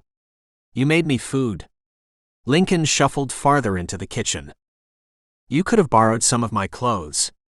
Tai's eyebrows met each other at the center of his forehead, and he smirked. You don't have to wear the sheets.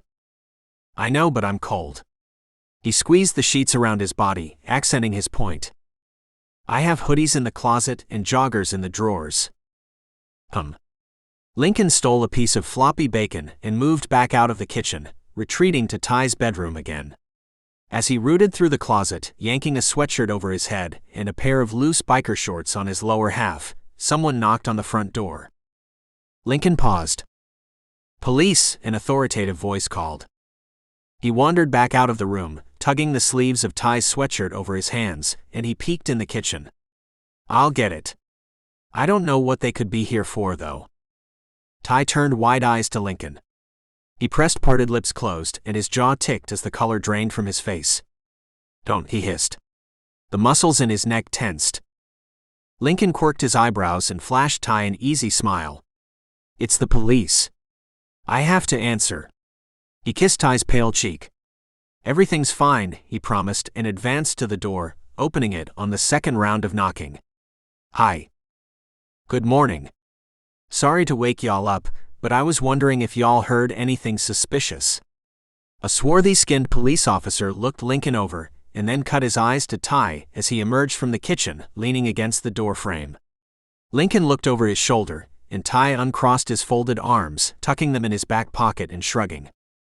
"No?" Lincoln lifted his eyebrow again. "What sort of anything?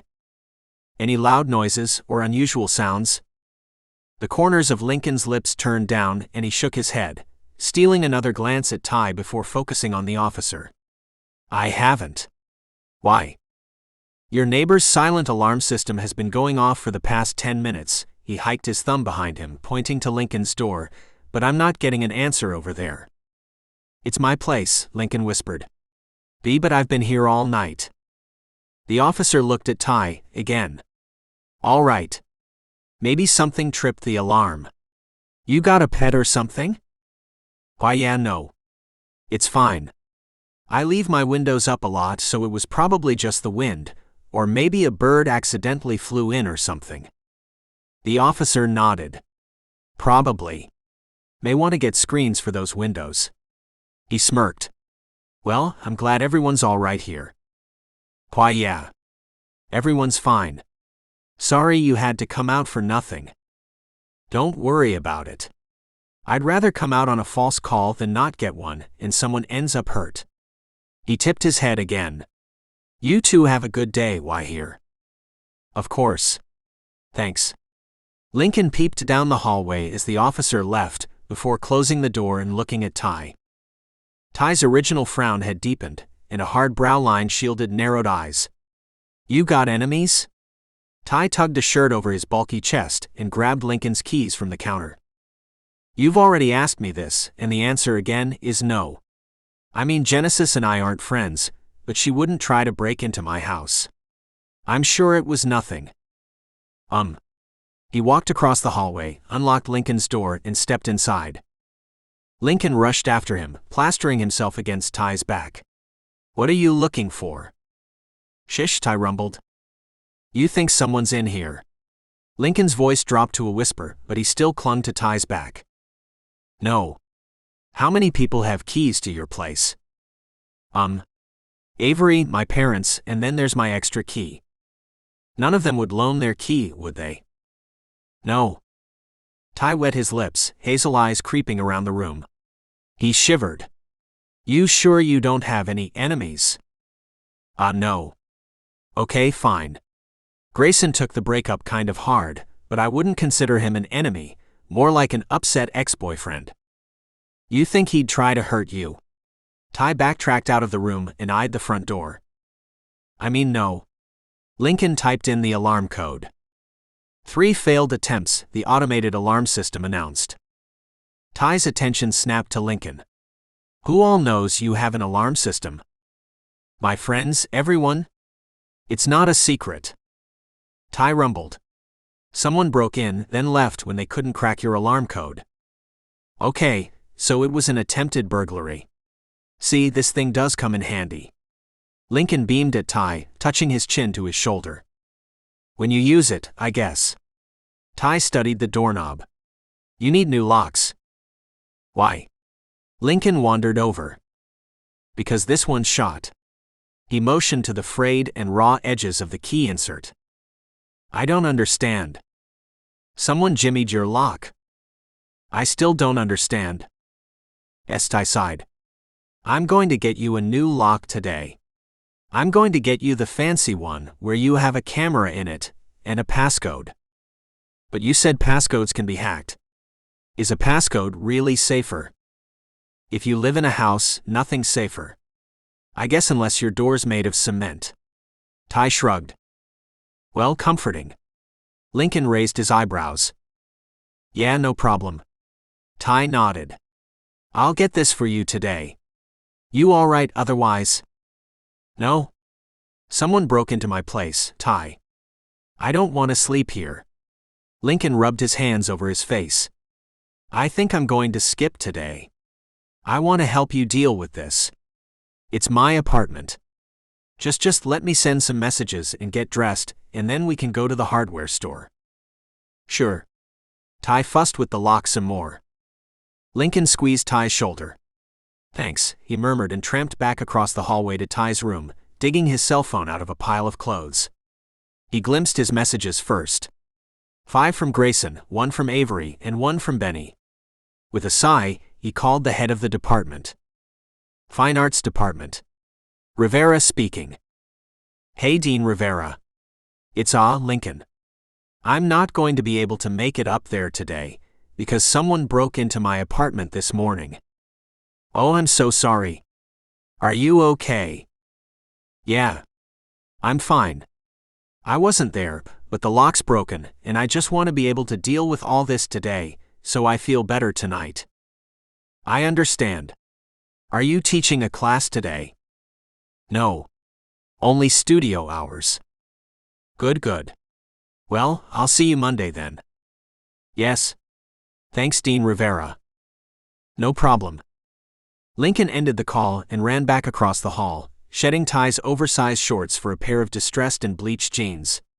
He rolled the hems and slipped canvas loafers on his feet. After splashing water on his face and brushing his teeth, he found Tai looking around his painting room. What is it? The officer was right. We should get screens for your windows. I don't think I need screens for my windows. I'm on the 2nd floor. Who's going to crawl up to the 2nd floor? No one. They'd use a ladder. But wouldn't a ladder be obvious? My dear, we're getting screens. I'll install everything. Tai kissed the top of Lincoln's head. Oh? With your shirt off? Because actually, I love screens. Lincoln grinned. We'll get condoms too. Yeah. We'll probably need them for after all this handy work you plan on doing. Lincoln wagged his finger around the room. Oh yeah, and I'll mop this floor too. I bet it hasn't been mopped since you moved in. Lincoln gasped. Are you calling me messy? Yeah. Lincoln's features soured but recovered in record time. Ooh. Can we take the motorcycle? How are we going to get screens for your windows on a motorcycle? We can get them later. 2 trips to the hardware store because you want to ride on my motorcycle. I want to ride on some of your other things too. Tai's face turned several shades of deep red and he rubbed his nose. We can take the motorcycle. Yay. We'll get locks and condoms now and the screens later. You should eat breakfast before we leave. I'll take it with me. Tai chuckled as they moved across the hall, returning to his apartment. You can't. You have to hold on. Just eat, none of this is going anywhere. Lincoln's shoulders sagged as he trudged into Tai's kitchen, staring at the other man as he nibbled bits and pieces of food. You are so dramatic. Tai chuckled again, following Lincoln and wrapping his arms around his torso. He kissed Lincoln's neck. I will make sure you're safe. I always feel safe with you. Lincoln twisted in his arms. He studied Tai's pink lips before kissing them, tasting the salt from breakfast and the subtle hint of peppermint toothpaste. Can I tell you something? Anything. Tai's muscles clenched. Okay. His voice tightened. I know how to prevent break-ins because I've done them before. You've broken into someone's house before. Lincoln reared back in his arms. Is it what you went to jail for? Tai hung his head, squeezing his eyes shut with soft laughter. It doesn't make you uncomfortable. No? You're not a bad person. I trust you had reasons to break into someone's place, if you did. Stealing was the reason. Okay. You're determined to make me into a good person, aren't you? What if I told you I killed someone? Lincoln pressed his lips together, snaking out of Ty's arms. Do you want me to think you're a bad person? I really thought we'd moved past this finally. Tai sucked in a breath. I want to know your line. Lincoln stretched and rubbed his hands down his face. Okay, listen. Here's the thing. I like you. I like you a lot, and I understand you've done terrible things in your past. I understand you're afraid because of it, and I can't imagine how hard it is for someone to adjust after going through what you've gone through, but Tai shuddered. Lincoln's eyes darted over his form, lingering on his clenched fists. I want to be with you. You aren't any less deserving because of your past, okay? Lincoln touched Ty's forearms, trailing his fingers down to his fists and tracing his white knuckles. He coaxed a tight fist open and slid his palms over them. Thank you for telling me. Why yeah, Tai croaked. Lincoln kissed his cheek. Good. I'll meet you downstairs. Change shoes and grab a thick jacket if we're taking the bike. Lincoln's heart fluttered, and he bit his bottom lip, looking down at his loafers. Right. Tai spent all day Friday working on repairs at Lincoln's apartment. He replaced the locks at the front door, upgrading the simple apartment key lock to a more advanced locking system with a camera and keyless entry. He fit screens on the windows and repaired unrelated problems as well. Tai unclogged the shower drain, digging out gobs of matted hair as Lincoln apologized profusely from the doorway, and he washed Lincoln's dishes and swept his floor. By the end of the day, Lincoln's place was secured to Ty's preferences. Lincoln's place was clean and Tai was exhausted. He collapsed into his bed alone and fell asleep. Besides breakfast together and shared dinners, Tai and Lincoln spent their weekend apart. Tai worked all weekend, waking up before sunrise and picking up construction shifts from the local hardware store. Lincoln busied himself with new art projects, flooding his place with a series of new paintings. The putrid scent of oil paints seeped from under Lincoln's door, traveling down the hallway. Tai worked construction on Monday and Tuesday morning too, leaving early and showering at the on-campus gym before going to his welding class. He squeezed through the aisles, dropping his bag on the ground and collapsing in a seat next to Colin, who greeted him with a lopsided smile and a nod. Looking good. Hey, Tai rumbled, yawning and rubbing his eyes. Got a question for you. Shoot. What's your plan after you graduate here? Get a job. Yeah, okay, but what kind of job? Have you thought about it? Get a high-paying job. Was hoping for maybe $80,000 a year or something. Colin stroked his chin. Huh. Well, I had this idea. What kind of idea? What if we had our own little company? You know, we're both welders and we could do contract work. Tai cut his eyes to Colin, hollowing his cheeks. I'll have to think about it. We could do it the full legal way, get a garage, be official with it. Tai shrugged. Sounds risky. Everything in business is risky. Would you rather make your own paper or work for someone else? I'm just asking. Plus, we can do more than welding too. We could start a lawn care company. People always need their grass cut. Or a towing company. Tai sighed. I'll think about it. Well, think quick. I found this damn good deal on a garage. I'll pay for it as long as I know someone's in this with me. All right. Send me the address of the place, but I still need some time to think on it. Sure. I'll text it to you. Grinning, Colin pulled out his cell phone, sending Tai a text message as the instructor filed into the room and hushed the class. The 3-hour session dragged by with Tai's mind floating with possibilities. Colin's proposition tempted him, but Tai was wary. He stuffed his book and notes back into his bag at the end of class, and Colin spun in his seat, fixing his attention on Tai. Get any thinking done? A little. Guess I'm wondering what's my recourse if you ditch. Well, first, I ain't gonna ditch. Second, you've known me for close to half a year now. You know my kids. I've had you around my girl. We're not strangers. We're not blood either. Tai grabbed his backpack and hooked it on one shoulder, leading Colin out of the room. You have to let those rules die, man. We can become businessmen now, men people respect. As the first student ducked out of the classroom, Lincoln entered it with a messenger bag on his shoulder and a pleasant smile on his face. His top-knot bun added several inches to his height and removed them from his width. Tai's burly classmates towered over the artist. Lincoln's dark eyes scanned the room, and when they landed on Tai, he smiled. Colin quirked an eyebrow, jabbing Tai's side. You know him? Yeah, Tai rumbled. Tai. Hi. Lincoln stood on his toes and kissed Tai's high cheekbones before rocking backwards on his heels. Hello. Is everything okay? Huh. Yeah. Everything's fine. I was just leaving the studio, and then I remembered you have class tonight, and we've both been really busy and haven't seen each other much, so I figured I would meet you after your class. Ah. Well. Tai looked at Colin. Colin, this is Lincoln. Lincoln, Colin. Colin shook Lincoln's hand. Nice to meet ya. Nice to meet you too. Lincoln smiled, threading his fingers through Tai's. I was just telling your man here about this garage opportunity we've got. Oh, really? Lincoln lifted his eyebrows, looking between the pair. I'd love to hear more about it. Sure. Colin rambled about the garage and all of his business ideas as they exited the classroom and strolled out of the building. Lincoln fueled Colin's excitement with different ideas while Tai ignored them both. He looked around the dark campus, sharpening his senses as they parted from the group.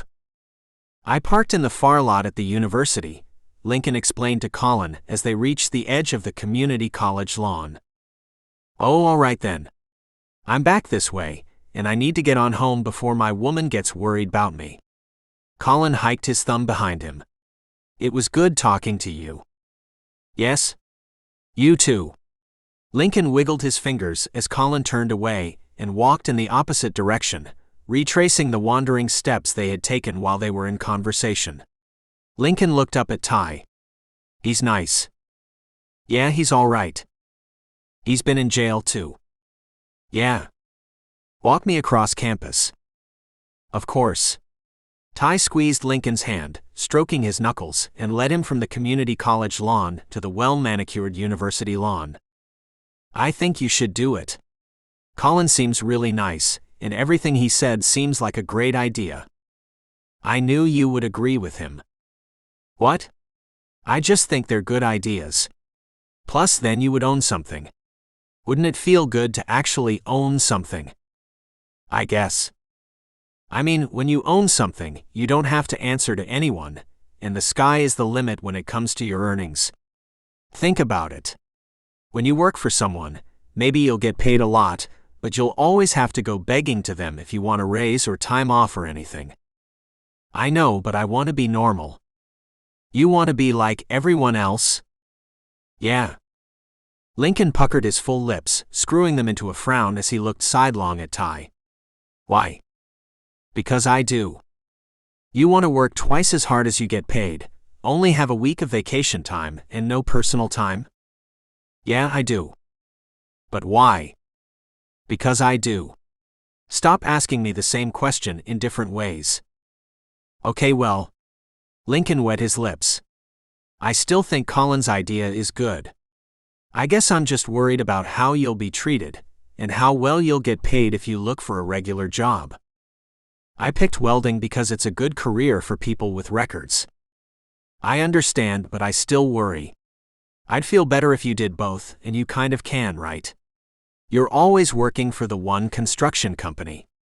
Can't they hire you as a welder? Construction companies need welders, right? Yes, my dear, they do. Tai kissed Lincoln's jawline. You think I should work with Colin? Yup. Take a chance. You have nothing to lose, since you already have enough money to pay for your apartment and food and everything. Or is your sister helping you with those things? It's my money. Lincoln eyed him, dark eyes curious, but he didn't ask the question brewing on the tip of his tongue. Okay. Relieved, Tai squeezed his hand. I saved it from before. How much did you save? A lot. Why? Tai shrugged. I was planning to buy a house. A house? How much did you have saved? A lot. Where is it now? My sister has it. Tai pursed his lips. And she deposits some into my account every month. It's my money, but it looks suspicious when someone. Yeah, I get it. Lincoln shivered as they reached his hatchback. Does it scare you? No, you don't scare me. You don't believe me? Lincoln tossed his bag in the back seat and leaned against his vehicle, tickling Tai's palm with his soft fingers. It sounds crazy and unbelievable, but I do. I believe every word. He cradled Tai's hand in both of his, caressing his thick fingers and lifting the man's hand to his lips. Lincoln's long eyelashes shaded his eyes, and he kissed the pads of Tai's fingers. Tai rumbled, Link. Lincoln shivered again. I love you. His breath ghosted over Tai's fingers. His soft words slammed into Tai, dizzying him on his feet. Oh. Tai closed the shallow distance between them, pinning him against the car and sweeping his lips over Lincoln's shoulder. I love you too. Gee, good. Lincoln nuzzled his hand. Tai curled his fingers around Lincoln's face, stroking the slope of his jaw. He tipped Lincoln's chin up and stole a gentle kiss, pressing his lips firmly against the other man's. I'll talk to Colin, Tai sighed, about the garage. Lincoln smiled, dark eyes sparkling in the moonlight. Okay. Tai opened the door to Lincoln's vehicle. I'll meet you back at the complex. Promise? Tai flashed a smile, touching his tongue to the roof of his mouth and administering Lincoln another kiss. I promise. I'll be there right behind you. Lock your door when I close it. Of course. Tai released the door once Lincoln was buckled in the seat and stepped away from the vehicle, slipping his hands into his pockets. He flicked his eyes around the area as Lincoln started his vehicle and peeled out of the parking lot, rolling his shoulders and stretching his neck. The shadows moved around him, chased by the headlights of Lincoln's hatchback, and Tai traced the back of his teeth, cutting his eyes to the left and right. They were alone. When Lincoln pulled out of the parking lot, he turned away, strolling back to the community college and climbing on his motorcycle. Lincoln deposited a duffel bag of art supplies and clothes in his office Friday morning before he strolled into the painting studio, stealing a space in the back of the room as the instructor, Professor Jackson, demonstrated a limited palette painting for the undergraduate students. He propped his head in his palm as he scraped dried paint off his palette and wiped his palette knife clean with a shop towel. By noon, he had finished half of a lazy color study. He dunked his brushes in a container of turpentine and eased off his stool, stretching his arms over his head. As the students packed their supplies, covering their palettes with plastic wrap and rinsing their brushes in the deep sink, Avery and Benny ducked into the painting room, joining Lincoln in the back of the class. Hey, Link. Benny smiled. How's it going? Lincoln squeezed paint off his palette knife, wiping it clean, before he flicked his eyes up to the other man. It's going fine, I guess. He thinks someone's stalking him. Avery confiscated a corner of Lincoln's seat and rested her chin on his shoulder. Is someone stalking him? You make it sound so trivial, but it's kind of serious. Like, it's creepy and uncomfortable, and it makes me want to take really long showers. Stalking isn't trivial. Benny adjusted his glasses. If you feel like you're being stalked, you should take precautions. Have you taken any precautions? Yeah, a few. Boyfriend installed a more secure lock on my door, and I've been more diligent about setting my alarm when I leave. Avery rolled her eyes. Boyfriend is probably the one stalking you. Why would he stalk me when he gets to see me whenever he wants, Avery? I don't know. I don't presume to know the types of stuff criminals enjoy. Maybe he's into voyeurism. Maybe he is scaring you, so you run right into his burly tattooed arms. Maybe you should really give him a chance. I don't think he's the one stalking me. He would have to have more than a motorcycle. He drives a motorcycle. Benny lifted his eyebrows. Avery nodded, lips pursing together. And he goes to welding classes at the community college too. Or so he says. He goes. I've met him at class, remember? I've even met his friends. Well, his friend. Cool. So, what's he plan to do with a degree in welding? Benny asked. Lincoln tucked his paint tubes away in a fishing tackle box. He wants to get a boring job working for some company, but his friend wants to be independent contractors. How long has he known this friend? I didn't ask. It's not really something you randomly ask people. They tend to volunteer the information if they think you should know, Lincoln snapped. At any rate, I don't think he's stalking me. I get you, Benny interjected. So you have no idea who it could be? I don't know. Honestly, I hate saying this, but it may be Grayson. Why do you think it may be Grayson? Because he's been blowing up my cell phone with text messages ever since the breakup. I feel like he has it out for Tai too. I don't think you have to worry about Grayson having it out for Tai. Tai is like 3 of him. Avery rolled her eyes. He really is. Lincoln nibbled his bottom lip, eyes glazing over.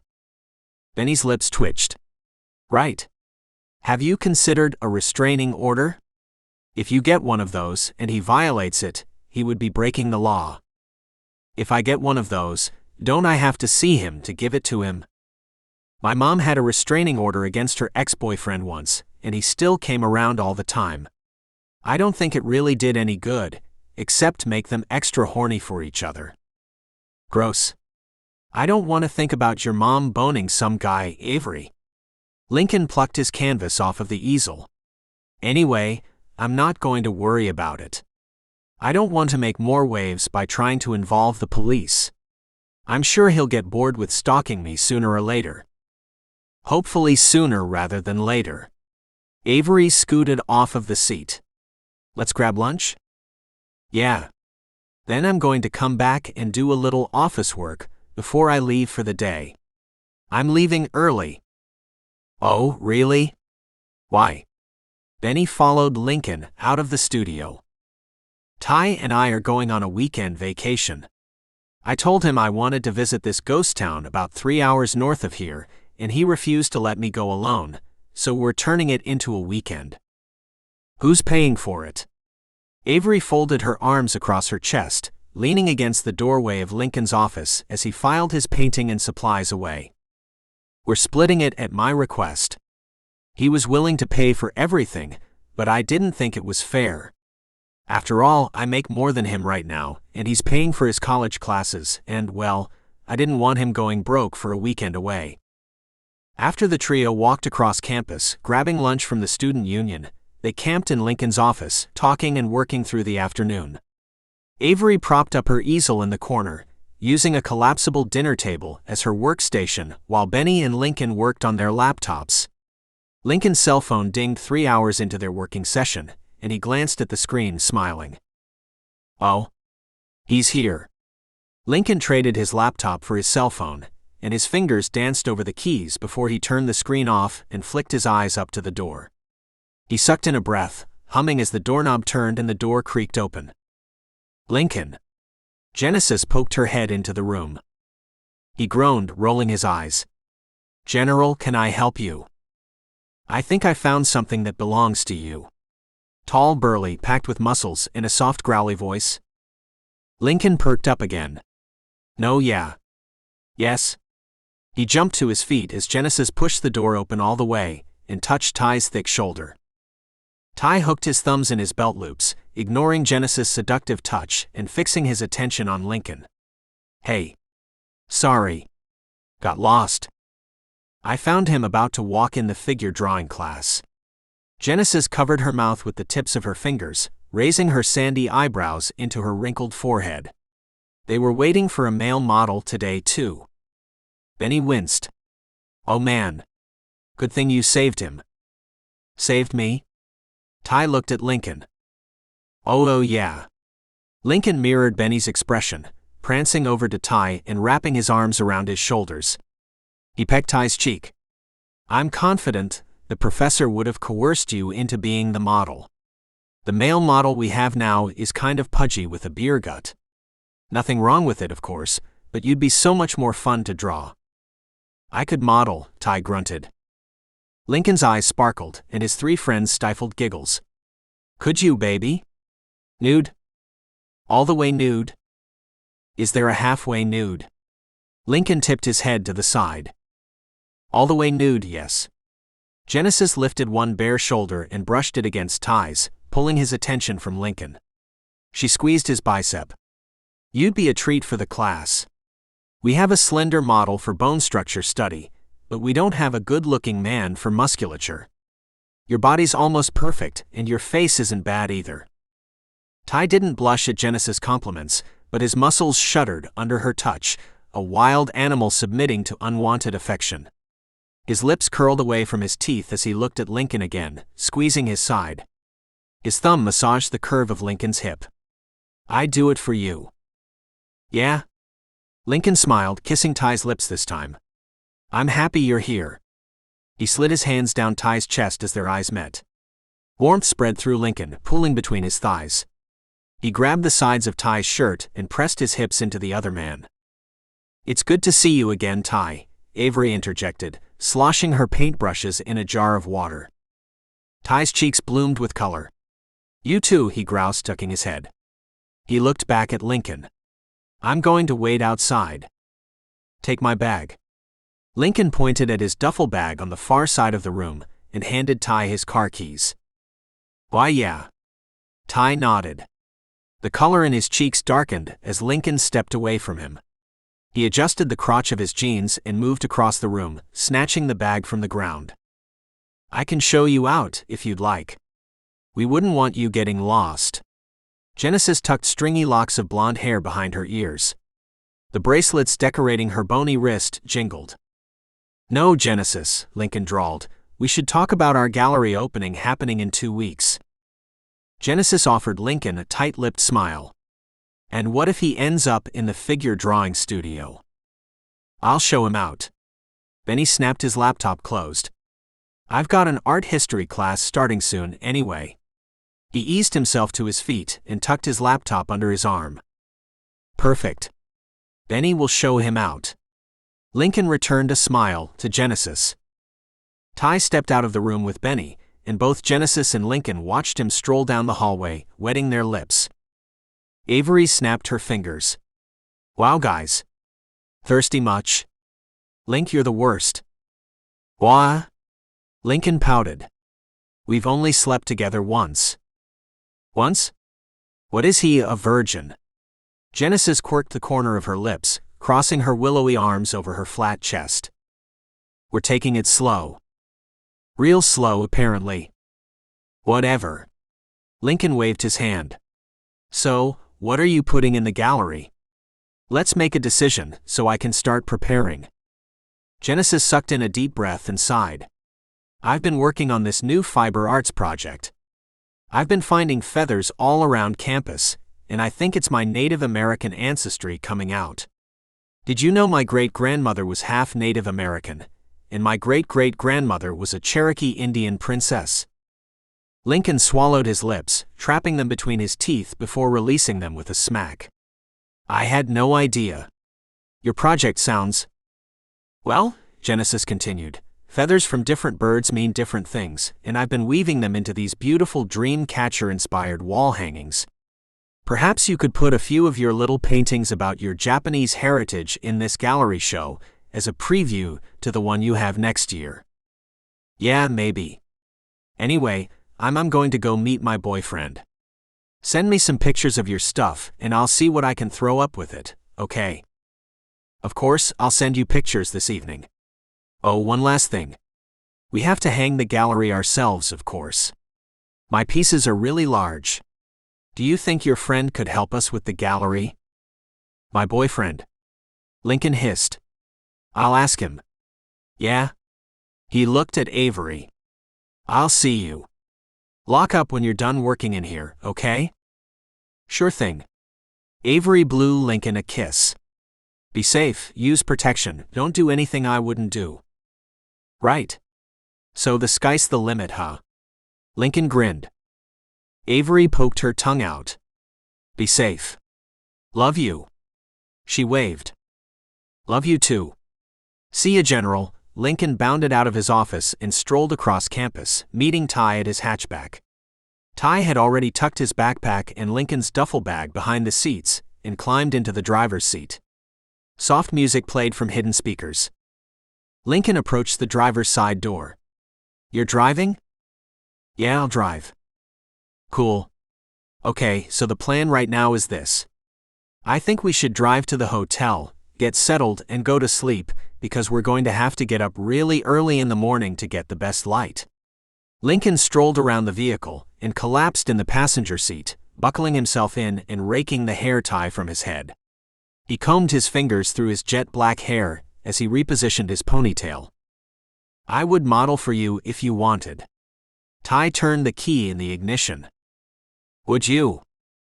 Yeah. Nude or whatever. Lincoln smiled. I may take you up on your offer for my next series. You already have a plan for it? Nope, not at all, but you offering to model gave me an idea. Lincoln secured his hair in a messy bun on the top of his head. Oh. Lincoln's cell phone vibrated in his pocket. He pulled it out, glimpsing the name. Grayson. His cell phone vibrated several more times as a flood of incoming messages highlighted the screen. Lincoln frowned. Who is it? He turned his cell phone over in his lap and snapped his attention to Tai. It's Genesis. I told her to send me pictures of her new series. She's doing this thing with string and feathers. Genesis? Yeah, the one who was feeling you up. Lincoln lifted his eyebrows. Oh yeah, her. She always touchy. With my boyfriends, yeah. Lincoln shrugged. Sometimes it gets uncomfortable. I can say something to her if you want me to. Do you want me to? Please say you do. Tai turned out of the parking lot and eased onto the main street after glancing both ways.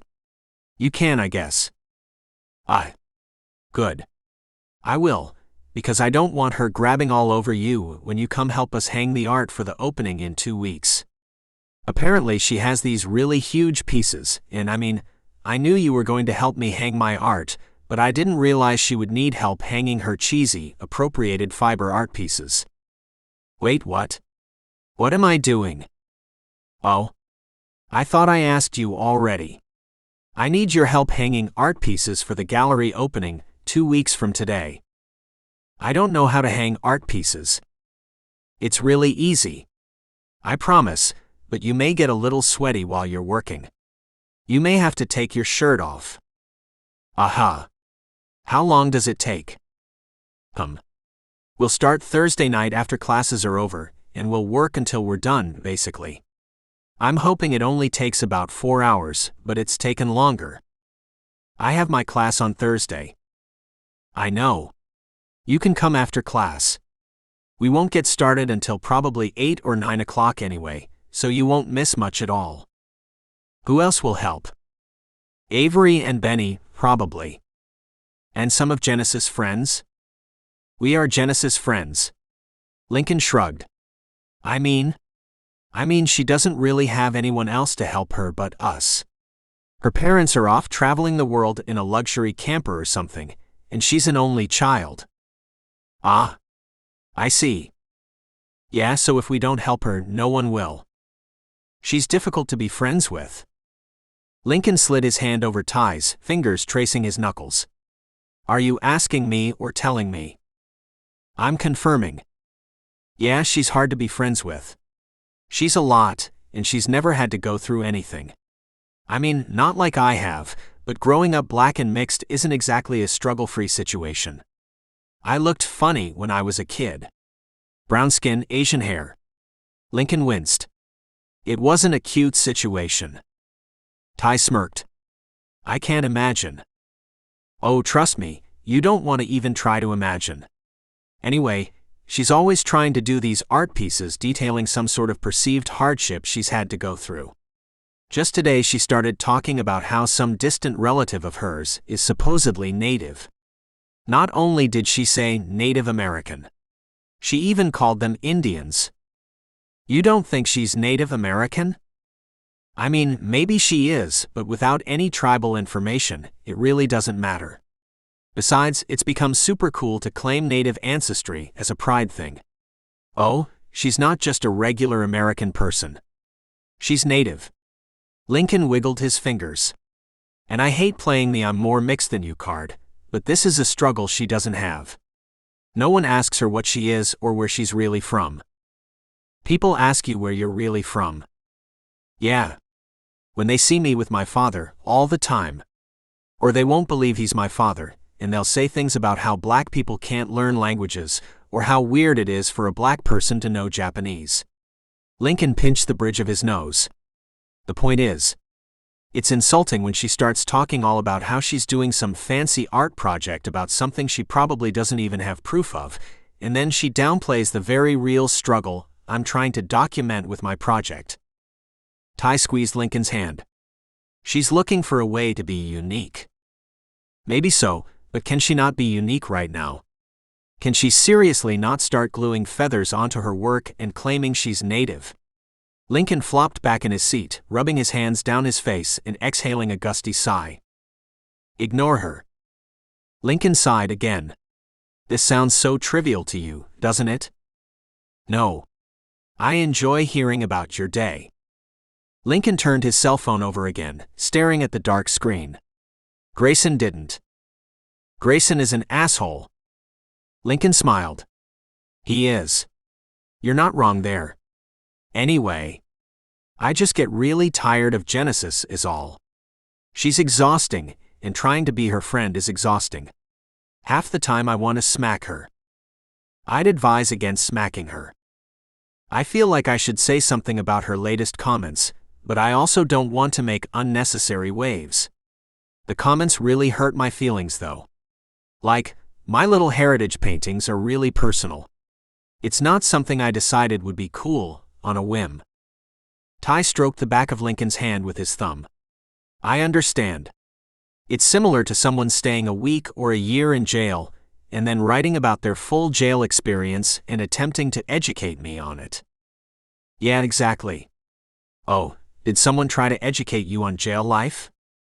Not directly, but you know many celebrities think jail time is a status symbol. Ah. Lincoln nodded, glancing out the window. The city drifted away, leaving untouched land on both sides of the highway, and Lincoln's mind circled back to the differences between Grayson and Tai. Grayson had been extroverted and charming. Tai was the opposite. He was introverted, dripping with a quiet confidence, and only charming if he wanted to be. He rarely wanted to be. As lovers, Grayson was no match for Tai. Even though they hadn't gone all the way, Tai tended to him. Tai met his needs and then some. Lincoln turned his head back to Tai, raking his eyes over his body. It was pleasing too. Tai's corded muscles, faded tattoos, and watchful eyes excited Lincoln. You're staring. I know. I'm thinking about your offer from earlier. The drawing offer? Aha. Lincoln sucked his bottom lip. Do you know what happens when you let someone else draw you? They get to stare at your uncovered body for the whole session. Sessions are usually 3 hours. So you'd stare at my dick for 3 hours? I mean, not just your dick. I'd stare at everything.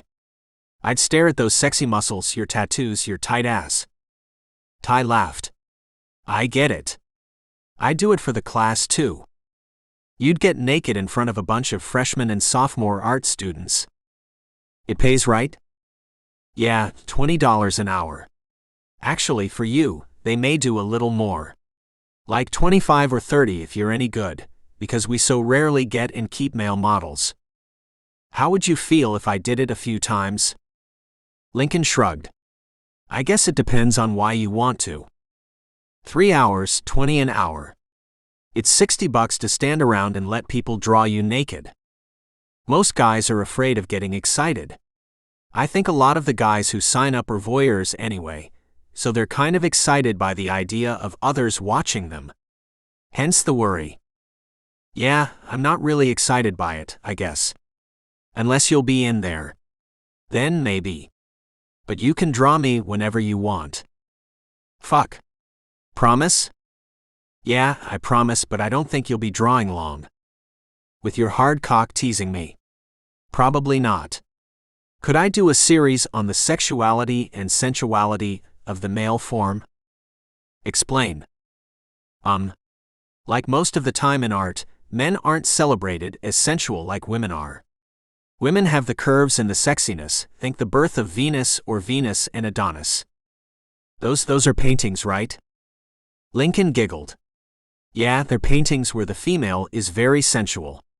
In Venus and Adonis, Venus is depicted as soft and sensual, while Adonis is pictured as strong and, well, the typical view of masculinity. Okay, so, what kind of stuff do you want to do for your sensual male form series? Paintings of your harden, the curves and slopes of your shoulders, your chest. I can't stay hard for 3 hours while you draw. I would work from a mix of life and photography for the paintings. You wouldn't have to stay hard for 3 hours. Lincoln tapped his chin. Unless we did it in stages. I'm sure there are ways I can make you stand up for me. Yeah, I'm sure there are too. How revealing is this thing going to be? The series? All the way revealing? Tai flushed. I mean, you going to show people my ass? Well, your ass is part of your body, so yeah? My hole. Are people going to see my asshole? Oh. Would you rather them not? Yeah, I'd rather you not do detailed paintings of my asshole. Fair. Then I won't. If it's a position where your asshole is exposed, I can get sheer cloth or something to cover it. Okay. Lincoln scanned him over, again.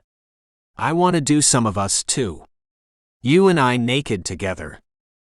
Fucking. I probably will title the series something different, but yeah. Does everything have to be a painting? You do the photography and everything, so why don't you make it a film? I figured paintings would be less invasive for you, actually. A film would be, Lincoln wet his lips, squeezing his arousal in the crotch of his jeans, better, yeah. His cheeks warmed. Several silent films. Black and white. Or low contrast. I like your ideas. Lincoln squirmed in his seat, arching his back and sliding his hands down his thighs. I know what I want the first one to be. Wha? Lincoln dug his nails into his knees, and his eyelashes fluttered. The steady beat of his heart stumbled, and a shiver racked his body. Tai chuckled. Next time we're at your place, you could set the camera up and let it run until it dies. You'll have hours of footage. Lincoln's heart tripped again, crashing into his rib cage. A bead of precum worked out of his trapped cock, staining his briefs but not his jeans. The artist sucked in a quick, ragged breath. Why, yeah. Yeah, I could. He focused on his own thoughts as Tai drove, envisioning their future videos as the trees passed them by. Tai pulled into the bed and breakfast Lincoln had booked earlier in the week, rolling into a parking space and turning off the vehicle. Lincoln shuddered and slid sweaty palms over his jeans. The friction burned them. He locked his elbows in place and looked at Tai. Tai wrinkled his nose, hazel eyes following a pair of young women clad in tiny shorts and crop tops. Then he looked at Lincoln. You really want to stay here? Where else are we going to stay? Somewhere without floral patterned sheets and pastel-colored shutters. Okay, where? A motel. What's the difference between a hotel and a motel? Short answer. One has pay-per-view skin flicks and the other usually doesn't. Tai's eyes sparkled as he turned the key in the ignition and cranked the vehicle again. What's the longer answer? All right. Tai sucked his teeth, suppressing an uncharacteristically naughty grin. Lincoln liked it. Tell me. Motels are where you have all the fun. Hotels are where people like your family stays. Nothing wrong with it, but they're the nice ones with the multiple levels and nice lobbies. They have the workout rooms and the indoor pools. Motels don't have any of those things. Either they're used for sex or people passing through. You've stayed in them before? The motels? Baby, I used to live in one. For real? You're adorable. Yeah, for real. Tai touched Lincoln's chin as he reversed out of the bed and breakfast and cruised down the highway again. A quiet motel popped out of the landscape 10 miles from the place Lincoln had selected, and the rectangular sign had seen better days. The cracked corner exposed sensitive pulp to the elements, and the sign ombred from black to neon red. They parked next to a two-tone sedan with a donut tire on the front driver's side and a bungee cord holding down the trunk. Lincoln sealed his lips and looked at Tai. What? He flicked his eyes to the vehicle beside him and then back at his lover. Oh. It gives the place character. A serial killer would take much better care of their car. Tai kissed Lincoln's cheek. Are you trying to be comforting right now? Because even being in this parking lot makes me want to take a shower. Oh, just wait until you see the rooms. You'll want to bathe in disinfectant. I believe it. Lincoln folded his arms across his chest and leaned back in his seat. I'm going to go inside and get us a room. You hang out here, all right? Yeah. I'm going to lock the doors when you get out. Good. I want you to. Tai climbed out of the vehicle, leaving the keys in the ignition and jogging inside the shallow lobby of the motel. He yanked the door open and kicked dirt off his shoes before entering. A breath after Tai disappeared, Lincoln's cell phone chimed. A grin wrinkled the corners of Lincoln's eyes, and he put the cell phone to his ear. Tai, he purred. Guess again, a menacing voice filled the cell phone receiver. Lincoln's heart dropped to his feet, and the warm feeling that had filled his entire body evaporated. Grayson, he whispered. You have to stop calling me. It's getting inappropriate. Why? You don't want your little boyfriend finding out how much of a slut you are. He's not little, and I'm not a slut. If he finds out you're calling me all the time. What? He'll get angry. Maybe he'll see you for the greedy, selfish, desperate bitch you are. Each insult pierced Lincoln, tearing a hole in his confidence. I'm not those things. I never cheated on you. I never lied to you, either. Lincoln squeezed the cell phone in his hand, cursing himself for not checking the number before he answered. Keep telling yourself those lies and maybe they'll come true. Just stop calling, okay? Please stop. We're over, and this has gone on long enough. Lincoln covered his eyes with his hands, squeezing the bridge of his nose between his thumb and first finger as he fought back tears. We're only over because of you. I loved you, you know. I wanted to be with you for the rest of my life, and you had to go and ruin it, Grayson continued, adding a slew of curses at the end of his sentence. Lincoln sobbed, curling into himself as he clutched the cell phone to his ear, terrified to end the call and even more terrified not to. He nestled his torso in his thighs, tucking his face between his bony knees. The artist stifled his cries as the curses continued. Tai knocked on the window, raking Lincoln from his trance. With wide eyes, Lincoln ended the call and swiped his face, rubbing his blotchy cheeks and swollen eyes as he unlocked the vehicle. I got us a room, Tai rumbled, placing the keycards on the dashboard. What happened here? Lincoln swiped at his eyes again. Yes, sorry. I'm sorry. Don't be. Tell me what's wrong. Tai's voice sharpened. Now. It's nothing. Lincoln squeezed his cell phone, stashing it behind his back. It's nothing. You've been crying. It's clearly something. Don't make me ask again. Lincoln trembled. He knew Tai had a hardness inside him, but it had never been directed at Lincoln until now. It scared him and thrilled him at the same time.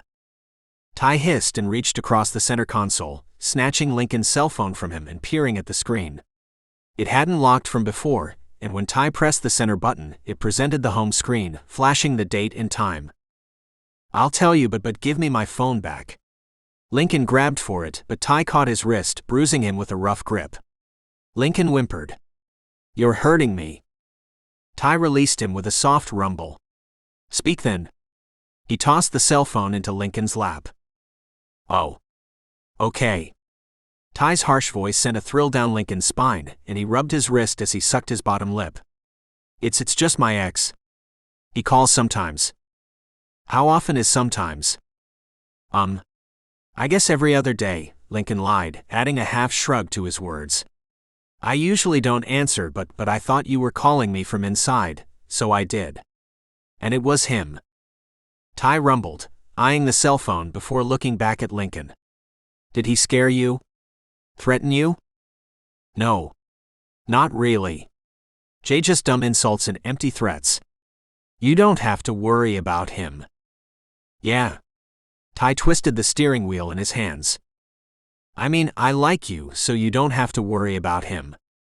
I'm not worried about him taking you from me. You're not a possession of mine. Lincoln blinked. Oh. He thumbed the sides of his cell phone. What are you worried about then? I don't want him making you upset. Tai moved the vehicle from the front lobby to the parking lot in front of their room, parking the vehicle for the night. He touched Lincoln's cheek. I'm sorry if I hurt you. If he keeps harassing you, let me know. Lincoln stared at Tai. His heart strummed in his chest. And no, you didn't hurt me. He rubbed his wrist again. I'll let you know. And now, can we continue our evening? I don't want to think about him anymore. Tai nodded. I'll get the bags out. Get my camera, and everything. I don't want to leave it in the car all night. Aha. Tai's easiness recovered, and a light smirk touched his face as he climbed out of the vehicle and lifted the trunk. He shouldered Lincoln's heavy bags, tucking a medium-weight tripod under his arm. Lincoln gathered the rest of the bags and followed Tai to the room, moving inside after Tai slipped the keycard into the door and kicked it open. A wave of icy air greeted them. Ah. Why so cold? Cold makes people think it's cleaner. Tai placed all of Lincoln's bags on the counter and browsed the room. He peeked into the bathroom, opened the closets, and yanked the bedsheets back. What are you doing? Checking things for you. Lincoln set his items down and met Tai at the foot of the bed. What are you checking the sheets for? Ah. Bed bugs. This place looks clean, but I still wouldn't put your bags on the floor. My God, I need a tetanus shot to be in here. Lincoln shivered. Probably. Tai flashed him a grin and nuzzled into his neck. How about you shower and I'll order a pizza? You want me to take a shower here? I'm pretty sure I'm cleaner now. Tai smirked, amused still. Relax. You want adventure, and you want to know more about my life. I lived in places like these for years. Lincoln squirmed and sat down on the foot of the bed, kicking his shoes off. Really? Yeah. Tai dug through the bedside table, fishing out stained coupons and grabbing the corded telephone next to the generic alarm clock. What kind of pizza do you want? Pepperoni with extra cheese. I also want breadsticks. Lincoln looked around as Tai dialed the number to the pizza place. You know, I think I will take a shower. Lincoln breezed into the bathroom, pushing the door closed behind him. After they had filled up on pizza, soda, and good conversation, Lincoln and Tai crawled into bed together. Tai rolled over on his side facing the wall, and Lincoln nestled in behind him, resting his chin on Tai's bulky shoulder and wrapping his arms around Tai's torso. The alarm clock woke them at 4 a.m, and Lincoln leapt out of bed after pressing the snooze button. He tiptoed through the room, flicking on the overhead light and digging through his suitcase. Tai, you've got 10 minutes before the alarm goes off again. We have to get moving because the golden hour isn't all day. It's, an hour long. Tai groaned, covering his head with the blankets and burrowing into them. Lincoln whipped around the room, packing his camera bag and a second bag of extra supplies. He tugged a shirt over his head and slipped on a pair of joggers as the alarm clock blared again. Time to get up, sleepyhead. Tai threw the sheets back and rolled over, exposing his bare chest. He cracked his eyes open and sighed. Come back to bed. Not a chance. I know what you want. Lincoln kissed the corner of Tai's lips. You promised you would do this with me, so get dressed. I want to see the sun rise. Tai bunched the sheets between his legs. Second. I already saw your morning wood, if it's what you're trying to hide. Tai grunted. You're adorable in the morning. Come on, seriously. We'll be late if you keep dragging your feet, and this is important to me. I'm getting up, Tai muttered, stretching his arms over his head and arching his back. He yawned and eased out of bed, escaping to the bathroom as Lincoln returned to his preparations. He cracked the bathroom door as the toilet flushed, splashing water on his hands and face. This for one of your openings? Maybe eventually. Right now it's just for fun. I'll take some. Take some what? Lincoln laced his shoes. I'll take some photos of you in the town. Have you ever taken photographs before? Lincoln handed him the second bag and the tripod, shouldering the camera himself. I can carry it. Tai reached for the camera. Nope. Have you ever taken photographs before? Not with a good camera. Sometimes I used to take photos with a disposable one. Oh, I have an old analog camera too, but this one is digital. I have to be in the mood for darkroom development. You know what we should do? We should get cheap disposable cameras and take pictures. Tai grabbed the keys. Thought we had to go? Right. Lincoln buzzed around the motel room, grabbing his wallet and cell phone, and followed Tai. He settled in the passenger seat, clicking his seatbelt across his chest. How do we get to this place? According to my map, we go 15 miles up the highway, and we'll see a dirt road to turn off at. All right. Tai got on the highway. Most ghost towns are tourist attractions. Yeah, I guess this one would be, except it's not in the greatest condition and people don't know much about it. It was a mostly minority town and it got hit really hard with, history. Lincoln chewed his bottom lip, glimpsing his cell phone as it dinged. Someone is texting you this early. No. Lincoln swiped away a message from Grayson and turned off the sound. Most of the buildings have been burned, or they have the windows broken. It's hauntingly beautiful. I see. Is history the reason you wanted to come to this particular ghost town? Yeah. Pretty much. They traveled in silence until Lincoln spotted the little road. He tapped Tai's shoulder and pointed out the window, bouncing in his seat with excitement. They turned off the main highway, and the hatchback rattled down the neglected two-lane street until buildings appeared in front of them. The buildings started at the main road and spidered out. Where should I park? We really shouldn't be interrupted, so anywhere, I guess. Right here is fine. Tai grunted as he squinted out the window. The sky had brightened from a rich navy to a lighter blue as sunlight threatened them. When does this golden hour start? Soon. I wanted to explore before it was photo time. I want to see where all the good shots are going to be. Do you think we should carry the equipment now, or come back for it? Lincoln tapped his chin. I think we should take it with us. You don't mind carrying everything, huh? Tai chuckled.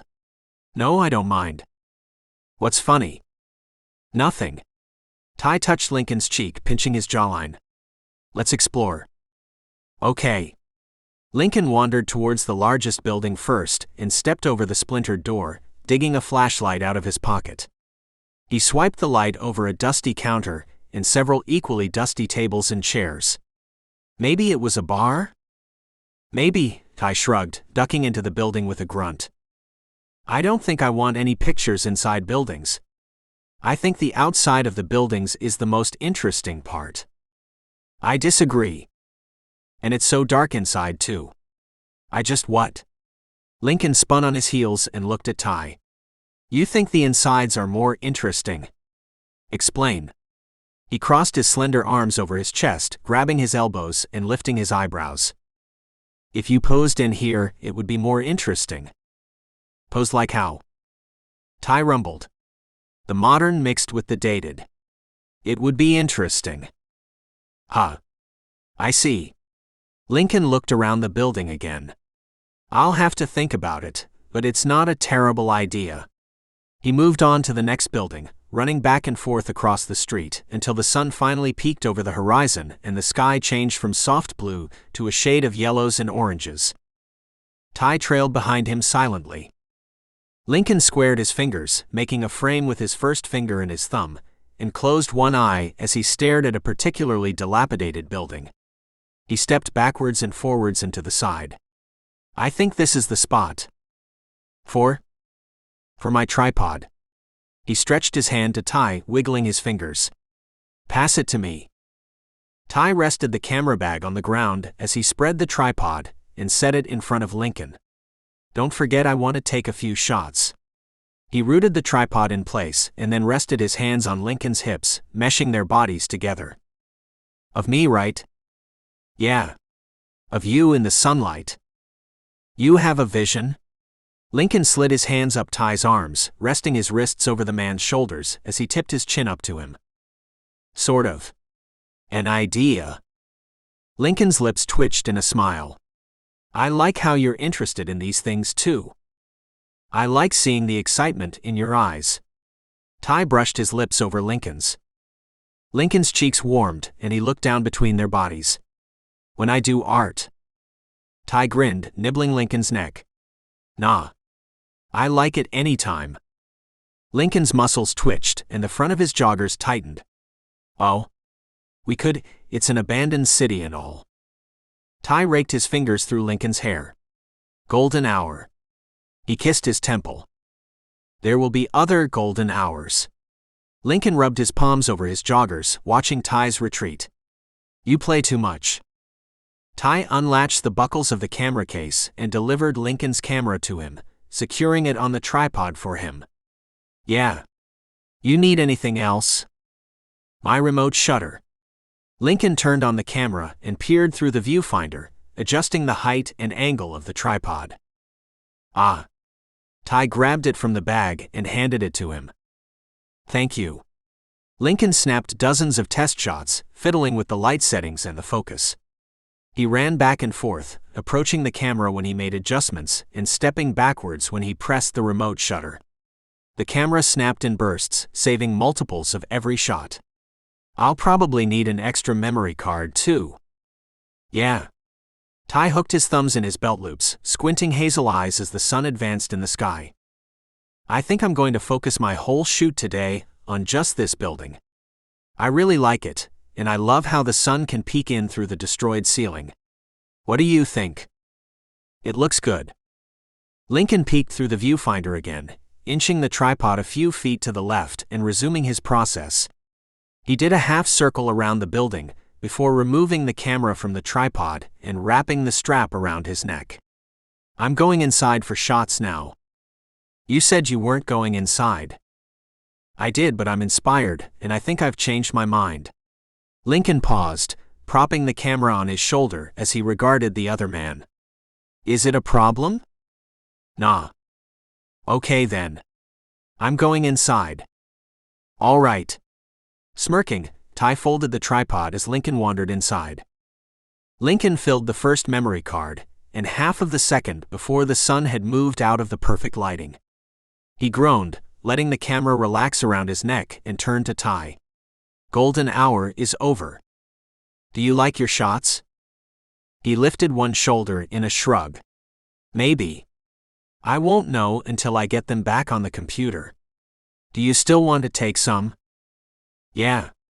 Tai leaned their belongings against the building and ducked inside. I like watching you enjoy yourself. He nuzzled Lincoln as he lifted the camera from around his neck. Lincoln exhaled a nervous chuckle, curling his shoulders. Why are you being amorous all of a sudden? Is this about yesterday? Are you horny? Tai laughed. No. It's not about yesterday, but I always want you, yeah. I mean, I'm not complaining. I like this more relaxed side of you. I like seeing you open up. Lincoln rubbed a hand down Tai's back. Put the strap around your neck. Tai obeyed and went back to studying the camera settings. You don't have to change them. Wait, hang on. You don't know anything about f-stop and shutter speed, do you? No. Lincoln stood on his toes, twisting the dial on the top of the camera. Okay, here's the thing. You have to focus on your depth of field and your shutter speed. With this kind of light, you don't have to worry about shutter speed at all, so I'm going to set it to automatic for you. Now all you have to worry about is your depth of field, or how focused you want things to be. Okay. Now you won't be able to see the f-stop focus when you look through the viewfinder. You just kind of have to do test shots until you see what you want. You can blur the background of a picture in your editing programs, but it's hard to make things sharper, so when in doubt, shoot a sharper image in the beginning. Okay. Tai knit his eyebrows together. So what are you going for? I want to take shots of you. Close-up shots or what? Tai shook his head. You'll see. I'm trying to help. Lincoln scowled. Control. Help? You're trying to control. Fine. Lincoln shook his arms and hands. Fine. What do you want me to do? Anything. Be natural. Groaning, Lincoln crossed his arms. Yeah, okay. I'll be natural in an abandoned building. Tai lifted the camera to his face and snapped a photograph. Hey. I wasn't ready. Tai grinned. He twisted the lens and stepped closer to Lincoln, before snapping another photo of his scowling features. Why are you doing this? Lincoln relaxed his hands at his sides and squared his shoulders, eyeing Tai. What's the point of photography? Well, for me, it's all about seeing something through a lens. I mean, literally and figuratively. Everyone sees things differently. Another artist may see something totally different in this building, and they'd come out with a whole different set of photos. Lincoln waved a hand. All right. Then I want you to see how I see you. Lincoln curled his hair behind his ears, ducking his head as Tai snapped photo after photo. As Tai moved closer, Lincoln's cheeks warmed, and he crossed his legs in front of him, swaying from side to side. He wet his lips. You're not even looking at the photos to make sure you got the shot you wanted. Every shot is the one I wanted. Lincoln turned his face away. I could do something. Yeah. Tai positioned himself across from the sun, putting Lincoln between himself and the dazzling natural light. Lincoln glanced over his shoulder at him. I'm blocking your light. Tai took a photograph. You're not. He pulled the camera away from his face. You don't like being the subject. I'm not used to it. Tai moved closer, lifting the camera again when he was inches from Lincoln. Why not? As Tai snapped more photographs, Lincoln looked around. He glanced over Tai's head and then to the side before looking between their bodies, pressing his chin to his chest and flicking his eyes up into the camera. I don't know. You're beautiful. The shutter clicked several more times before Tai abandoned the camera and reached for Lincoln. He cupped Lincoln's face with both hands and guided him into a kiss. Lincoln's heart soared when their lips met, and he rested his hand on the back of Tai's, rushing over his rough knuckles and sliding his fingers between the grooves of Tai's fingers. He retreated and gasped for air. Tai. Shish. Tai placed a hand on the side of Lincoln's neck and dotted kisses over his jawline. His other hand rubbed down Lincoln's side, encouraging but not forceful. Lincoln gripped his thick biceps, squeezing his arms as his excitement grew again. His cock strained the front of his joggers. We should go back to the room. Not yet. Tai backed Lincoln into a dusty old table and lifted him onto it, spreading Lincoln's legs apart and fitting himself in between them. He pressed into Lincoln, nestling their cocks together. Ah! Lincoln arched, sliding their lengths together despite the fabric barrier. His eagerness grew, and he dipped a hand between their bodies, slipping into his joggers and adjusting himself. He pointed his cock straight up, matching Tai's, and pulled his hand away. Tai bit his neck, sending a wave of pleasure through him. His fingertips tingled, and his toes arched.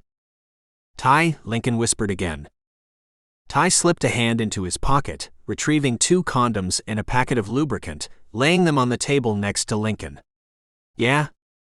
Oh God. Lincoln groaned, hiding his face in Tai's shoulder. His excitement inched higher, and his hand twisted around Tai's bicep. You want to? Tai added space between them. His cock tended his pants. Lincoln chewed his bottom lip, eyeing Tai's cock. Itch here? He inhaled shallow puffs of breath. His heart thundered as the other man's hazel eyes scanned over him. A boyish grin touched Ty's face. Yeah. He dipped into Lincoln's joggers, cupping his cock with rough hands and massaging it with his fingers. Lincoln's nails dented his flesh, leaving red prints on his skin. Oh. Okay. Yes, Lincoln sighed. Tai rumbled, bunching Lincoln's joggers under his crotch and lifting up Lincoln's shirt, running a hand down his slender chest. Lincoln's muscles seized. Tai teased his nipples and issued him an impossibly gentle kiss. He unzipped his own pants and fished his cock out, sliding a condom over himself, and readying Lincoln with the travel packet of lubricant in his thick fingers. He stroked and massaged Lincoln's hole, tracing his fingers in a circle. The artist melted under Ty's gentle, expert touch. He had experienced gentle and experienced expert, but neither at the same time, neither with the sure confidence Tai had. I like this, Lincoln murmured as Tai ripped his shirt over his head, displaying intricate tattoos and packed muscles. Tai spread his shirt over the table, lying Lincoln over it. I like it too, baby. He kissed Lincoln, framing the smaller man's body with his arms and raking his fingers through jet black hair. His cock butted against Lincoln's entrance, and a firecracker burst inside Lincoln. It shot through him, starting between his hips and traveling up to the center of his body before exploding. Pleasure tickled the tips of his fingers, the hair follicles on the top of his head, and the back of his neck. Lincoln gathered himself and walked his hands along Ty's body, skirting over braided muscles and lightly pigmented skin. He cradled Ty's face, and Tai showered him with affection as their bodies connected. Chest to chest, hips to hips, Tai moved inside him. Lincoln intertwined his legs with Ty's, digging his heels into the backs of the other man's firm thighs.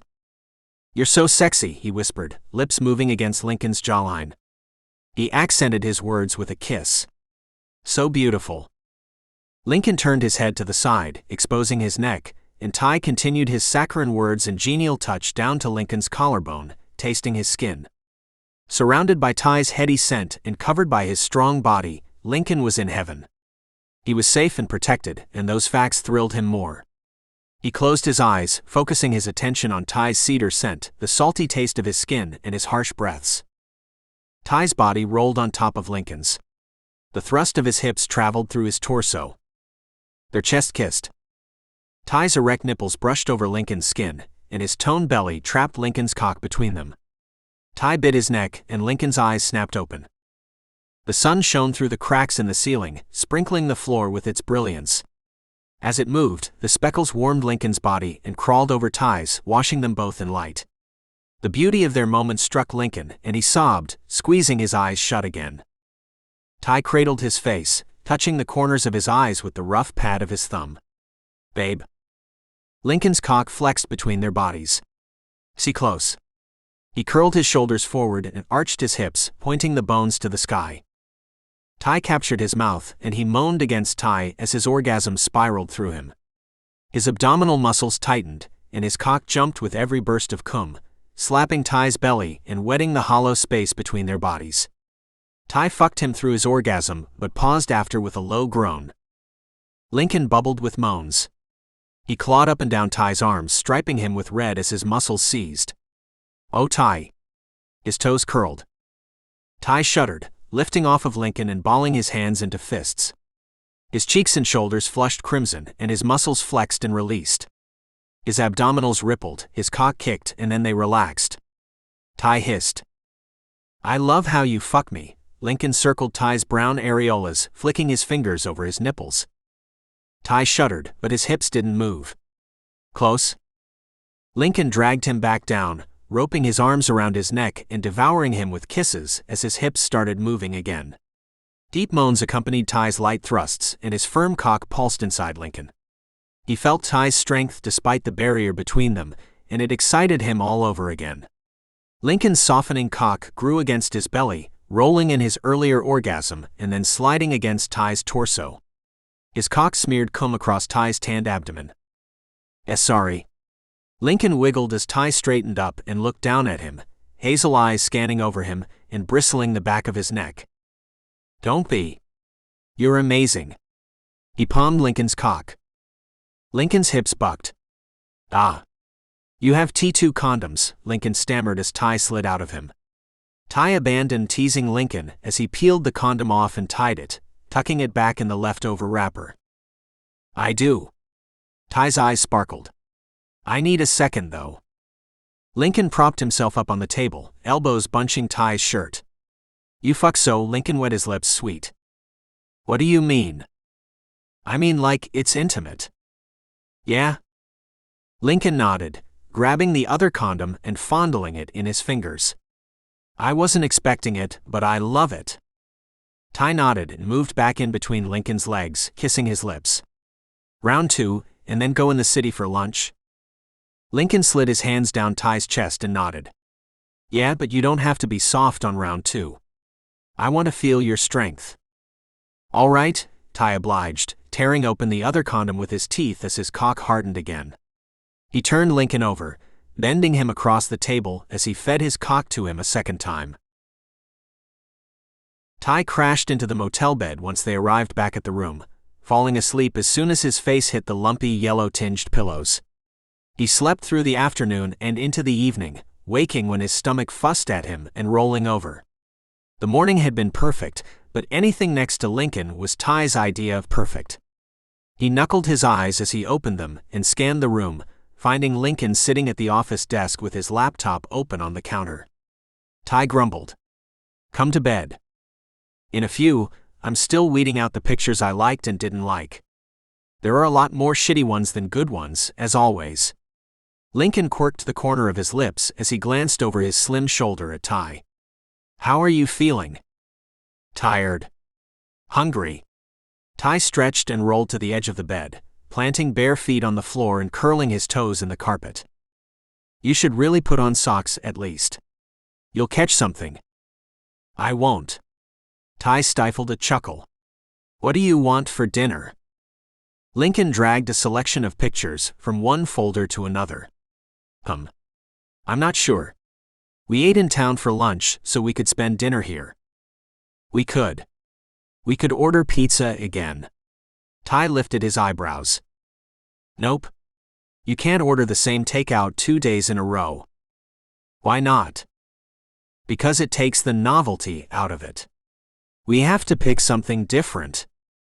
Tai hoisted himself to his feet and approached Lincoln, squinting at the screen. No, don't look. Lincoln hid the computer monitor with splayed fingers. Why not? Because they all look terrible. I'm pruning and I don't want you to look yet. Have you looked at the ones I took of you? No, you told me not to, remember? I remember. Tai massaged the back of Lincoln's neck. His after-nap excitement and Lincoln's briefs and oversized shirt taunted him. You sure you don't need a break from working? Lincoln looked at Tai again, dark eyes studying Tai's features before looking at his crotch. After every time you sleep. Lincoln smiled, spinning around in his seat and peering up at Tai. His face leveled with Tai's cock. Always when I'm around you. Well, sir. I don't know what you're expecting from me. I'm really trying to work here. Lincoln rubbed his face against Tai's body, pressing his lips into his length from outside his briefs. A quick break. I can make it fast. Oh, I bet you can, but you're not an easy thing to take, and I'm a little sore from earlier. We can do something different, but I want you. Tai's heart skipped beats when Lincoln met his gaze again. He drowned in Lincoln's deep brown eyes and his full-lipped smile. I like how often you want me. Lincoln closed his laptop. Carry me to bed. Sure. Tai scooped Lincoln into his arms, supporting him with both arms under his ass as he walked the 5 feet from the office desk to the bed. He eased Lincoln down and pulled the sheets back before crawling in behind him. Lincoln put his back to Tai, and Tai's gaze followed his curves, sweeping down the slope of his side and drinking in the softness of his ass. Tai's mouth watered, and he wet his lips as he fussed with the sheets around them, draping them over Lincoln's body. Lincoln rolled from one side to the other once Tai was comfortable, and supported his head with his elbow. He groomed Tai, sliding his fingers through Tai's curly chest hair.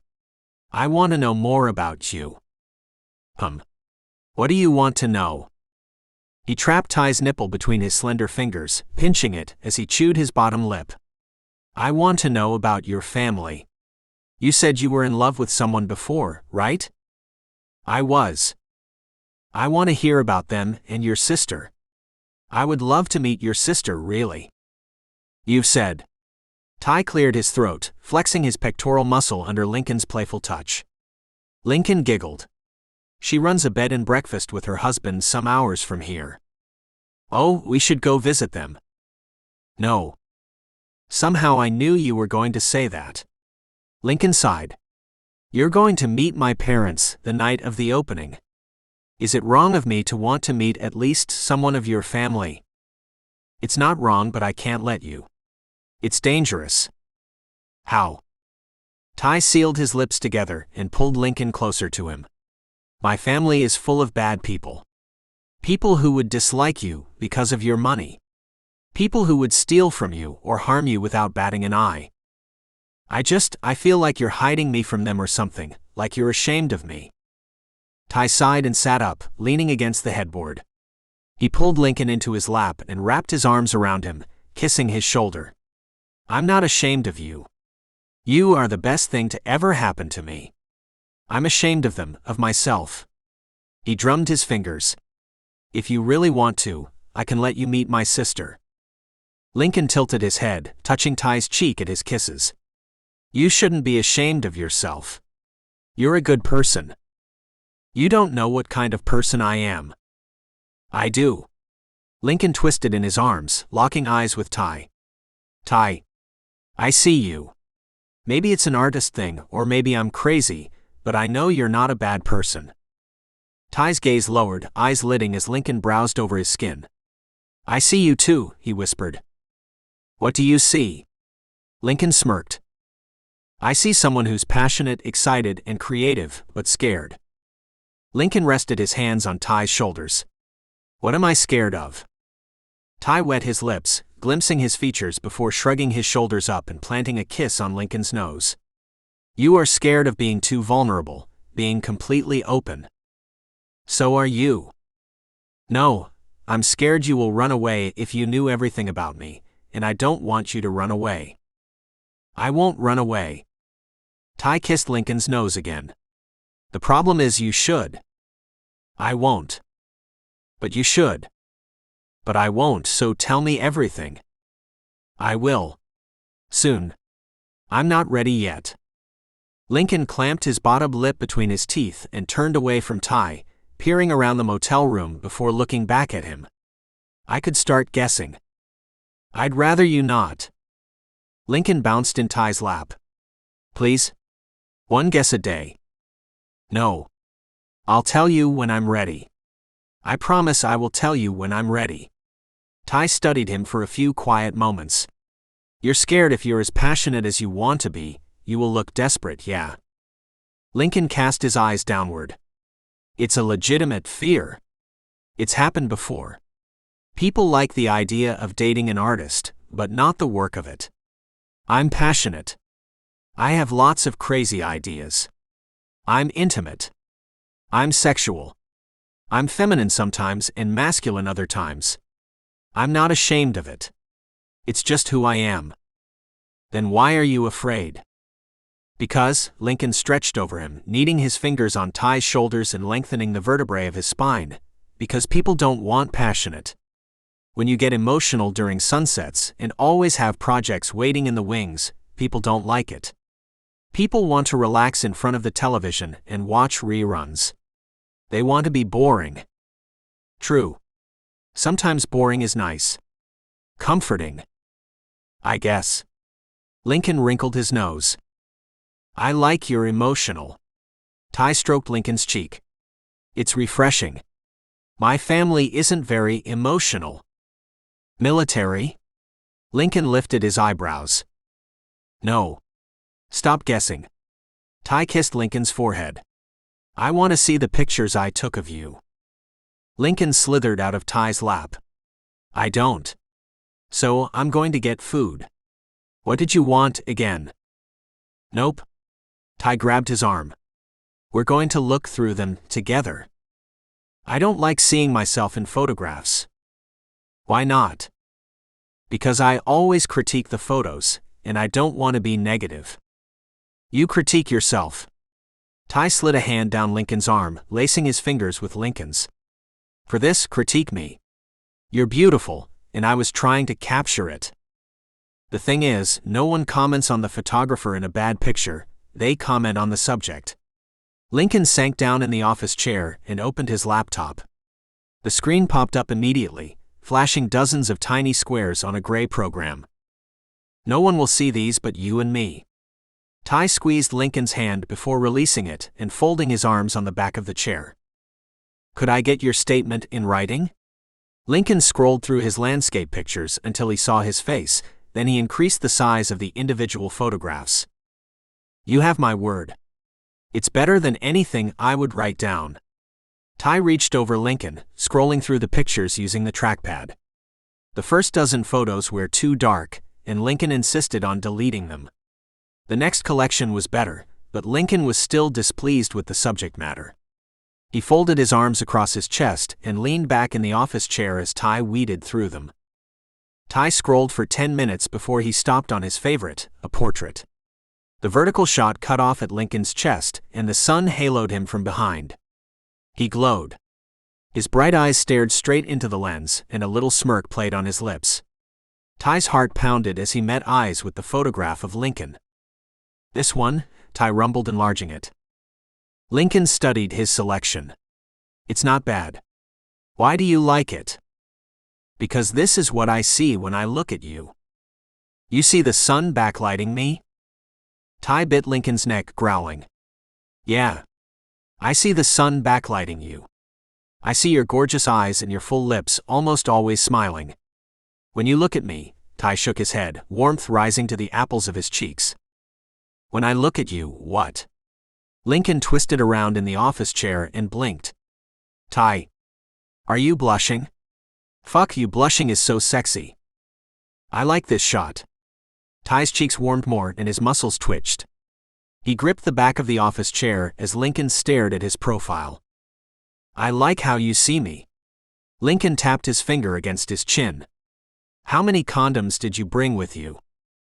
A full box, Tai murmured. Let's make a dent in it. Lincoln closed the laptop and stood up. He peeled his shirt over his head and shucked his shorts down. The sun peeked through the gauzy window, and Lincoln's steel nipple rings twinkled in the light. Tai stepped backwards as Lincoln moved around, eyes widening as Lincoln stripped. Yeah, he croaked, digging in his suitcase for a strip of the square packages. I need you to behave when you get here, Tai's gravelly voice rumbled into the speaker of his cell phone. He doesn't know anything about us, and I'm not ready to tell him, so no stories of the past, nothing about Ajax. What do you expect me to say? Kai chuckled. I don't know. I just need you to be normal. I am normal. And Ellis is exceptionally normal.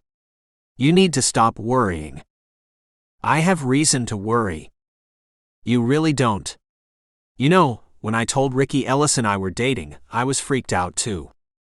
I was so scared of what he would say, but it ended up perfectly fine. This isn't the same. Ricky already knew Ellis. You two are complete strangers to him. Tai paused, sucking his bottom lip before releasing it with a sigh. He keeps insisting, and I don't want him to feel like I am hiding him. I know. You told me. Honestly, I can't wait to meet him. He sounds perfect for you. He sounds like he can give you what you need. Yeah. Anyway, how far are you guys again? We are getting off the highway now. One sec. Kai covered the receiver and relayed directions to Ellis. His soft voice replied to her. Okay. We should be there in 5 minutes. So what's the plan for tonight again?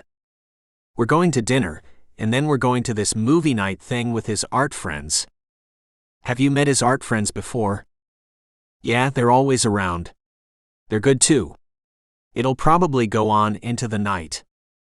Sounds deliciously normal. I've always wondered how it felt to be a boring college student. I guess I'll see tonight. Where do you want to eat? Somewhere quiet. I don't like it when they play the loud music in restaurants, and you have to yell over it to have any conversation. Okay. Link'll know a place. And you can sleep here tonight if you don't want to drive back. You're being big brother today, Kai replied with amusement in her voice. I guess. Where are you now? The map says 2 miles away. All right. I'll meet you downstairs. Tai ended the call and slipped the cell phone in his back pocket as he prowled his empty kitchen.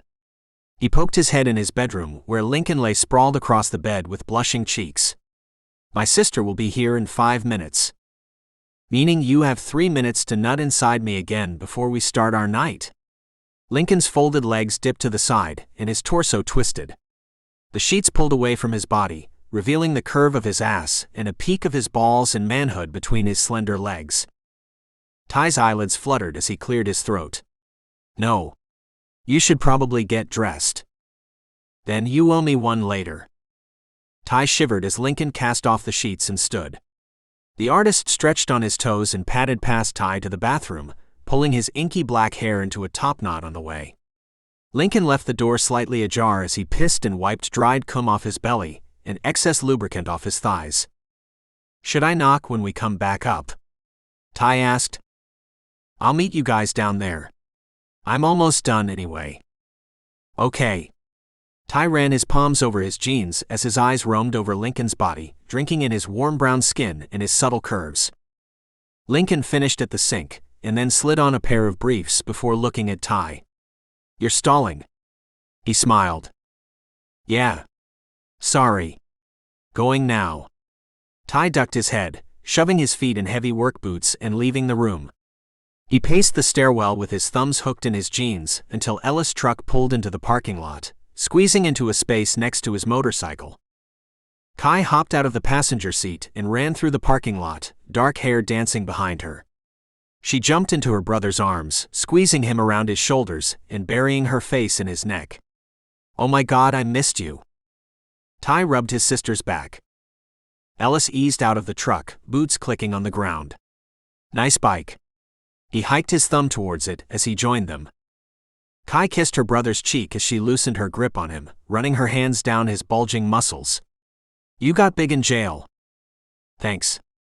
Tai nodded to Ellis, then he looked at his sister. Yeah. There's not much else to do but work out, eat nasty-ass food, and work out some more. And these tattoos? Kai turned Tai's arm over. Yeah, you get a lot of them there too. Kai pursed her lips as she reviewed them. They're not very good.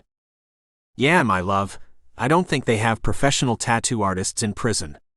Ellis laughed, rubbing Kai's shoulders and kissing her temple. How are you holding things down here? Everything's going well. Link should be down in a second, unless you want to go up and see the room. We could have a beer or something? A beer sounds good. We're not in any rush, are we? Nah. We could order in, but I think he really wants to go to a restaurant. Tai beckoned them up the stairs and opened the door to his apartment. Lincoln stood right inside the door, greeting them with a gasp. Ah. I'm sorry, I got distracted, Lincoln chirped, eyes widening. It's fine.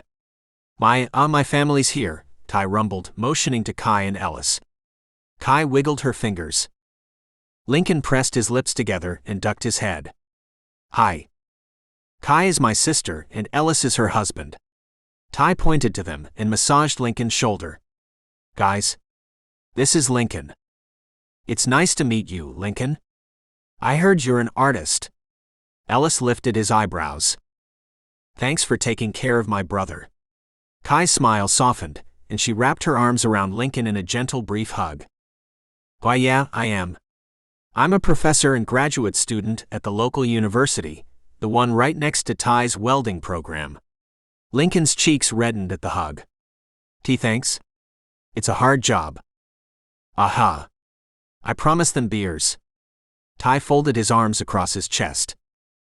We don't have to have beers if you're hungry and ready to get going, Kai said, still next to Lincoln. Ellis nodded his agreement. It's whatever you guys want to do. I'm flexible. Oh, I bet my brother likes that about you. Kai winked and slipped into the apartment. Tai hissed, glaring at the back of his sister's head as Ellis and Lincoln filed inside after her. "I'll get the beers. You can sit anywhere." Tai ducked into the kitchen, returning with 4 beers, 2 in each hand. He passed sealed ones to Ellis and Kai. "Thanks." Ellis popped the tops off. Tai touched the 3rd cold beer to Lincoln's cheek, and Lincoln scowled, swatting at him. Chuckling, Tai opened Lincoln's beer and passed it to him. "Thank you." Lincoln wrinkled his nose. "So Tai told me you guys run a bed and breakfast." "Yeah. We opened it almost 8 years ago now, huh?" She looked at Ellis, sliding a hand over his thigh. "Yeah. It was our wedding gift to ourselves. No honeymoon or anything, we saved all our money and built it. Everyone pitched in." "Except," Lincoln looked at Tai, his smile faltering. "Except Tai, yeah. The rest of our family helped." Kai shrugged. "We sent him progress photos. You got them, didn't you?" Tai winced. "Yeah. I got them." "How big is your family?" "Tai hasn't told me much at all." Kai stole a glance at her brother before fixing her attention on Lincoln.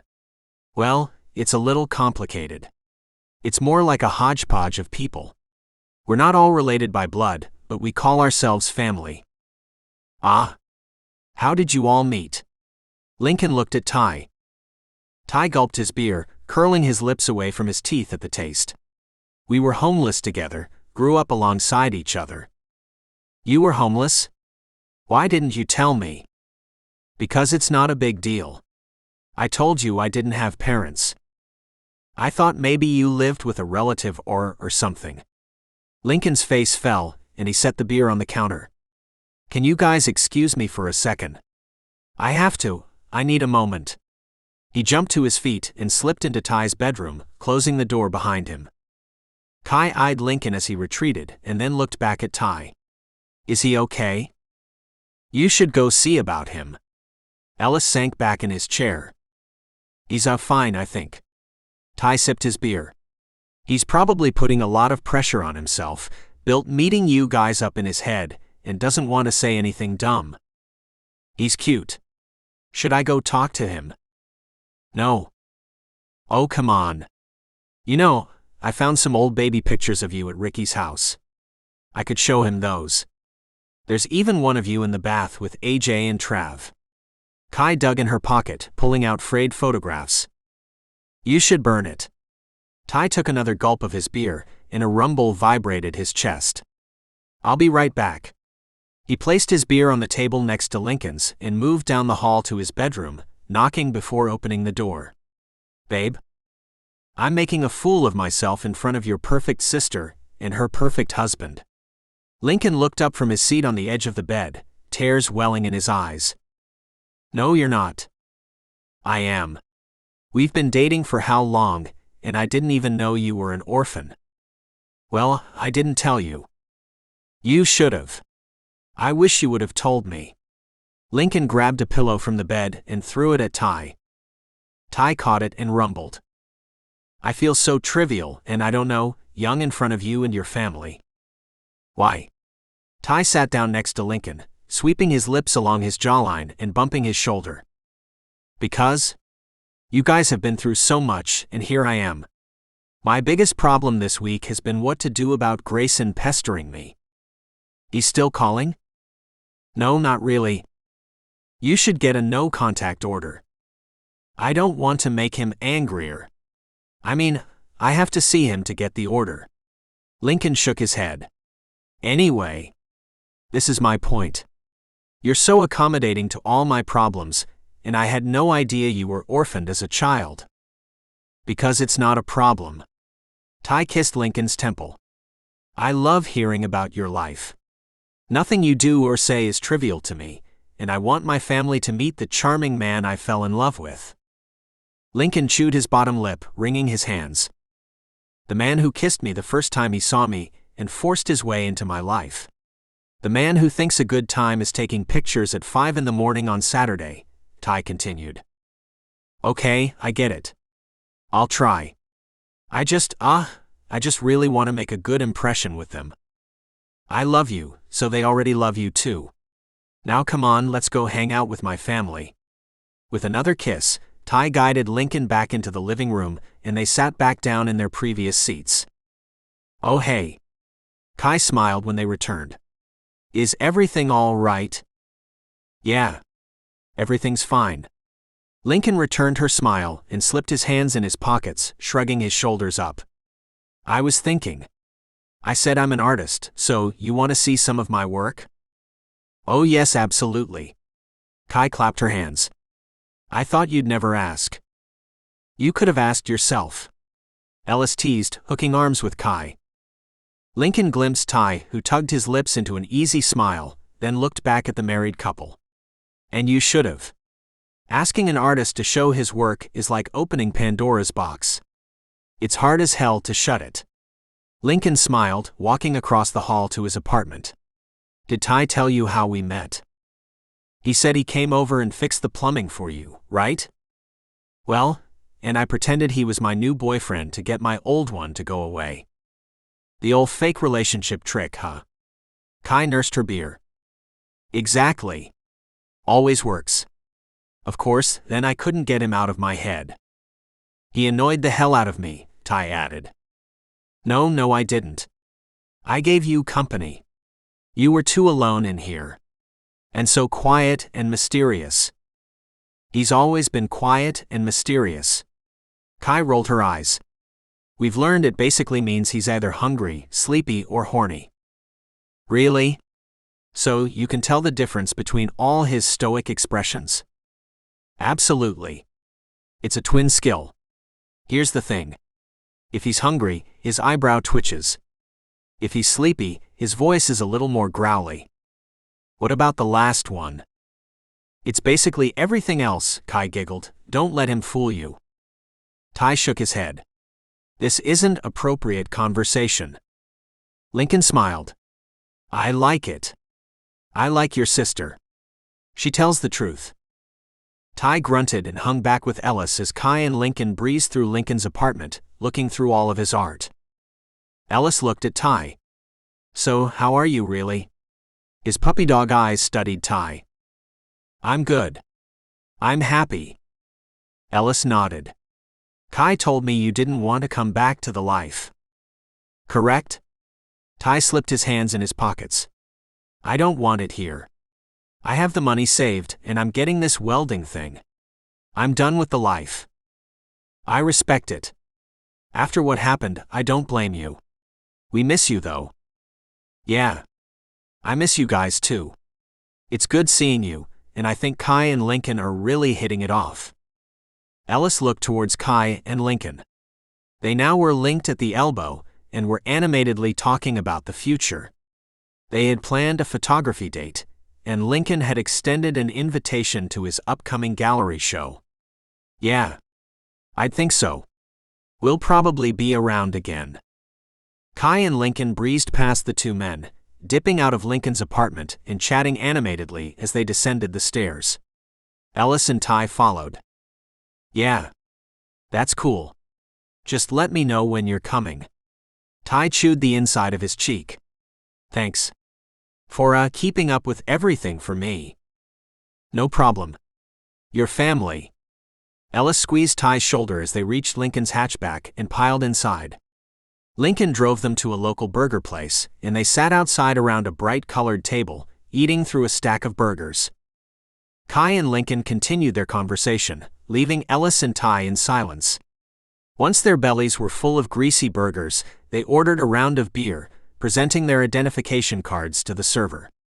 Lincoln flipped through his wallet with a frown. Then he checked his pockets. His frown deepened. I think I left my ID in my car. Hang on. I'll be right back. He wiggled out of his seat and jogged out of the establishment. I'll be back when he has his ID. The server nodded, moving on to the next table. So you and Link are hitting it off pretty good, Tai hinted, flicking his attention to his sister. Oh, absolutely. He's great. I really like him, and I think he's perfect for you. He's happy and spontaneous. He's got a good bit of hidden sex appeal, too.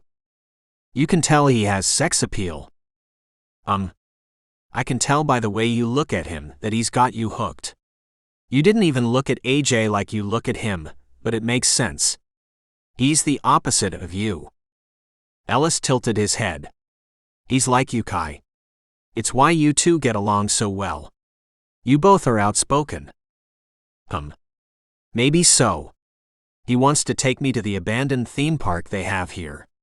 He says it's like walking into another world, so we may do it tomorrow morning if we can drag ourselves up. No. Ellis and Tai replied in unison. Okay, why not? Kai looked at her brother and her husband. I'm perfectly capable of taking care of both of us. Cops? Tai shrugged. People get caught when they get relaxed. What he said, Ellis agreed. I haven't done a job in years. I'm pretty sure I'll be just fine. Sure, but you do the laundry all the time, Tai quipped back as Lincoln returned to their table. The man's face was ashen, drained of color. Did you find your? Tai's words cut off. What happened? Lincoln shook his head, flicking his eyes to the sky as tears brimmed his thick bottom lashes. He blinked and the tears spilled down his cheeks. See, can we go? Yeah, of course. We can go. Where do you want to go, baby? Tai stood up, lacing his fingers with Lincoln's and pulling him into a tender embrace. He massaged Lincoln's neck. Home? You want to skip the movie tonight? Lincoln nodded. I just want to go home. All right. How about letting Ellis walk you back to the car, and Kai and I will pay and close tabs here? Lincoln nodded. Okay. Tai turned to his sister and her partner. Do you mind? No, not at all. Ellis jumped to his feet, trading places with Tai. He pet Lincoln's shoulders and fished the keys out of his pale knuckles as they moved back out of the establishment. Tai looked at his sister, clenching his fists. What's going on? Kai rubbed Tai's arm. Tai's jaw ticked and his lips twitched. I think his ex-boyfriend is stalking him, and he doesn't want to talk about it. You sure? Yeah. I'm pretty sure. Dude's been calling him constantly, upsetting him and whatever. Kai nodded, wetting her lips as the server came around, closing their tabs and taking their payments. When the server retreated, Kai sighed. What do normal people do about this sort of thing? Restraining orders, I guess, but he doesn't want to do one because it would mean he would see the guy. It seems like he's seeing him anyway, doesn't it? It does. He's afraid the guy will get more violent too, I bet. It sounds like you have no plan. I have a plan. My plan is, if this guy keeps up and I ever catch him within 10 feet of Lincoln, I'm going to make it clear he's not welcome. Noted. Kai shook her head. Is fighting all the time a boy thing? Tai pocketed his identification card and his debit card as he stood up. Yeah, I think so. When they arrived at the vehicle, Tai took over the driver's side and drove them back to the apartment complex in silence. Lincoln wrung his hands the entire way. Kai comforted Lincoln, stretching forward from the back seat and petting his arm. Tai parked Lincoln's hatchback beside his motorcycle and twisted around in his seat, eyes landing on his sister.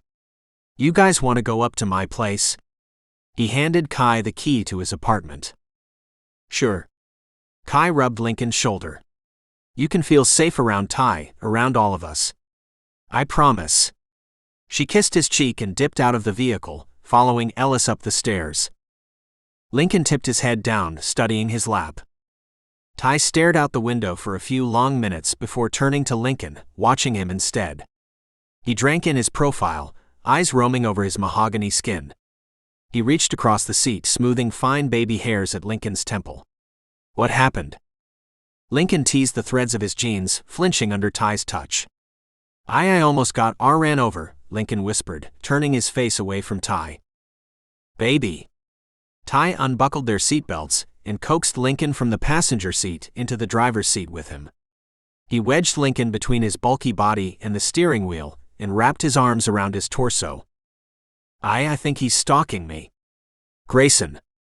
I promise I'm not talking to him. I promise I'm not cheating on you. Shish, Tai cooed, tucking feathery locks of Lincoln's hair behind his ear. I never thought you were cheating. I'm so scared. All the time. I'm sorry I didn't tell you. It's okay. I will protect you. How? Lincoln flicked his eyes back up, meeting Tai's gaze. How are you going to protect me? You were sitting inside the restaurant, and it happened in the parking lot. You're across the hall from me, and I never feel safe in my own home. Lincoln's thick eyebrows wrinkled. He buried his hands in Tai's shirt, clinging to him and pushing against him at the same time. I'll figure it out. Tai kissed Lincoln's forehead.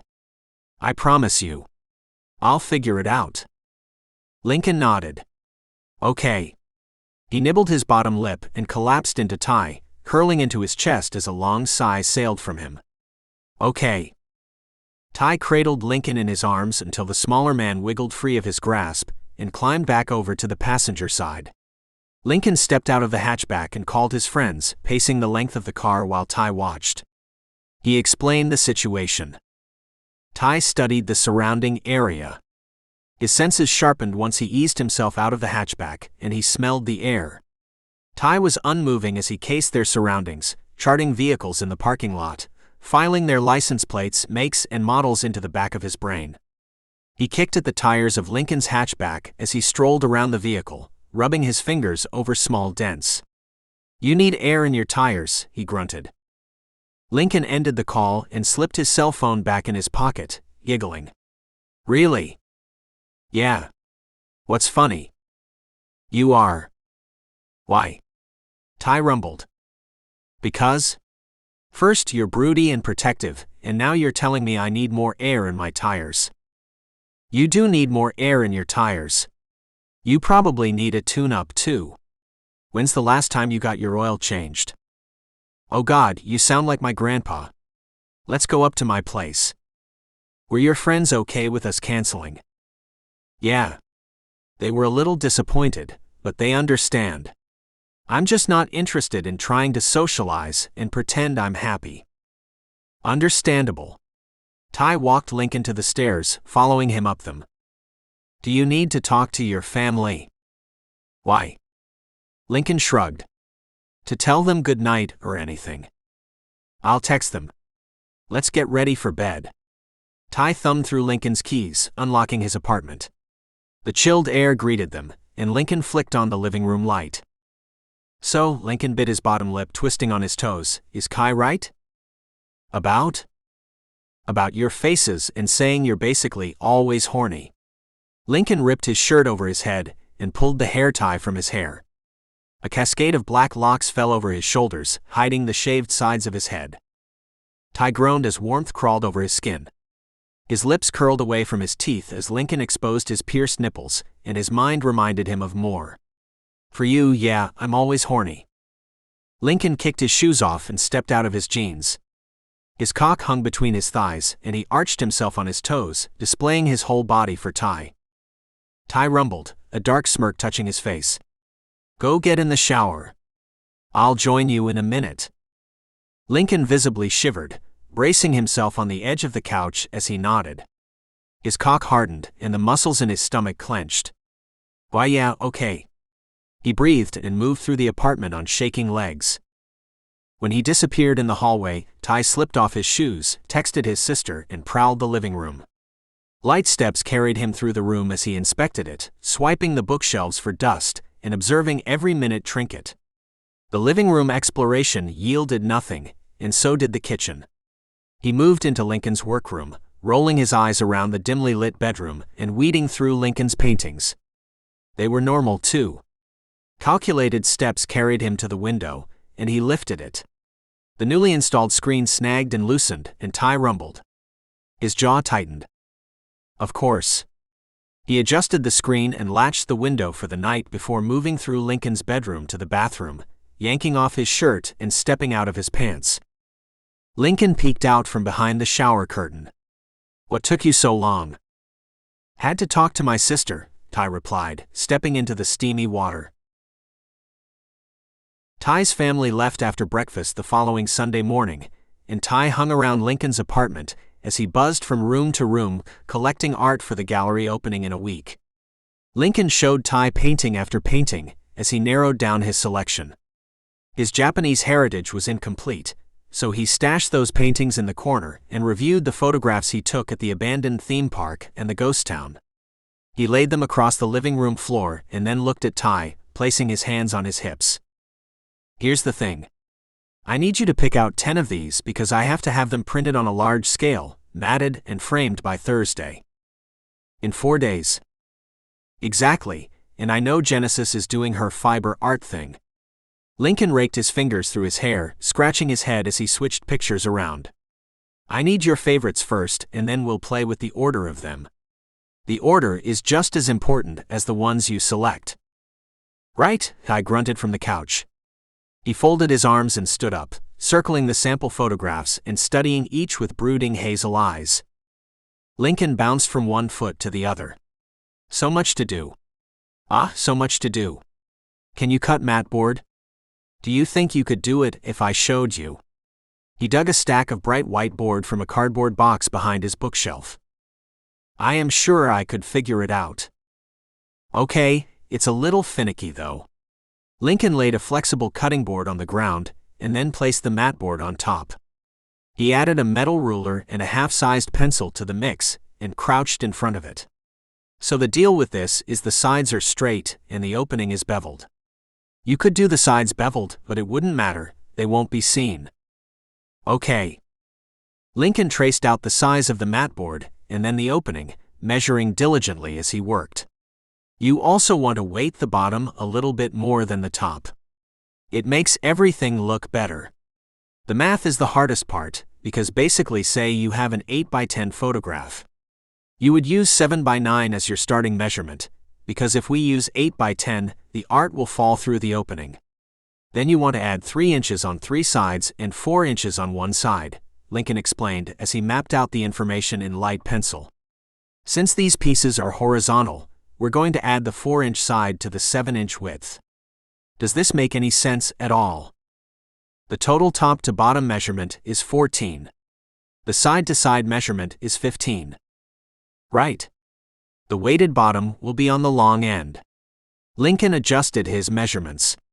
So now, you're going to use this tool to cut the bevel. This is the part where people mess up. There are 2 types of bevels. Regular ones, where it'll be a 45-degree angle against the art, and then reverse bevels which are just like they sound. All right. Most people mess up because they don't rotate the art right, and they'll end up cutting 2 regular bevels and 2 reverse bevels. I spent hours in the studio cutting mats. Lincoln cut the example and then handed it to Tai. I can do the mats if you want to do the frames. Are the frames easier? I think so, yeah. There's some measuring, but the molding comes with a lip, so all you have to use is a miter saw at a 45-degree angle. Can you cut wood? Yeah. Lincoln eyed him. Really? Tai shrugged. Yeah. It's not hard. I'll figure it out. Okay, well, I was going to go to the framing supply store and buy the molding tomorrow. For now, let's finalize these pictures, please. You distracted me. You were taking too long to make a decision. Lincoln wrinkled his nose and crossed his legs as Tai plucked different images from the spread. When he had selected 10, Lincoln gathered all the rejects into a pile. Okay. Now we have to decide how they will hang. I'll get one side of the building, so I was thinking about having black frames, white mats, and these guys with high contrast. Sounds good. Tai unceremoniously placed his selections on the floor in a row. Lincoln looked at the photographs and looked at Tai, eyes widening. Is this the order? Yeah. Why not? Well, because the balance is completely off. Lincoln inched over to Tai, stretching across him and shuffling the photographs around. You put all the ones with heavy negative space together, and they should really be spaced out, see? Link, Tai rumbled. I know it seems trivial, but it's really important in keeping the audience engaged in your work. The eye has to travel. Tai touched Lincoln's cheek, fingers trailing along his jawline. Link, he rumbled again. His tone was softer this time. Lincoln traded 2 pictures before dragging his attention from the photographs to Tai. What? I am really attracted to you right now. What? Lincoln's cheeks warmed, and he drummed his fingers on the ground. Tai advanced, sweeping his lips over Lincoln's and kissing the high points of his cheekbones. His velvety lips warmed Lincoln's face more, and Lincoln's heart stuttered in his chest. Oh? Do you want to do something else? No. I am enjoying this.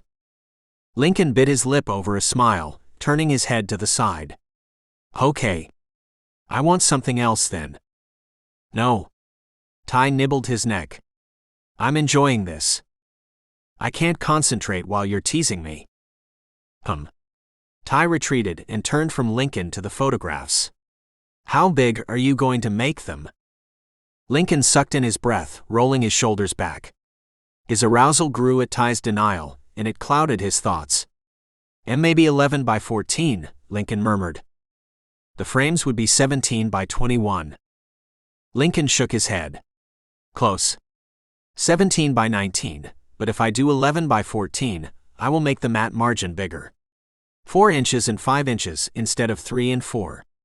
Are you really going to make me continue talking about art after you've made me horny? We have to get this done. Your gallery opening is Thursday. You're a tease. Lincoln pointed an accusatory finger towards Tai as his cell phone buzzed in his pocket. Hang on. He spied the number on the screen and smiled, putting the cell phone against his face. Avery. How was the movie last night? Decent but boring without you. What happened? Nothing. Everything's fine now. Are you sure? Did your new prison boyfriend hurt you? Avery, Lincoln frowned, don't say that. And no, actually. Tai has been amazing. He is amazing, and so is his family. How did they look? Well, hang on. He cupped the receiver and looked at Tai. It's Avery. I'll be right back. Lincoln uncovered the receiver as he strolled from the apartment, closing the door behind him and pacing the complex's walkway. His sister looked like him, but her husband was cute. Quiet but cute. Okay, now since you're alone, I'm going to ask again. Did he do anything to you? No, Avery.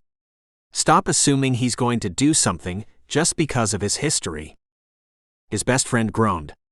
Listen. I know you have a thing for bad boys, but this has gone on long enough. I know he's been good to you so far, but he's unpredictable, and I don't want you to get too serious with him. Lincoln sucked in a breath. You sound like my parents, except worse because they haven't even commented on him. You also haven't told them, but it's fine. They'll see his gang tattoos when they come for the opening. My God. Did you call for something? I thought we had moved past Tai being a bad person. We had until you canceled our plans last night. I get you don't remember, but it seems like canceling plans is always the first step towards a controlling relationship.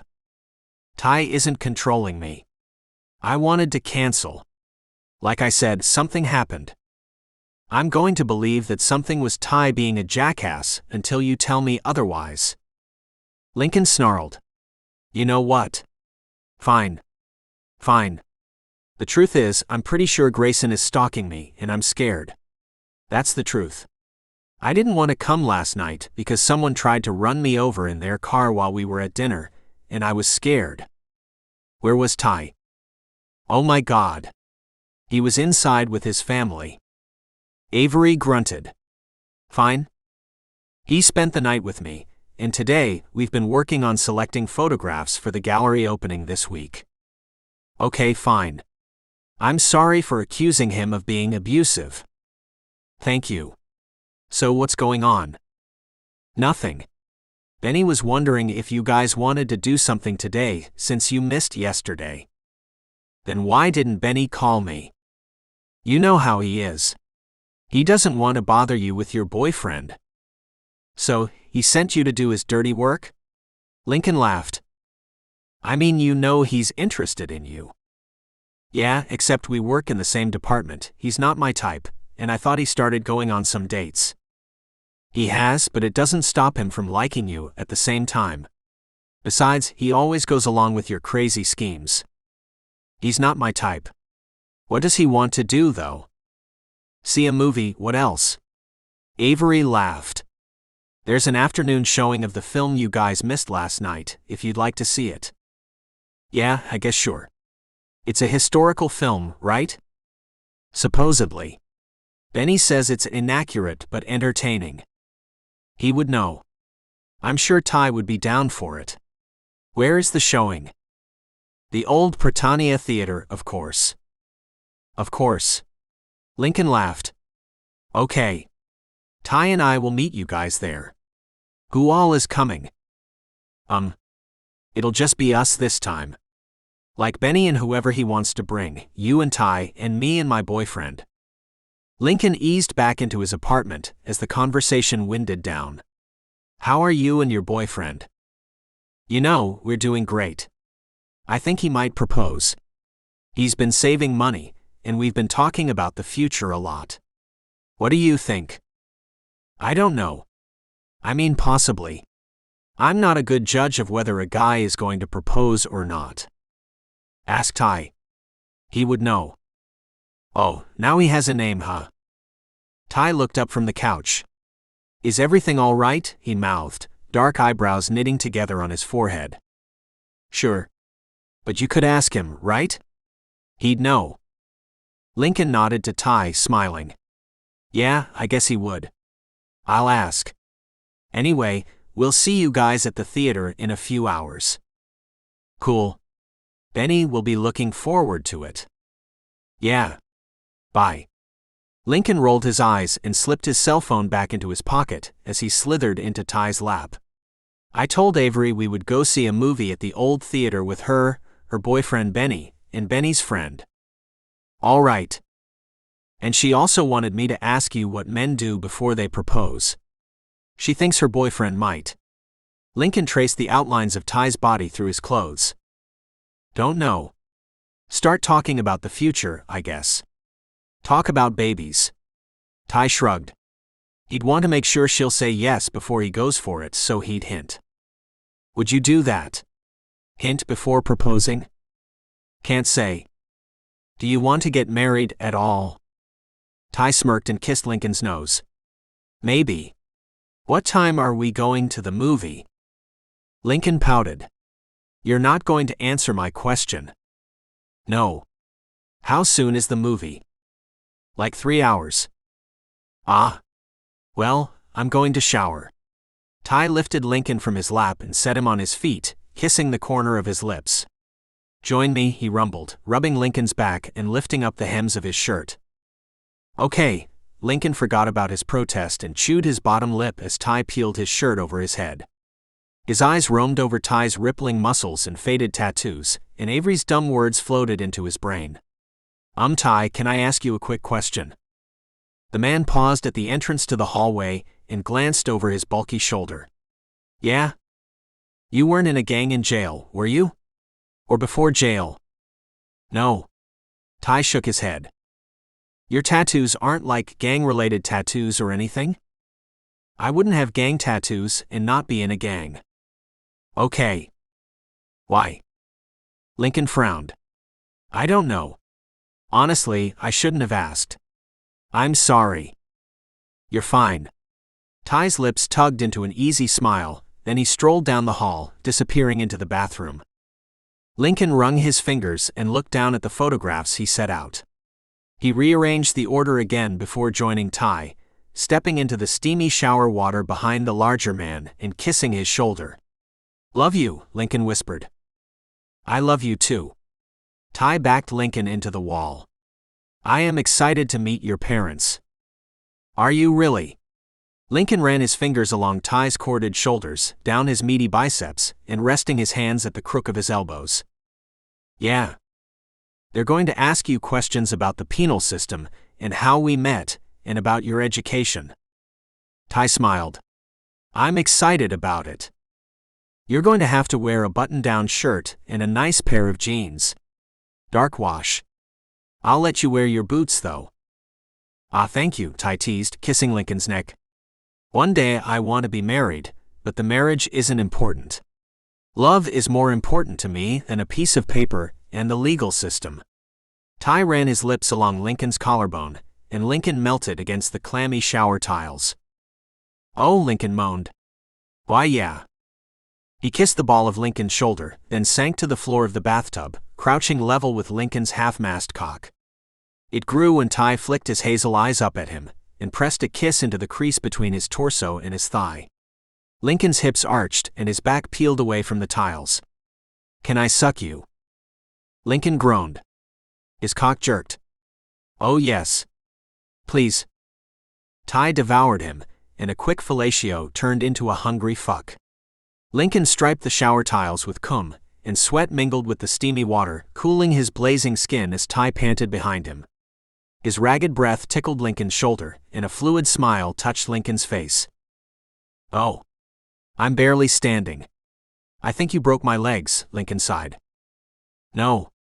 Tai turned off the water and scooped Lincoln's wet body into his arms, carrying him out of the bathroom and tossing him into the bed.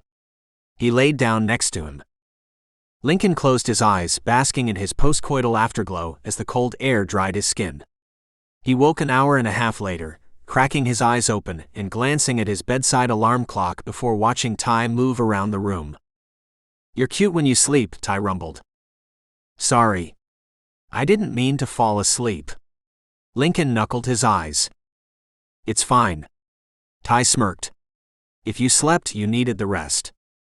Lincoln's cheeks warmed. "Why, yeah." He stretched, curling his toes and yawning as he sat up in the bed. "I guess we have about an hour before the movie." "Yeah. You know, we don't have to go if you don't want to.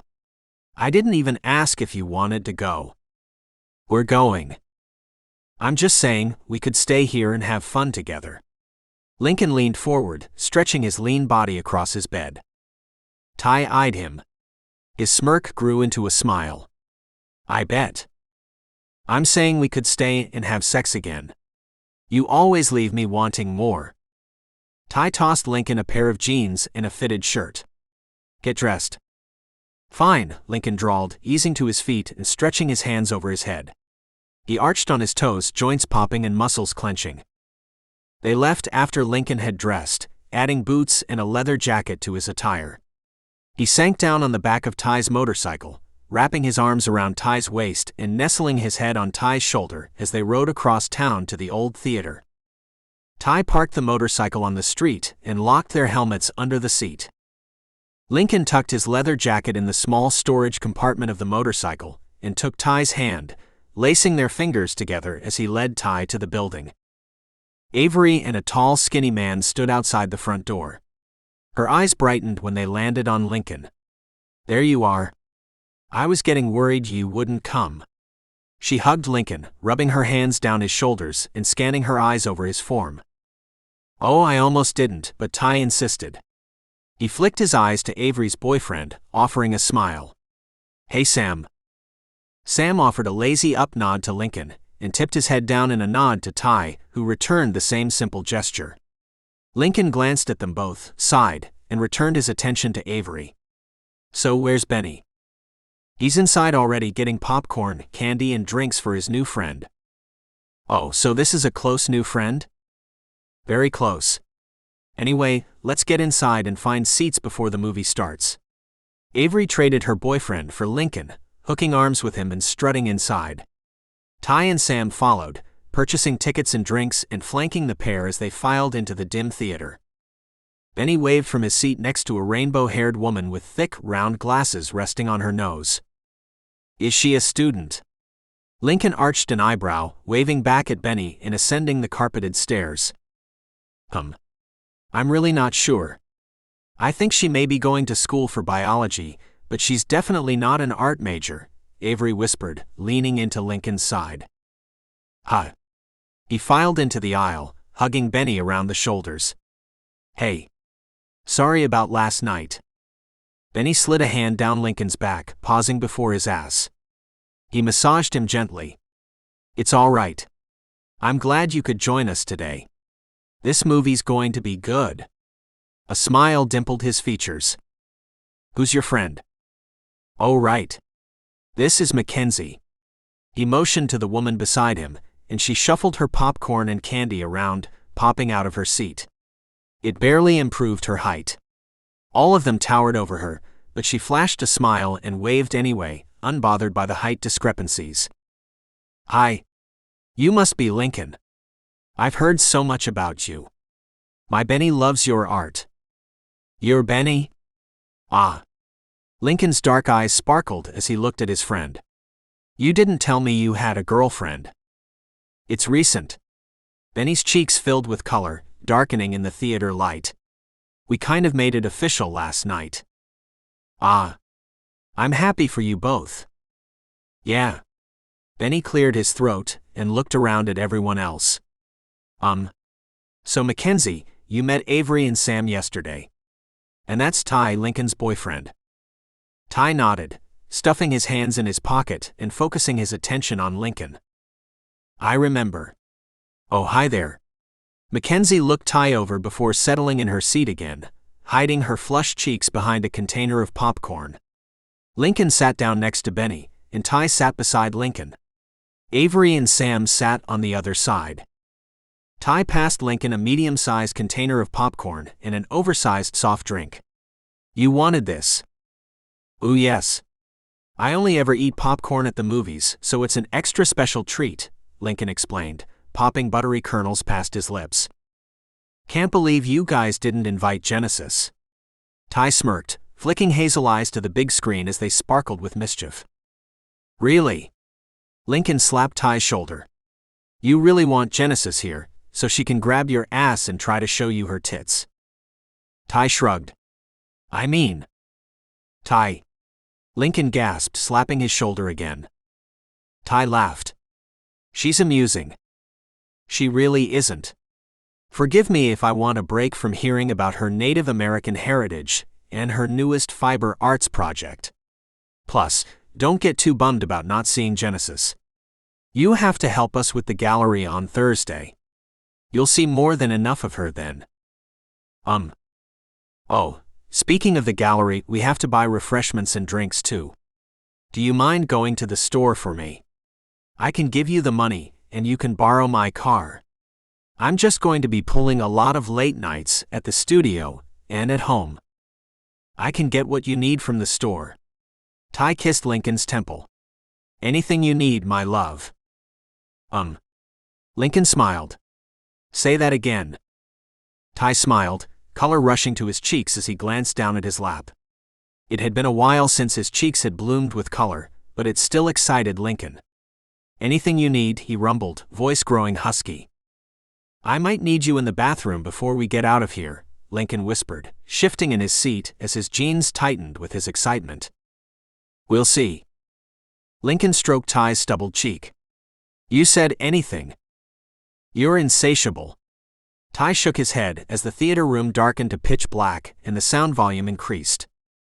Lincoln placed his cell phone on silent and slipped it in his pocket.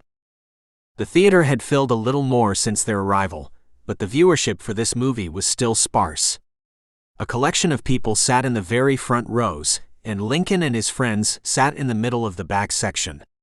Small groups of 2 and 3 people dotted the empty areas. Lincoln leaned his head on Tai's shoulder as the previews started, running through all the upcoming shows before flashing the general rules of the theater for the patrons. Lincoln checked his cell phone again before the movie started. The movie was a black and white film, and boredom seeped into Lincoln's pores as the minutes dragged by. He finished his popcorn, slurped down his drink, and lifted the armrest separating himself from Tai, curling into the man more. Tai wrapped his arm around Lincoln, massaging the pointed bones of his hips. His gaze stayed glued to the big screen. Lincoln slid his hand over Tai's thigh, dipping between his legs and raking over the center of his crotch. Tai grunted. "What are you doing?" he hissed. "I'm bored," Lincoln murmured back, nosing Tai's neck. "Your friend will see." Tai tilted his head, exposing his neck to Lincoln. His eyes fluttered closed. "So? He has a girlfriend." Lincoln kissed Tai, dotting kisses over his jawline and nibbling his earlobe. "Yeah." Tai breathed, squeezing Lincoln's hip harder. "Keep going." Lincoln palmed Tai's cock through his jeans and purred into his ear. "I wish we could do more." We can. Bathroom, right? Oh yeah. We could. I should go scope it out. I'll send you directions if I'm not back in 10 minutes, Lincoln purred into Ty's neck, grinning. Ah. All right. Tai shifted in his seat, arching his back before relaxing again. His hazel eyes never left the black and white movie, even as his hard cock strained against his jeans. Lincoln trailed his finger down Ty's length again before retreating. He adjusted his clothes and weeded out of the viewing room, squinting as his eyes adjusted to the bright hallway lights. 2 films had recently ended, and people flooded the hallway. Mindless chatter reverberated through the building, sounding off the vaulted ceilings and magnifying the noise. People ducked into the bathrooms and formed a line outside the door. Lincoln pursed his lips as he watched a line of 3 people grow to a line of 10. There has to be another bathroom, he murmured. I can text Tai and let him know where I am. Yeah? He chewed the inside of his cheek as he mused to himself, flicking his eyes left and right again. He slipped into the herd, following it around the building as he searched for a second bathroom. As he neared the other side of the theater, a familiar tenor voice touched his ears. His heart stopped. His eyes widened, and he inspected the area. His first pass was fruitless. He looked again. No, he whispered, eyes darting around as his pulse pounded through his veins. Fear pumped through him. Adrenaline accelerated his heart. He strained his eyes as he scanned the crowd, desperate for a glimpse of the voice's owner. He didn't find him. His stomach churned and his eyes hooded. He placed his palm against the wall for purchase as soda and bile lurched up his esophagus. The 70s floral patterned wallpaper whirled in front of him, and he groaned, stomach turning over again. Sweetheart, are you okay? An elderly woman touched his shoulder. You look sick. Her words scrambled in Lincoln's brain, along with his possible replies. He shook his head. I'm okay, he hissed through gritted teeth and rushed away from her. He darted back around the building, into the viewing room, and up the stairs, panting when he collapsed in his seat. Tai tore his eyes from the screen and fixed them on Lincoln. What's going on? He rumbled. Lincoln fanned himself, gathering his breath. I want to go home, he stammered, panting between each word. Hold on. Grunting, Tai escorted him out of the viewing room, pausing in the hallway in front of heavy metal doors. Lincoln collapsed against the wall, squeezing his eyes closed as tears welled in the corners. His hands balled into fists, nails cutting the meat of his palm, and he slammed his fists into the wall. I'm sorry. Don't be. Tell me what's going on. Lincoln remembered Tai's stern tone, the one he had used during their trip. It set his heart on fire and calmed him at the same time. He's here. Your piece of shit ex-boyfriend. Tai spat, dropping his relaxed demeanor. Lincoln nodded. Well, at least I think so. I heard him. I know I did, but I couldn't find him. He swiped at his eyes, smearing tears across his cheeks. His antics had garnered a little attention from the patrons lingering after their movie, and they stole curious glances at the pair, fueling Lincoln's anxiety. All right. Tai kissed Lincoln's forehead. You believe me? Yeah. Why wouldn't I? Lincoln shrugged, thumping his head back against the wall and sighing. I feel so stupid right now. Don't.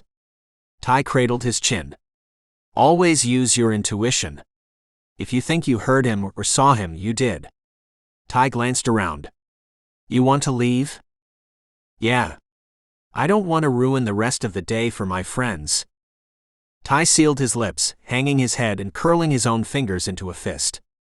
A growl resonated from him. All right. I'll go inside and let them know. You hang out here. No. Lincoln's eyes flashed wide. Tai rumbled. Okay. You tell them we're leaving. No, Lincoln shook his head. I don't want them to see me crying. Avery is your best friend. She'll understand. Lincoln cast his eyes down to the floor as a new wave of tears coated his bottom lashes. It's not her, it's everyone else. Tai drummed his fingers on the wall. All right. You come inside and wait by the stairs. I'll get our trash and tell them we're leaving. Okay, Lincoln replied, voice watery as he spoke around a knot in his throat. Tai jogged up the steps and shuffled through the aisle, tapping Benny on the shoulder. His lips moved. Benny nodded and nudged Avery, who glanced between Tai and Lincoln, lifting her eyebrows. Lincoln hugged the metal railing, as Tai grabbed the drink and popcorn container and strolled down the steps again. He tossed them in the wastebasket and looked at Lincoln. Ready? Lincoln traded the railing for Tai's thick bicep, and he buried his face in Tai's back. Yeah. Thanks. He clung to him as they exited the viewing room and walked through the theater.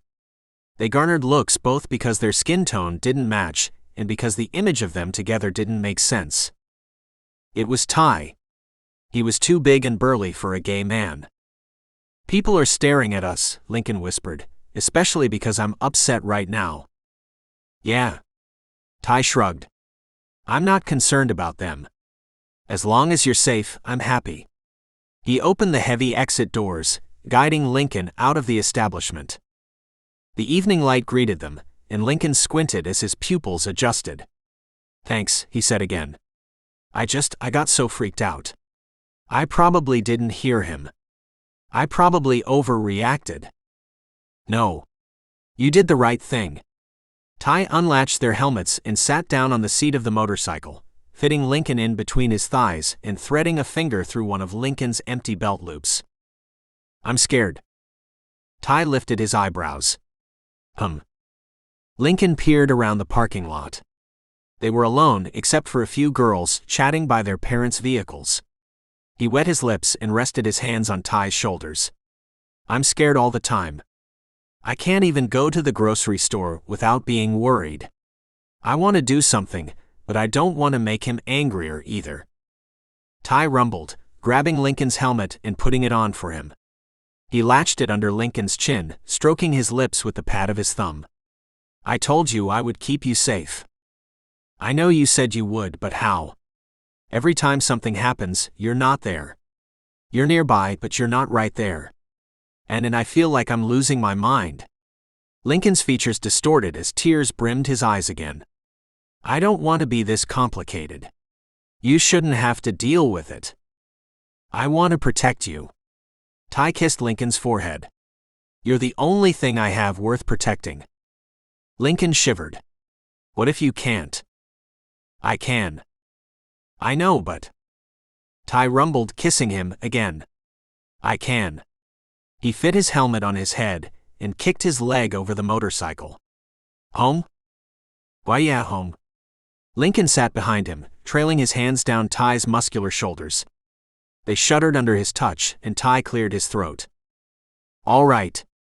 Tai started the engine, and Lincoln wrapped his arms around the man's torso, leaning into him as they traveled back to the complex.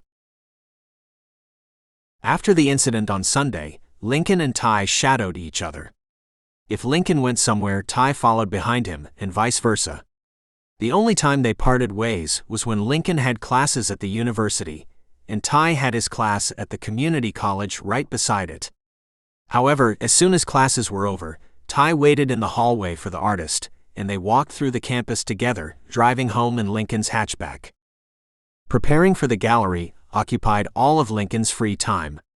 Monday, he spent hours browsing up and down the aisles of the framing store, picking through various moldings before selecting a modern veneered molding with a flat black finish.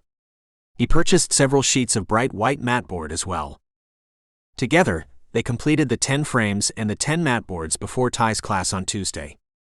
While Tai attended his class, Lincoln spent the evening chatting with his best friend, enjoying a few beers and assembling the pieces.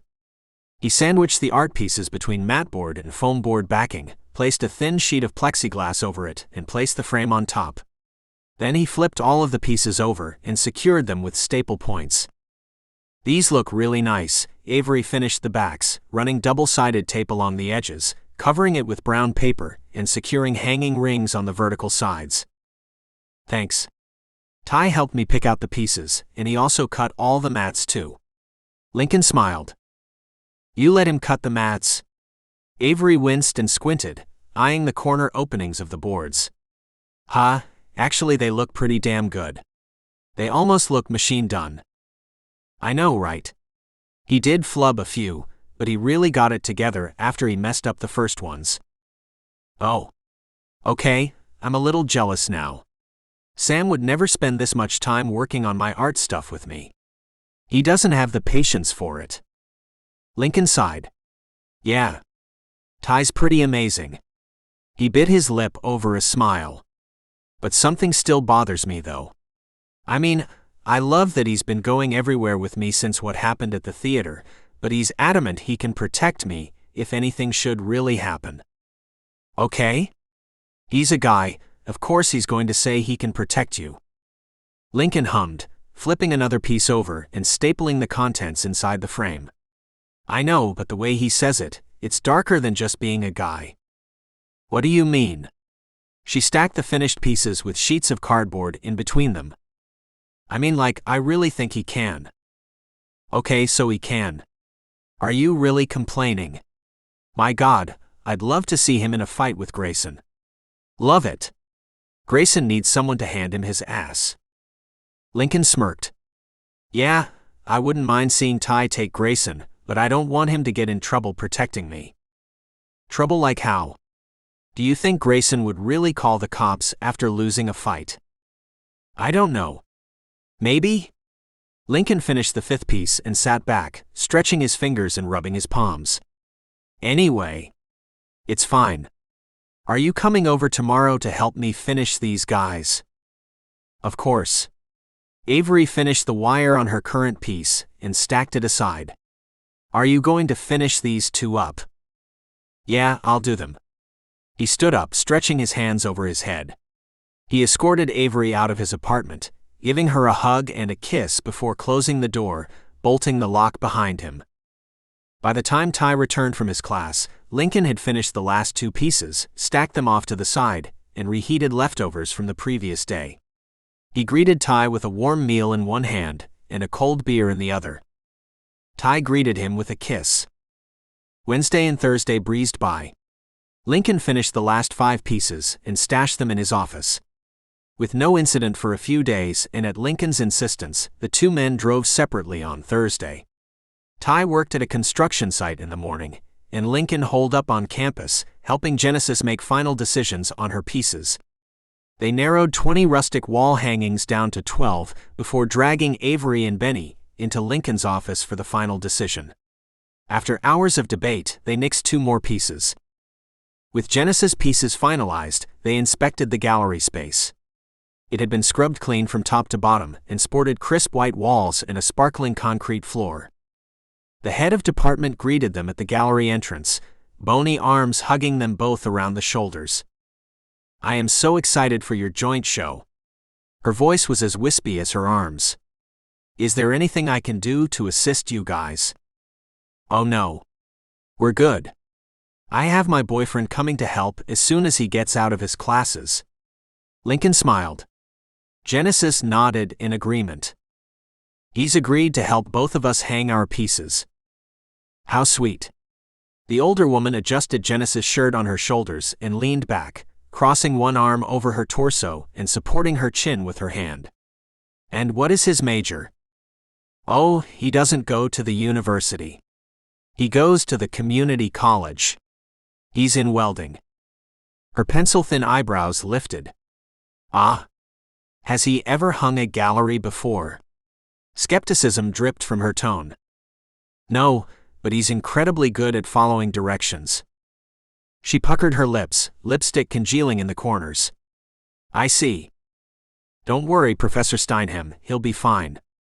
We'll keep him in line. Genesis touched the woman's arm. However, since you're here, I have been meaning to talk to you about adding a fiber arts class for the undergraduate students. She guided the professor away from the gallery space, leading her down the hall as she spouted suggestion after suggestion. Lincoln rolled his eyes and turned on his heels, studying the empty room and envisioning the layout for the art pieces. Avery joined him after a few minutes, wrapping her arms around him from behind and resting her chin on his shoulder. What ya thinkin'? Should I have all the photographs on one side and all the fiber pieces on the other, or should I mix them together? Shouldn't you talk to Genesis about it? Do you see her around anywhere? Lincoln lifted his dark eyebrows, still staring into the space. No. Where is she? Did you finally off her? Shish, no. I didn't off her. She's talking to Professor Steinhem about adding fiber art classes to the undergraduate curriculum. My God. She would. Right? I don't think Professor Steinhem's going to go for it, though. It's probably going to be too costly. Probably. So, what do you want for dinner? I know it's going to be a late night getting everything ready, so I was going to order something for us. It shouldn't be a late night, though. We only have 20 pieces to hang. Right, but remember last time you only had 20 pieces? Genesis wanted to paint one whole wall black because she thought her pieces would pop more. I wouldn't put it past her to decide her pieces would look better on a cream wall instead of a crisp white. Lincoln's eyelids hooded, and then he groaned. Shit. You're right. She's absolutely going to want to paint the walls. What if we paint them a gray? I can't do cream because it would clash with my white matting. Lincoln tapped his chin. Gray would work, I think. I wonder if they have paint in the storage room. Can you go check for me? I'm going to start laying things out. Sure thing. Oh, also, maybe we could get several large pizzas for everyone? I know Genesis is vegan this week or something, so we'll have to get one without cheese. So a pizza without cheese is what, exactly? A really bad breadstick. Avery laughed. Okay. 5 pizzas you think will do. Tai can polish off one pizza on his own. Then I can eat a half. Genesis will probably do a few slices. Benny probably can do a whole pizza too. Yeah, let's do 5 and we'll have a little extra left over. Also, get garlic bread. You got it. Avery saluted Lincoln and left the gallery room. Lincoln measured the walls and dove into the project of laying pieces. He did the math several ways, adding a miniature drawing for the visual effect. By the time Genesis returned, Lincoln had 2 options. The first was separating their pieces, and the other was alternating them. He showed Genesis both designs. What do you think? I really think putting them between each other creates a better balance. It's going to look heavy to one side if we put all the photography over here and all the wall hangings over there. Genesis put her hand under her chin and tilted her head, peering down the length of her nose at the options. Well, I'm concerned your pieces will overshadow my pieces. I was going for simplicity, and your pieces are very busy. There, Lincoln pursed his lips and squinted down at the diagrams again. Can we try it my way first? Also, these walls are so white, and my pieces have a slightly creamy hue to them. It's really difficult to find pure white fibers, since the only thing white in nature is snow. Right? Lincoln nodded. Well, I told Avery to see if there was a light shade of gray paint in the storage room. I figured having cream walls would clash with your pieces. I believe gray will work. She also ordered pizza. How insensitive, Genesis groaned. I'm vegan. Yeah, I know. Lincoln grabbed his notes from the ground, tacking the one with their pieces alternating on the wall and tossing the other design in the wastebasket. We're ordering a vegan pizza for you. Oh. Genesis' hard expression fell away.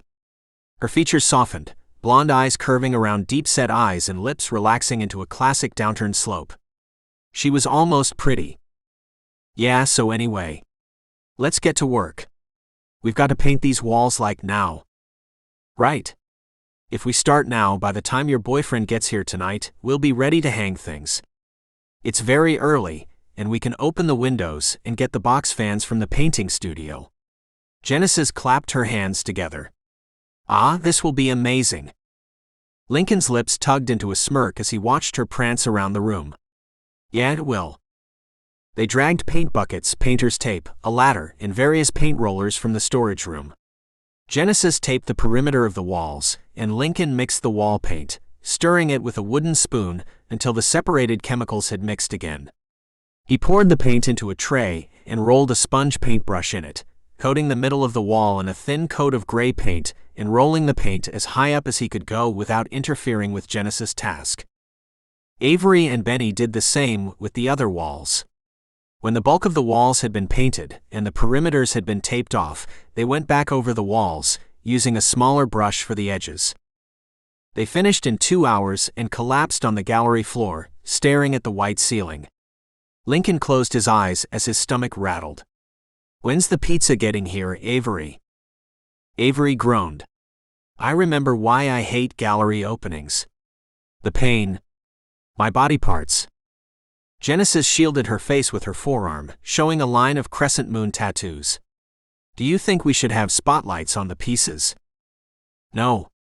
Lincoln, Avery and Benny said in unison. Genesis scoffed.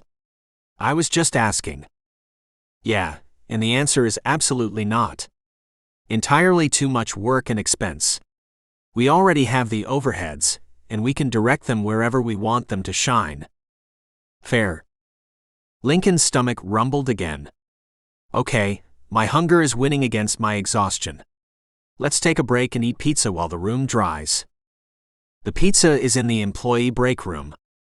Lincoln hoisted himself up, ignoring the stiffness of his arms and legs, and strolled out of the gallery and into the private break room. He collapsed in a chair and piled a paper plate high with 3 slices of pizza and 2 breadsticks. The others joined him later, and they relaxed for 2 hours, conversing and digesting their food. Feeling re-energized, Lincoln returned to the gallery and mapped out the positions for the wall hooks. As he started the 3rd wall, someone knocked on the gallery room door. "It's open?" Lincoln questioned, spinning around and flicking his eyes to the entrance. Tai poked his head in, eyebrows quirked up. "Hey." "Ooh." "Hi." Lincoln abandoned his tools and bounded over to Tai, jumping into his arms and hugging him around the neck. He kissed him and smiled. "Missed you. You saw me this morning." "Oh, I meant I missed you."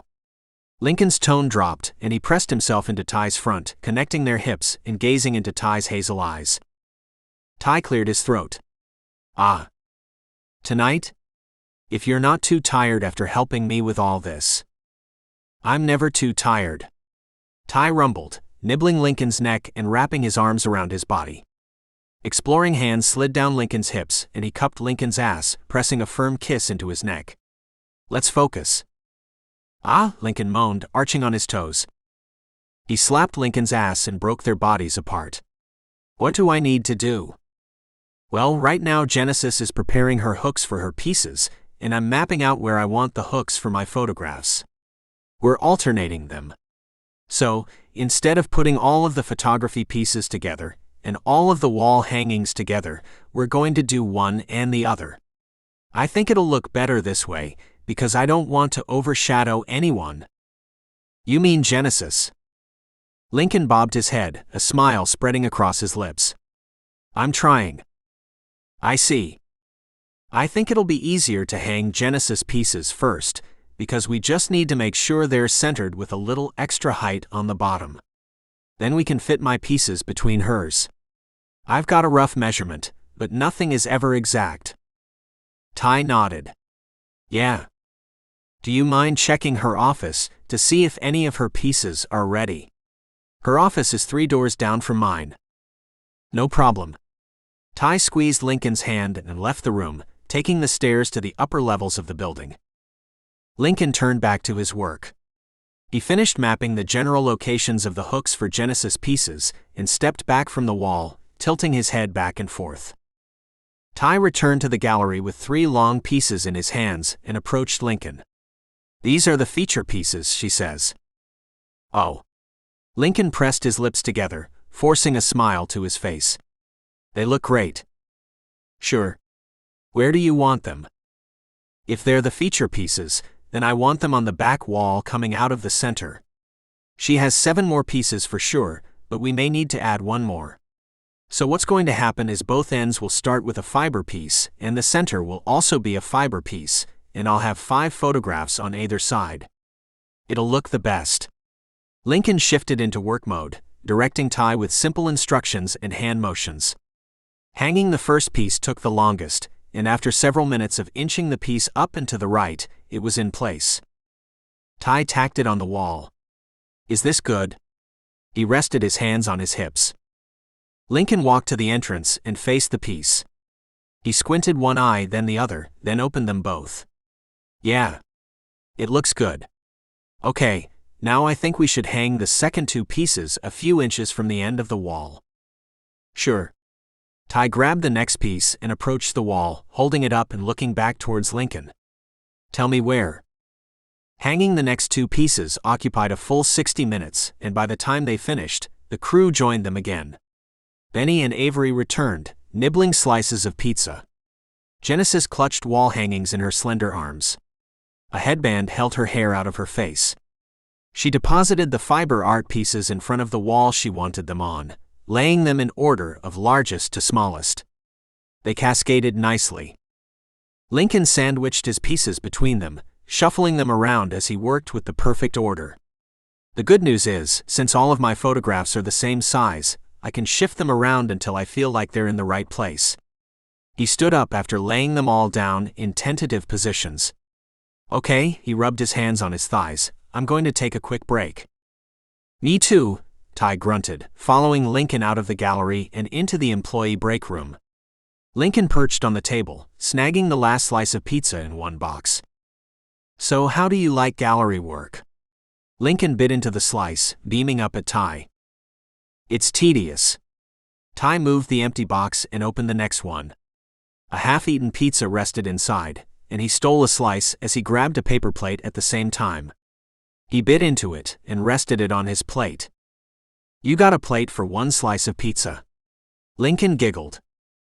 "Yeah." "Cute. So polite." "Yeah." Tai shrugged, breaking off a piece of crust.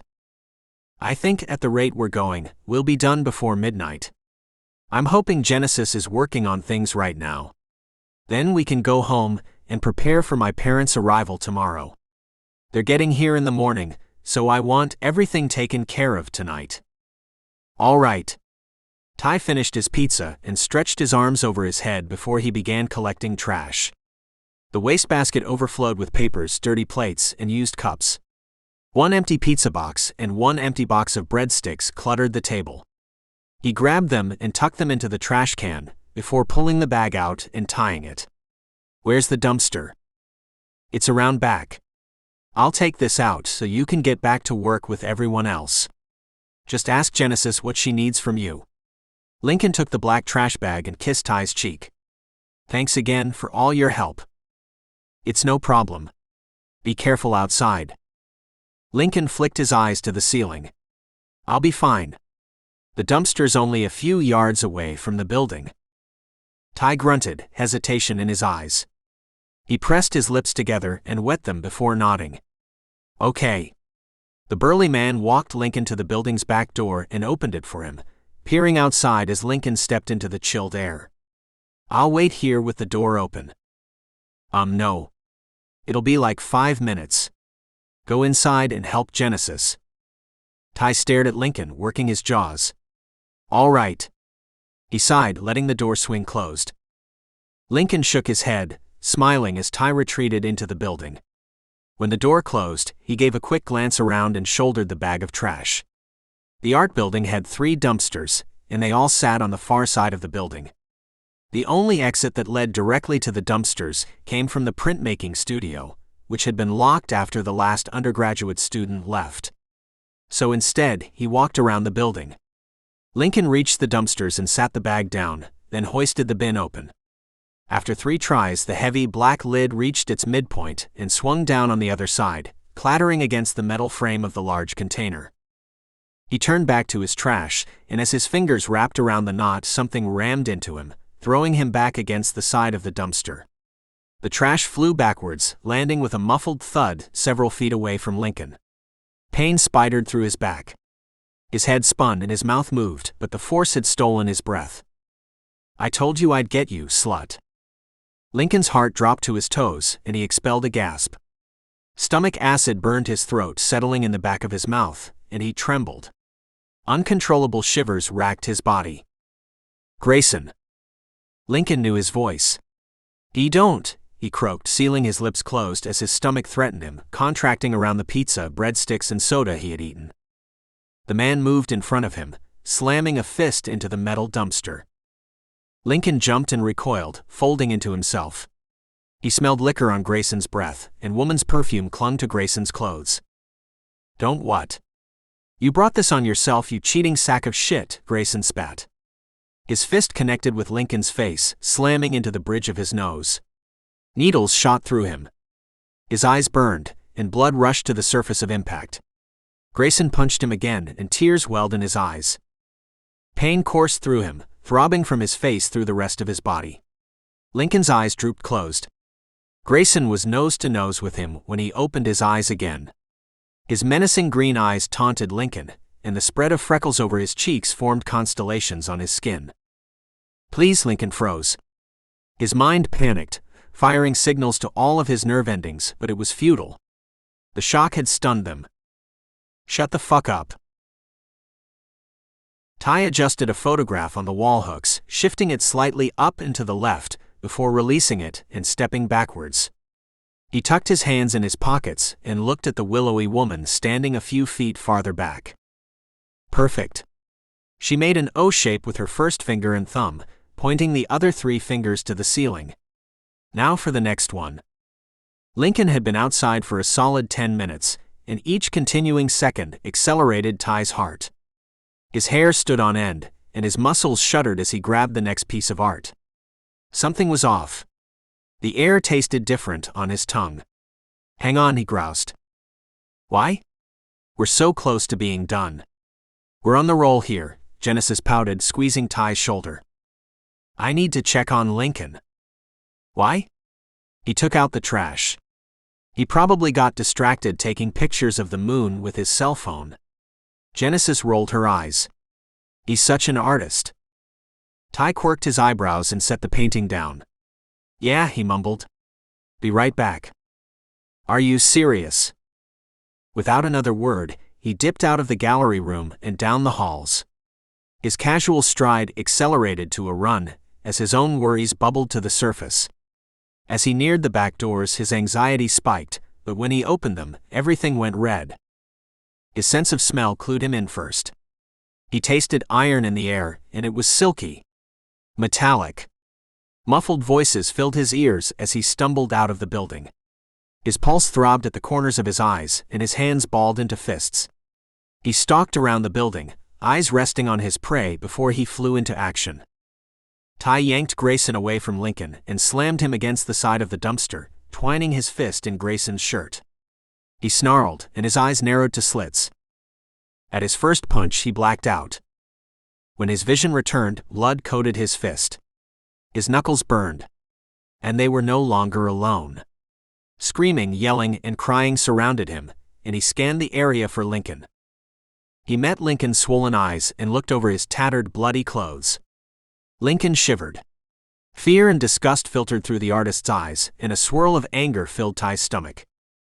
Grayson slumped down against the dumpsters. He was conscious, but barely. Tai wasn't satisfied.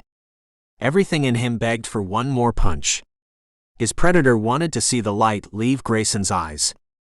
He wanted to feel Grayson take his last breath. Tai set his jaw and stepped back, sobering as the wail of police sirens advanced on them. His eyes widened, he looked at Lincoln, and he bolted. The keys to his motorcycle weighed down his pocket, but it wasn't safe. He shrouded himself in the lightly wooded green space beside the schools. His instincts returned, and he raced back to the apartment complex. Chest heaving, he jogged up the stairs and into his apartment, cursing himself as he dragged a duffel bag out of the closet. It had collected dust and crease lines, but Tai unzipped it and wrung it out. He stuffed his identification in the duffel bag first, then he added enough clothes for a few days. Tai jammed all his non-perishable food items in his bag, and placed the bag by the door. Cleaning was the last thing on his agenda.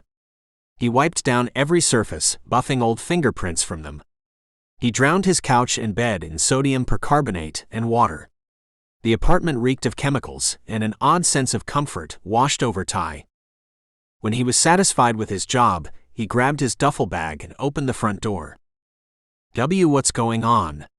Lincoln blocked his path. Twin black eyes bloomed on his face, and his busted lip shined in the dim hallway light. Where are you going? Worry filled his eyes. Away. Before the police come. Lincoln frowned. You don't want to talk to them about what happened? You saved me. Tai's jaw ticked and he gripped the doorframe. I can't, he shuddered, swallowing around a knot in his throat. Moisture collected in his eyes, and he glanced over Lincoln's head. Please move. Talk to me. Tai squeezed his eyes shut. You need to go to the hospital. I'll go after we talk. He was arrested for assault. Good, Tai snarled. I don't know what would have happened if you hadn't come out there. Okay. So thank you. You don't have to thank me. Sirens blared in the distance, and Tai's body shook again. His mind flashed back to the night that had landed him in jail. His eyes glazed over and he swayed, knees buckling. Tai. Lincoln touched his arm and his cheek, stroking the backs of his fingers over Tai's hard jawline. You're okay. I promise. His lips trembled and he closed his eyes. The sirens grew louder. Tai's mind raced. His heart abused his ribcage, pulse racing up to the maximum speed. Blood gushed in his ears. His vision blurred. When the sirens stopped, his heart did too. They were here, and he was going back to jail. He held his breath. Waiting. You're okay, Lincoln repeated, sliding his hand down Tai's arm and fishing the duffel bag out of his hand. He sat it beside the door. We're in this together, okay? You really need to go to the hospital. You talk, then I will. Tai pursed his lips. With shaking hands he stepped aside, allowing Lincoln into his place and closing the door behind him. You destroyed everything. Lincoln stared at the couch. Yeah. Why? Because I was going to disappear. Disappear. Erase my existence. Go back to my family. Stop trying to live like normal people. Lincoln knit his eyebrows. I don't understand. I'm not normal, Link. I was in jail, and before that I was doing things to get myself there. You're the one with the flowery image of a good person packed under muscles and tattoos. You are a good person. You've been nothing but good to me. Don't. Just don't. I want you to leave. No. Fine. Tai's mouth went dry. My family is a family of assassins. We kill people. We hunt them down and we kill them for money. I know every way into your apartment. I know your habits. I memorized the combination to your door code. Lincoln stared at him. The artist's expression was neutral. It angered Tai. Yeah. He gritted his teeth. Have you ever killed someone? You. Tai twitched. No. Have you ever hurt someone who didn't deserve it? Link. Answer. No. Why were you arrested? Armed robbery. Tai's eyelashes fluttered. Did you do it? No. I was framed. Why did you go to jail for something you didn't do? We loved the same person, and if I hadn't, the person I cared for would have been behind bars instead. You sacrificed your life for someone else. Tai. Lincoln roped him in a hug, squeezing him around the neck and setting his chin on the man's meaty shoulder. Tai ran a hand down Lincoln's back. Lincoln's closeness comforted Tai, calming his racing heart and rooting him in reality. I love you. Will you please go to the hospital, now? Only if you come with me. Is the gallery done? Genesis, Avery, and Benny are finishing it, but it's not important. What's important right now is you. Lincoln combed through Tai's short hair. Tai touched his cheek, stroking his swollen skin. Lincoln's eyes had puffed up, bloodshot scleras surrounding soft brown eyes. Lincoln winced. I don't want you to leave, Lincoln murmured. I don't belong here. I'll bring my life with me. One day it could put you in danger. I don't care. I love you, and I'm willing to take that risk. Even if it means we'll have to change our names or something. I want to be with you. Okay. Tai sighed. Let's go to the hospital. He kissed Lincoln's forehead and led him out of his apartment, latching the door behind him. His heart pounded as he descended the stairs and scanned the parking lot. No police cars. No undercover police cars, either. Tai exhaled. Can you drive? Everything hurts. Yeah, because you should have gone to the hospital first, Tai scolded. I hate hospitals. Lincoln climbed into the passenger side of his hatchback while Tai occupied the driver's side. You need to stay awake until we get there. You could have a concussion. Lincoln reclined his seat and stretched out over it. I'm serious. Tai sucked his lip. Do you want to hear stories about my childhood? Real ones? Lincoln cracked a swollen eye open. Yeah. You're doing this so I'll stay awake, aren't you? Yeah. Okay, fine. But I'm sleeping when we get to the hospital. Sure. What do you want to hear about? Tell me about the person you went to jail for. You loved them. Him. I loved him, yeah. Tai reached across the center console and stroked Lincoln's cheek. His name was Ajax, Tai started, and I've known him since we were very little. He was the favorite, but it was all right because he had always been a sweet thing. Tai's voice softened as he thought about the past. He continued sharing his memories, telling Lincoln about his first kiss and their first time together until they pulled into the emergency room. He sounds sweet. Lincoln's puffy lips pulled into a light smile. Yeah. Go inside, I'll meet you up there. No. Park and walk with me. Tai worked his jaws, glaring at Lincoln.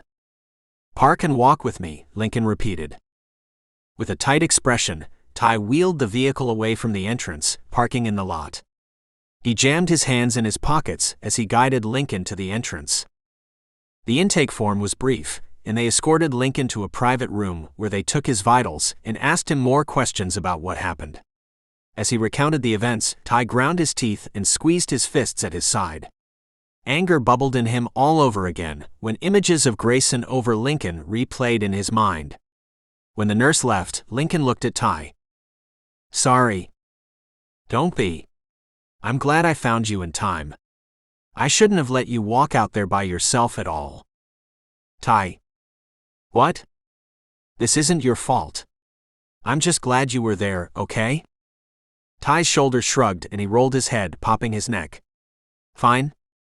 A frazzled nurse directed them to a waiting room full of other clients. They weeded through a sea of miserable-looking people before finding one lonely seat. Lincoln took it, and Tai folded his arms, leaning against the wall beside him. You should call your parents, Tai grunted. I did already. Update them then. Lincoln glanced up at the former assassin. Are you going to be overprotective this whole time? Yeah. You're in shock. Tomorrow things'll be different. I guess. I don't think you should have the opening tomorrow either. I know. I was thinking about it. I don't want to mingle with people with 2 black eyes and a busted lip. Lincoln dug his cell phone out of his pocket, tapping the screen as he spoke. I was thinking perhaps because you were assaulted, not because of your appearance. Yeah, Lincoln murmured, dabbing his swollen face with his fingers. I think you'll need to take it easy tomorrow when all this adrenaline has worn off. Okay. Lincoln tapped his cell phone screen more before turning it over in his lap. I texted Avery too. Good. They were silent in the waiting room until Lincoln's last name blared over an intercom service. A different but equally frazzled nurse directed them to a private suite, and Lincoln climbed into the bed. When the doctor finally came into the room, he recited his evening a 3rd time before the doctor prescribed him pain medicine. The doctor whizzed out of the room, and a nurse administered the medicine through an IV in the crook of his elbow. Text your parents and your friends the room number. It's 212. They should be here with you. Ah. Sure. Lincoln's voice floated, light from the pain medicine. He fumbled with his cell phone, managing 2 messages before dropping the cell phone on his lap and falling into a medicine-induced sleep. Satisfied, Tai slipped Lincoln's cell phone back into his pocket and paced the length of the room. He checked his watch and frowned. It was already the wee hours of the morning, and Lincoln wasn't leaving the emergency room anytime soon. On cue, his exhaustion set in. It had been a long workday, and an even longer night. Tai collapsed into the plastic chair in the corner of the room and rested his head back against the wall, shutting his eyes. He woke an hour later, sucking in a quick breath and peering around the room as his memory came back to him. The whole night slammed into him, and everything ached. His knuckles had swollen, and he massaged them as he stood up, observing Lincoln. "I love you," he whispered, bending over the other man and kissing his forehead. "I'll miss you with everything inside me." Lincoln sighed in his sleep. Tai tucked Lincoln's keyring in his pocket and smoothed his fingers through the artist's dark hair. Tears welled in his eyes as he traced Lincoln's features, gently running his thumb down his square face, along his sharp jawline, and across the point of his chin. He sucked back tears and straightened his shoulders, stepping away from the bed. He opened the room door. And a nurse breezed inside the room. "Oh, thank you. Are you looking for the bathroom? It's down the hall and to the left. You can't miss it." Her fire engine red hair bounced on her shoulders as she checked on Lincoln. Tai paused in the doorway, watching the nurse work.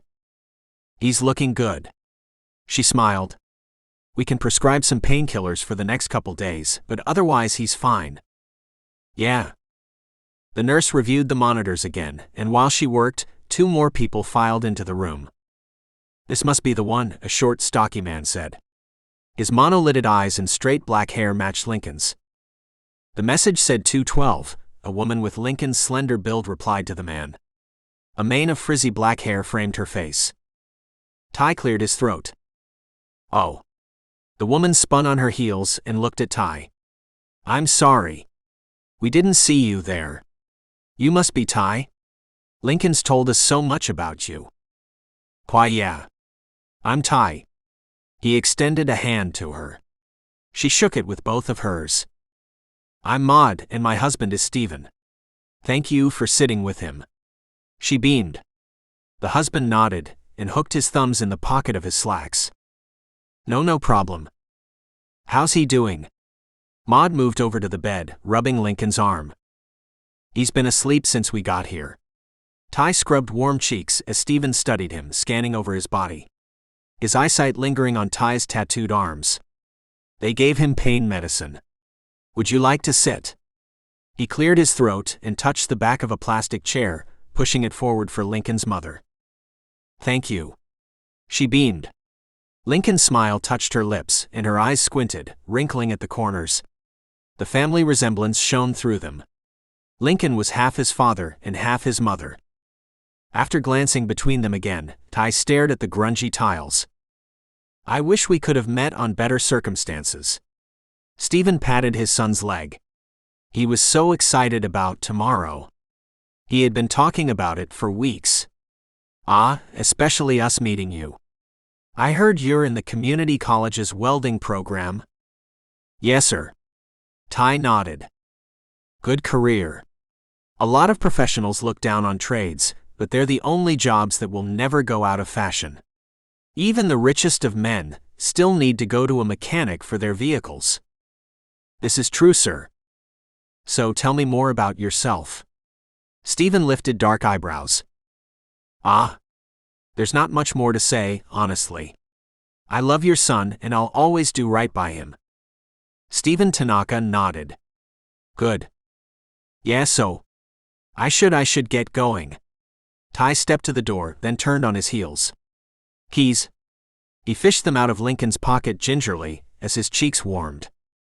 "We'll meet you at his complex when he's released. I'm sure he will want to sleep, but it's been a long night for us all and we could use a good breakfast." Maud smiled up at Tai, and Tai sucked in his breath. "Breakfast?" "Yes. There's a sweet little hole in the wall down the street from the complex, I believe." I don't know." Tai squeezed the keys in his hand. "Please? We want to thank you for being here for our son." We're so far away, and we worry about him. He's so trusting and honest, and not everyone in the world is the same way. Tai wet his lips. He is. He's a good person. He twirled the keys around his first finger. His mind raced with indecision, lingering on the packed bag resting at his front door. He could run. He always had sanctuary with his sister. However, his heart was in the emergency room, tethered to Lincoln's. He couldn't take it with him. He worked his jaws. All right. Maud smiled, abandoning Lincoln's bedside and roping Tai into a mother's hug. He stiffened in her arms, rigid as she rubbed his back and kissed his cheek. Thank you again for everything. She gave him another kiss. Stephen approached Tai when Maud retreated. The two men shared the same thick build, except Tai had a few inches of height on the other man. We'll see you a bit later, then. He shook Tai's hand and yanked him into a hug as well. Why yeah. Tai ducked out of the room and left the building, sitting down in the driver's seat of Lincoln's car.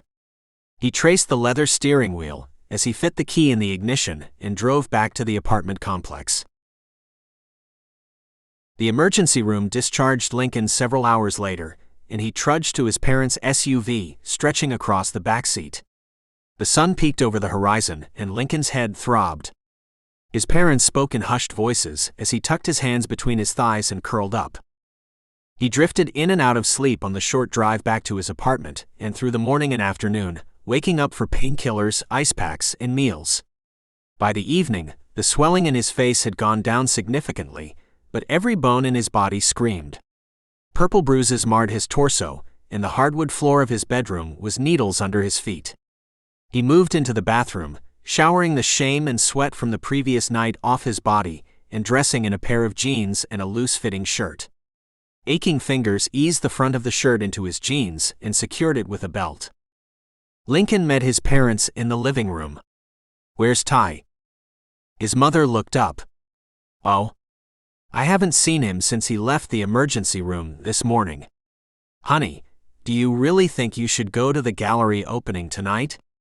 How are you feeling? Maud jumped up from her seat on the couch and rushed over to Lincoln, pressing her fingers to his forehead and caressing his cheeks. Where did you and Dad sleep? We slept in here, sitting up. It wasn't comfortable, but you needed your bed. You were supposed to sleep in Tai's apartment. Lincoln's head spun. Maud stroked her son's cheek. It wasn't.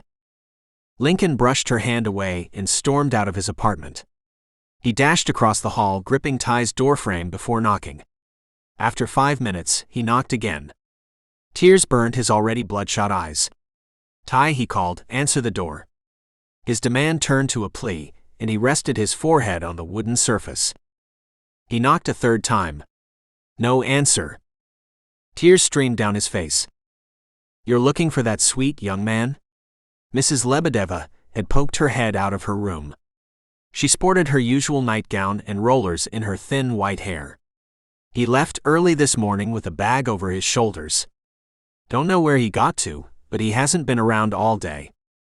A rush of tears followed preset paths, and Lincoln pressed his flat palms into the door. He sucked in his breath, lungs contracting haphazardly. Thanks, he blubbered. His hurt shifted to anger, and he stepped away from the door, balling his fists at his side. He kicked it. His anger grew and his control snapped. He kicked and punched the door until he had depleted his energy stores and his muscles throbbed. He slumped onto the ground, folding his legs into his body and tucking his arms between them. Through a haze of tears, he thumped his head back against the wall. Fuck you, he hissed. God damn you. Lincoln wiped his face on his sleeve, wincing as he brushed over his eyes. He put himself back together and stood on shaky legs, returning to his own apartment. Is he asleep? His mother lifted tailored eyebrows. Lincoln chewed the inside of his cheek before nodding. Yes. He's asleep. A knot grew in his throat as he floated past his parents and into the bathroom, blotting his face with a cool towel. His father knocked on the open bathroom door. We're almost ready to leave. Have you decided what you want to do? Daddy. Yes, my son. Lincoln looked through the mirror at his father. He left. Don't tell Mom. Admitting it aloud broke Lincoln's heart into dozens of fractured pieces, and he gripped the bathroom counter for purchase. Stephen placed a hand on Lincoln's shoulder, kissing his son's temple. His father's steady temperament reminded him of Tai, strength and confidence combined. He fell into his father's arms, soaking up the comfort and love radiating from him. "Stay here," the older gentleman suggested. "No. I can't stay here. I want to do something. I want to go to my gallery opening," Lincoln insisted. His excitement rushed a wave of pain to his bruises, inspiring a headache in the center of his forehead. He scrunched his features, touching his temple. "You should rest." "No. I'm going. I just need painkillers. It's fine. I cannot talk you out of this, can I?" "No." Lincoln blotted his face and breezed from the bathroom, popping 2 white pills with a glass of water. He sat in the back seat of his parents' SUV as his father drove him to the college campus, stealing glances through the rearview mirror until they arrived.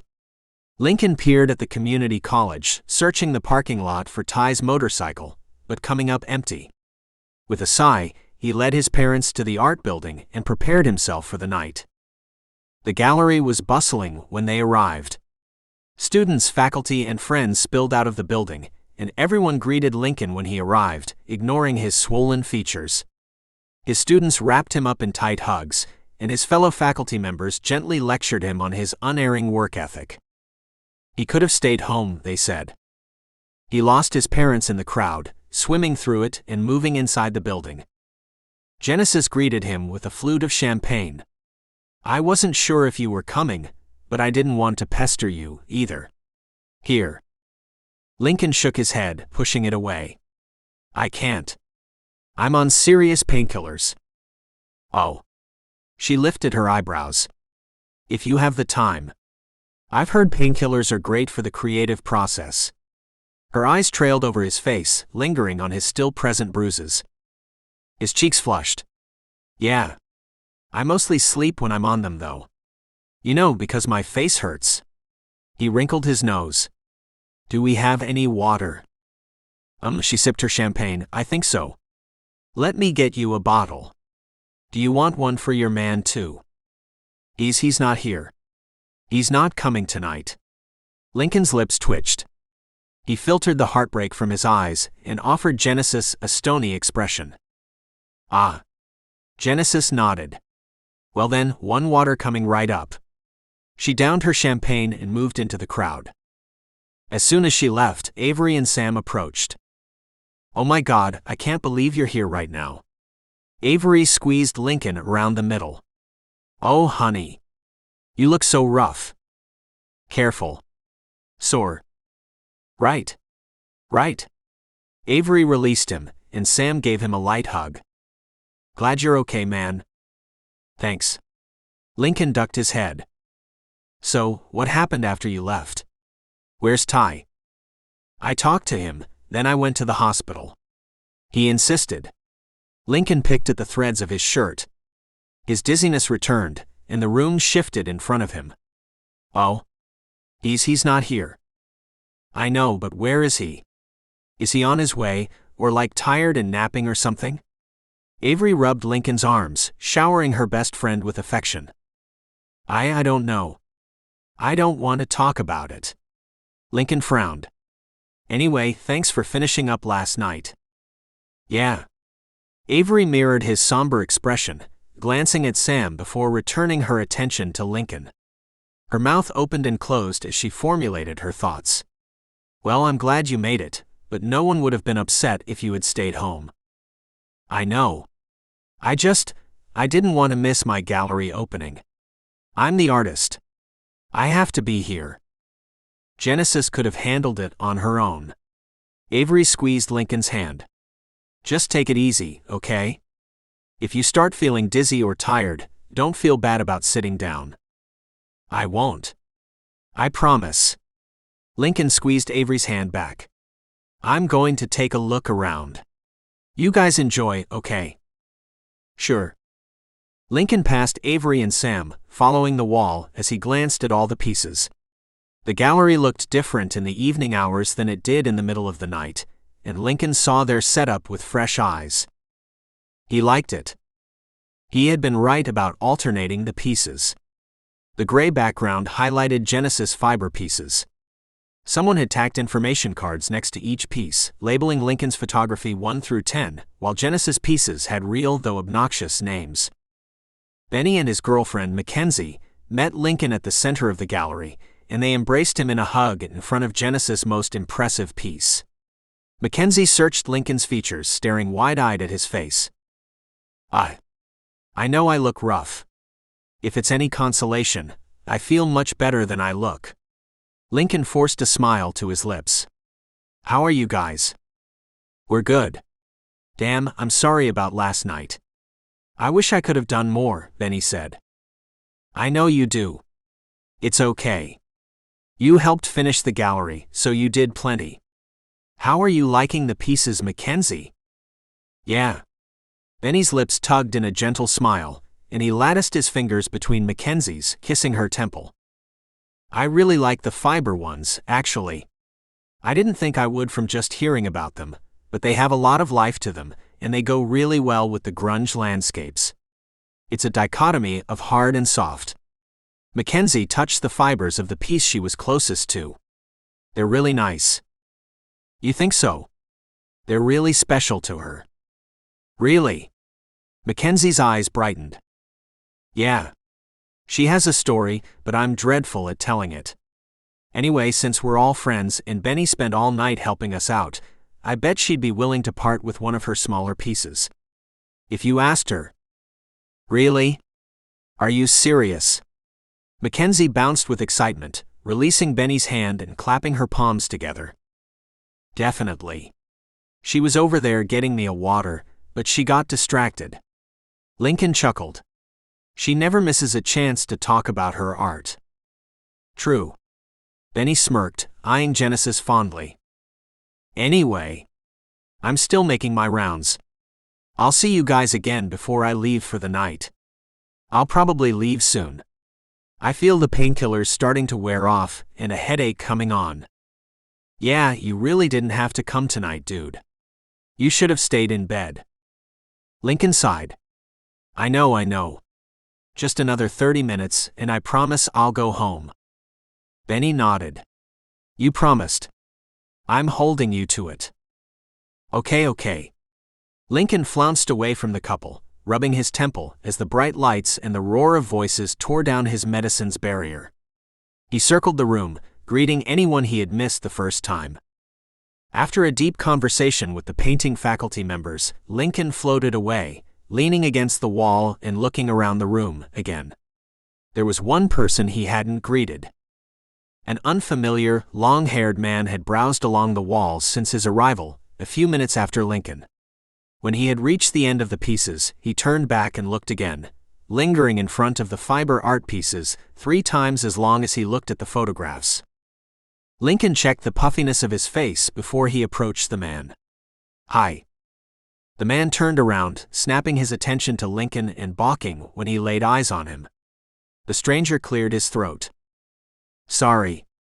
I had an accident yesterday. It's a little jarring, I know." "Yeah, just a bit." "Sorry. So, you like the pieces?" "Yeah, actually, I do. I wasn't sure if I was going to pop in, but I heard about it at the community college." He hiked his thumb to the exit, pointing in the general direction of the other school. "Which do you like the best?" "I'm really digging the fiber art pieces, if I'm being honest. The photography is cool and all, but it's so common there's nothing new and special about it. These fiber pieces are damn cool." "Did you do them?" "Oh no, I'm Lincoln, the one who did the common photography." He flashed a wide smile. "Shit, I'm sorry. I didn't mean it as boring or anything. It's just that anyone can pick up a camera and make half-decent photography, but these fiber pieces took a long time." "It's okay." Lincoln shrugged. "You're right. Genesis, the artist, spent weeks on these pieces. She actually made several more, and it was hard narrowing it down to the ones in here." I bet. I imagine the rejects are just as beautiful and unique as these. They are. A sly smile crept to Lincoln's face. So Lincoln swayed his shoulders, I could introduce you to the fiber artist. Would you? Damn, that would be amazing. Yeah, absolutely. She's around here somewhere. I sent her for drinks and now I can't find her. It's no worries if you can't find her. Her pieces are beautiful enough. No, really, it's okay. Lincoln's eyes sparkled as he looked the man up and down. She's a very unique artist, and these pieces were a delve into her native ancestry. Lincoln petted the tails of the fiber art piece. Oh yeah. I like that she was inspired. The man curled his thick wavy hair behind his ears. Goodness, Lincoln. For a guy on painkillers, you can really get around the room. Genesis stepped up to the pair and presented Lincoln a sweating bottle of water. Sorry, General, I wanted to make my rounds so I could get out of here and get some rest. Lincoln offered an apologetic smile. Yeah. It's fine. Yeah, so someone wants to meet you. Genesis swatted hair out of her face, and her loose gold bangles clanked against each other. Who? This person here. Lincoln held up his hand, palm facing the sky, and directed it to the stranger between them. I'm sorry, I didn't get your name. River. My name's River. Genesis turned her slender frame to the man, giving him a slow once-over. Her cheeks colored. You wanted to meet me. Yeah. I really like these fiber pieces, and your friend here said your inspiration was exploring your native heritage. Oh yes. She raked her fingers through her hair, crossing one arm over her torso as a shy smile touched her face. Can you tell me more about it? River tilted his head and quirked his dark eyebrows together. His warm voice soothed Genesis' nerves, and after a little prompting, she launched into a short lecture about her pieces. River listened, enraptured by her words and taken by her appearance. Satisfied, Lincoln inched away from them, adding distance until they had directed their bodies to each other and forgotten about the rest of the room. He cracked the sealed top on his water bottle and guzzled the cool liquid down his throat as he wandered through the gallery again. Everything looked amazing, and the non-stop bustle of people warmed him inside. As his rounds neared a close, Professor Steinhem presented him with a cordless microphone and touched his shoulder. You should give a toast and thank everyone for coming tonight. Lincoln twisted the microphone in his hands. Yeah. The brief lightness in his eyes dimmed, but he nodded. Sure. Thank you. She smiled. Oh, everything looks amazing. Good eye. Yeah. He finished the last gulp of his water and deposited the plastic bottle in a recycling bin before turning on the microphone and tapping the surface. The muffled sound reverberated through the room. Hey everyone, Lincoln spoke into the microphone. The voices hushed and people circled around him. His parents smiled at him from the crowd, and his eyes landed on all of his friends before he scanned the rest of the crowd. I'm going to keep this short and sweet because, as you guys can see, I've had a bit of a rough time. I probably should be home in bed, but I couldn't miss my opening. The crowd cooed. Yeah, so Genesis and I want to thank everyone for coming out tonight. We're really proud of everything, and we hope you find as much joy and curiosity out of our work as we have. Lincoln stretched his lips into a smile, scanning the crowd again. Faces had changed as people rotated from the front to the back. People still viewing the art circled around the little gathering, and Lincoln fumbled with the microphone. Tell us about your inspiration, a stranger in the crowd prompted. Yeah. Sure. My name is Lincoln Tanaka, and I'm the photographer. Well, I'm a painter, but I love photography as well. There are moods and vibes you can capture. His words cut off as a familiar figure caught his peripheral vision. He turned his head in increments, heart pounding but mind preparing for disappointment. There's a mood and a vibe you can only capture with photography. He worked through his sentence. The figure disappeared in the mass of people. Yeah. Gee, Genesis? Would you like to say a few words? Absolutely. She passed her drink to River and jogged up to Lincoln, confiscating the microphone from him.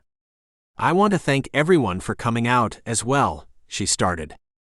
Lincoln floated through the crowd, swimming towards the entrance. His parents rushed after him. "Lincoln," his mother called, meeting him in the building's lobby, "is everything all right?" Lincoln's eyes darted around before they settled on his mother's face. "I thought." He bit the inside of his cheek, shaking his head. "It's nothing. We should go. I'm starting to get a headache." Maud nodded, rubbing her son's shoulders. "Okay, sweetie. We're ready when you are." "Thanks, Mom." Lincoln ducked into the gallery again, hugging and kissing his friends goodbye. He gave parting greetings to the faculty members as well, before he headed for the door again. This time, as he stepped through it, he collided with another person. "Oh shit.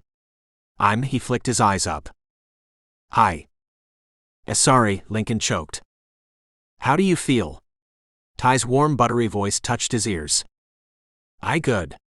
Lincoln gripped the doorframe as he stared, the whites of his eyes completely surrounding his irises. You left. Why are you here?" "I did," Tai rumbled. "Why?" "Because I thought it was best for you. I still think it's best for you." Lincoln's head throbbed. Then why are you here?" Tai cradled Lincoln's face in his hands, touching his soft cheeks. "Because it hurt me too much to leave." His thumb stroked over Lincoln's bruised cheeks, and he administered him a soft kiss. It burned Lincoln's lips, and tears pooled at the corners of his eyes. "Link. I'm sorry." The tears trickled down Lincoln's face, and Lincoln gripped Tai's wrist. "Oh, okay," he squeaked. Tai pulled him into a hug, kissing the top of his head. "I love you with everything inside of me, and I'll never leave you again." "Promise?" Lincoln buried his face in Tai's chest. Relief washed over him. "Security. Safety." "Yeah," Tai grunted, "I pinky swear." 9 months later. Tai rolled the garage door down and latched it with a key lock before glancing at Colin. The summer had made the days long and muggy, and at 6 o'clock in the evening, the sun sat high in the sky with no intentions of setting. "We'll finish the project up tomorrow, yeah?" Tai lifted his eyebrows. "Yeah, sure," Colin agreed. "What time do you want to get started?" "Late afternoon. Link has his gallery show tonight, and then we're celebrating one of his friends getting engaged." "Sounds fun. Never thought a felon like you would settle down." Colin grinned as they strolled towards their vehicles. "Yeah, me neither." Tai's lips tugged into a shallow smile. "You were right, this place wasn't a bad purchase. We've had the place 5 months, and you just now decided it wasn't bad." Tai shrugged.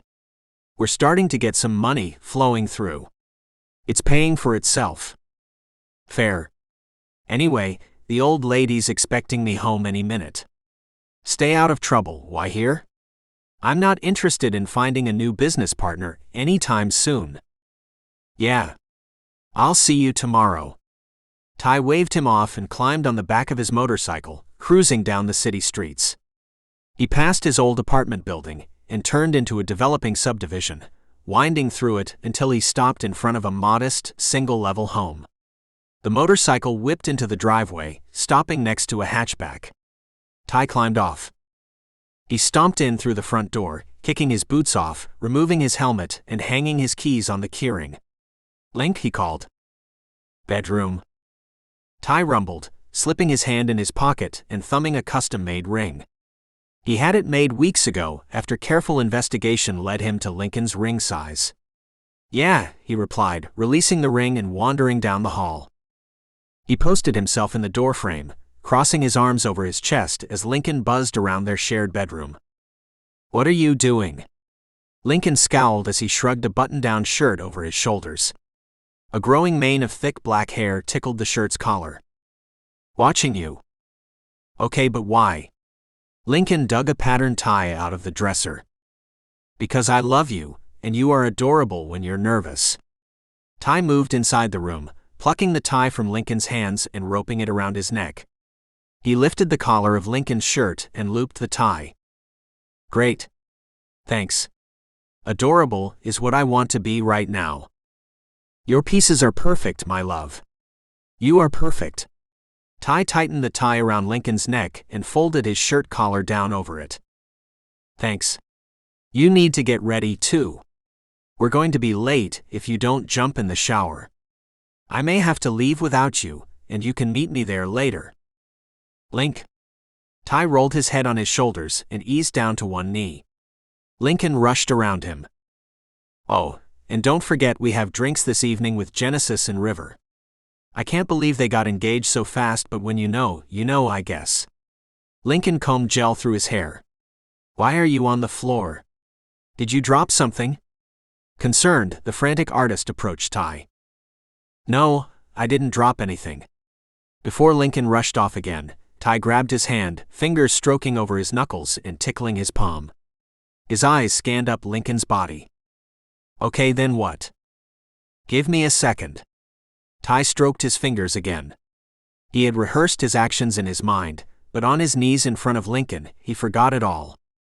His heart strummed in his chest when their eyes met, and Lincoln smiled down at Tai. Sure.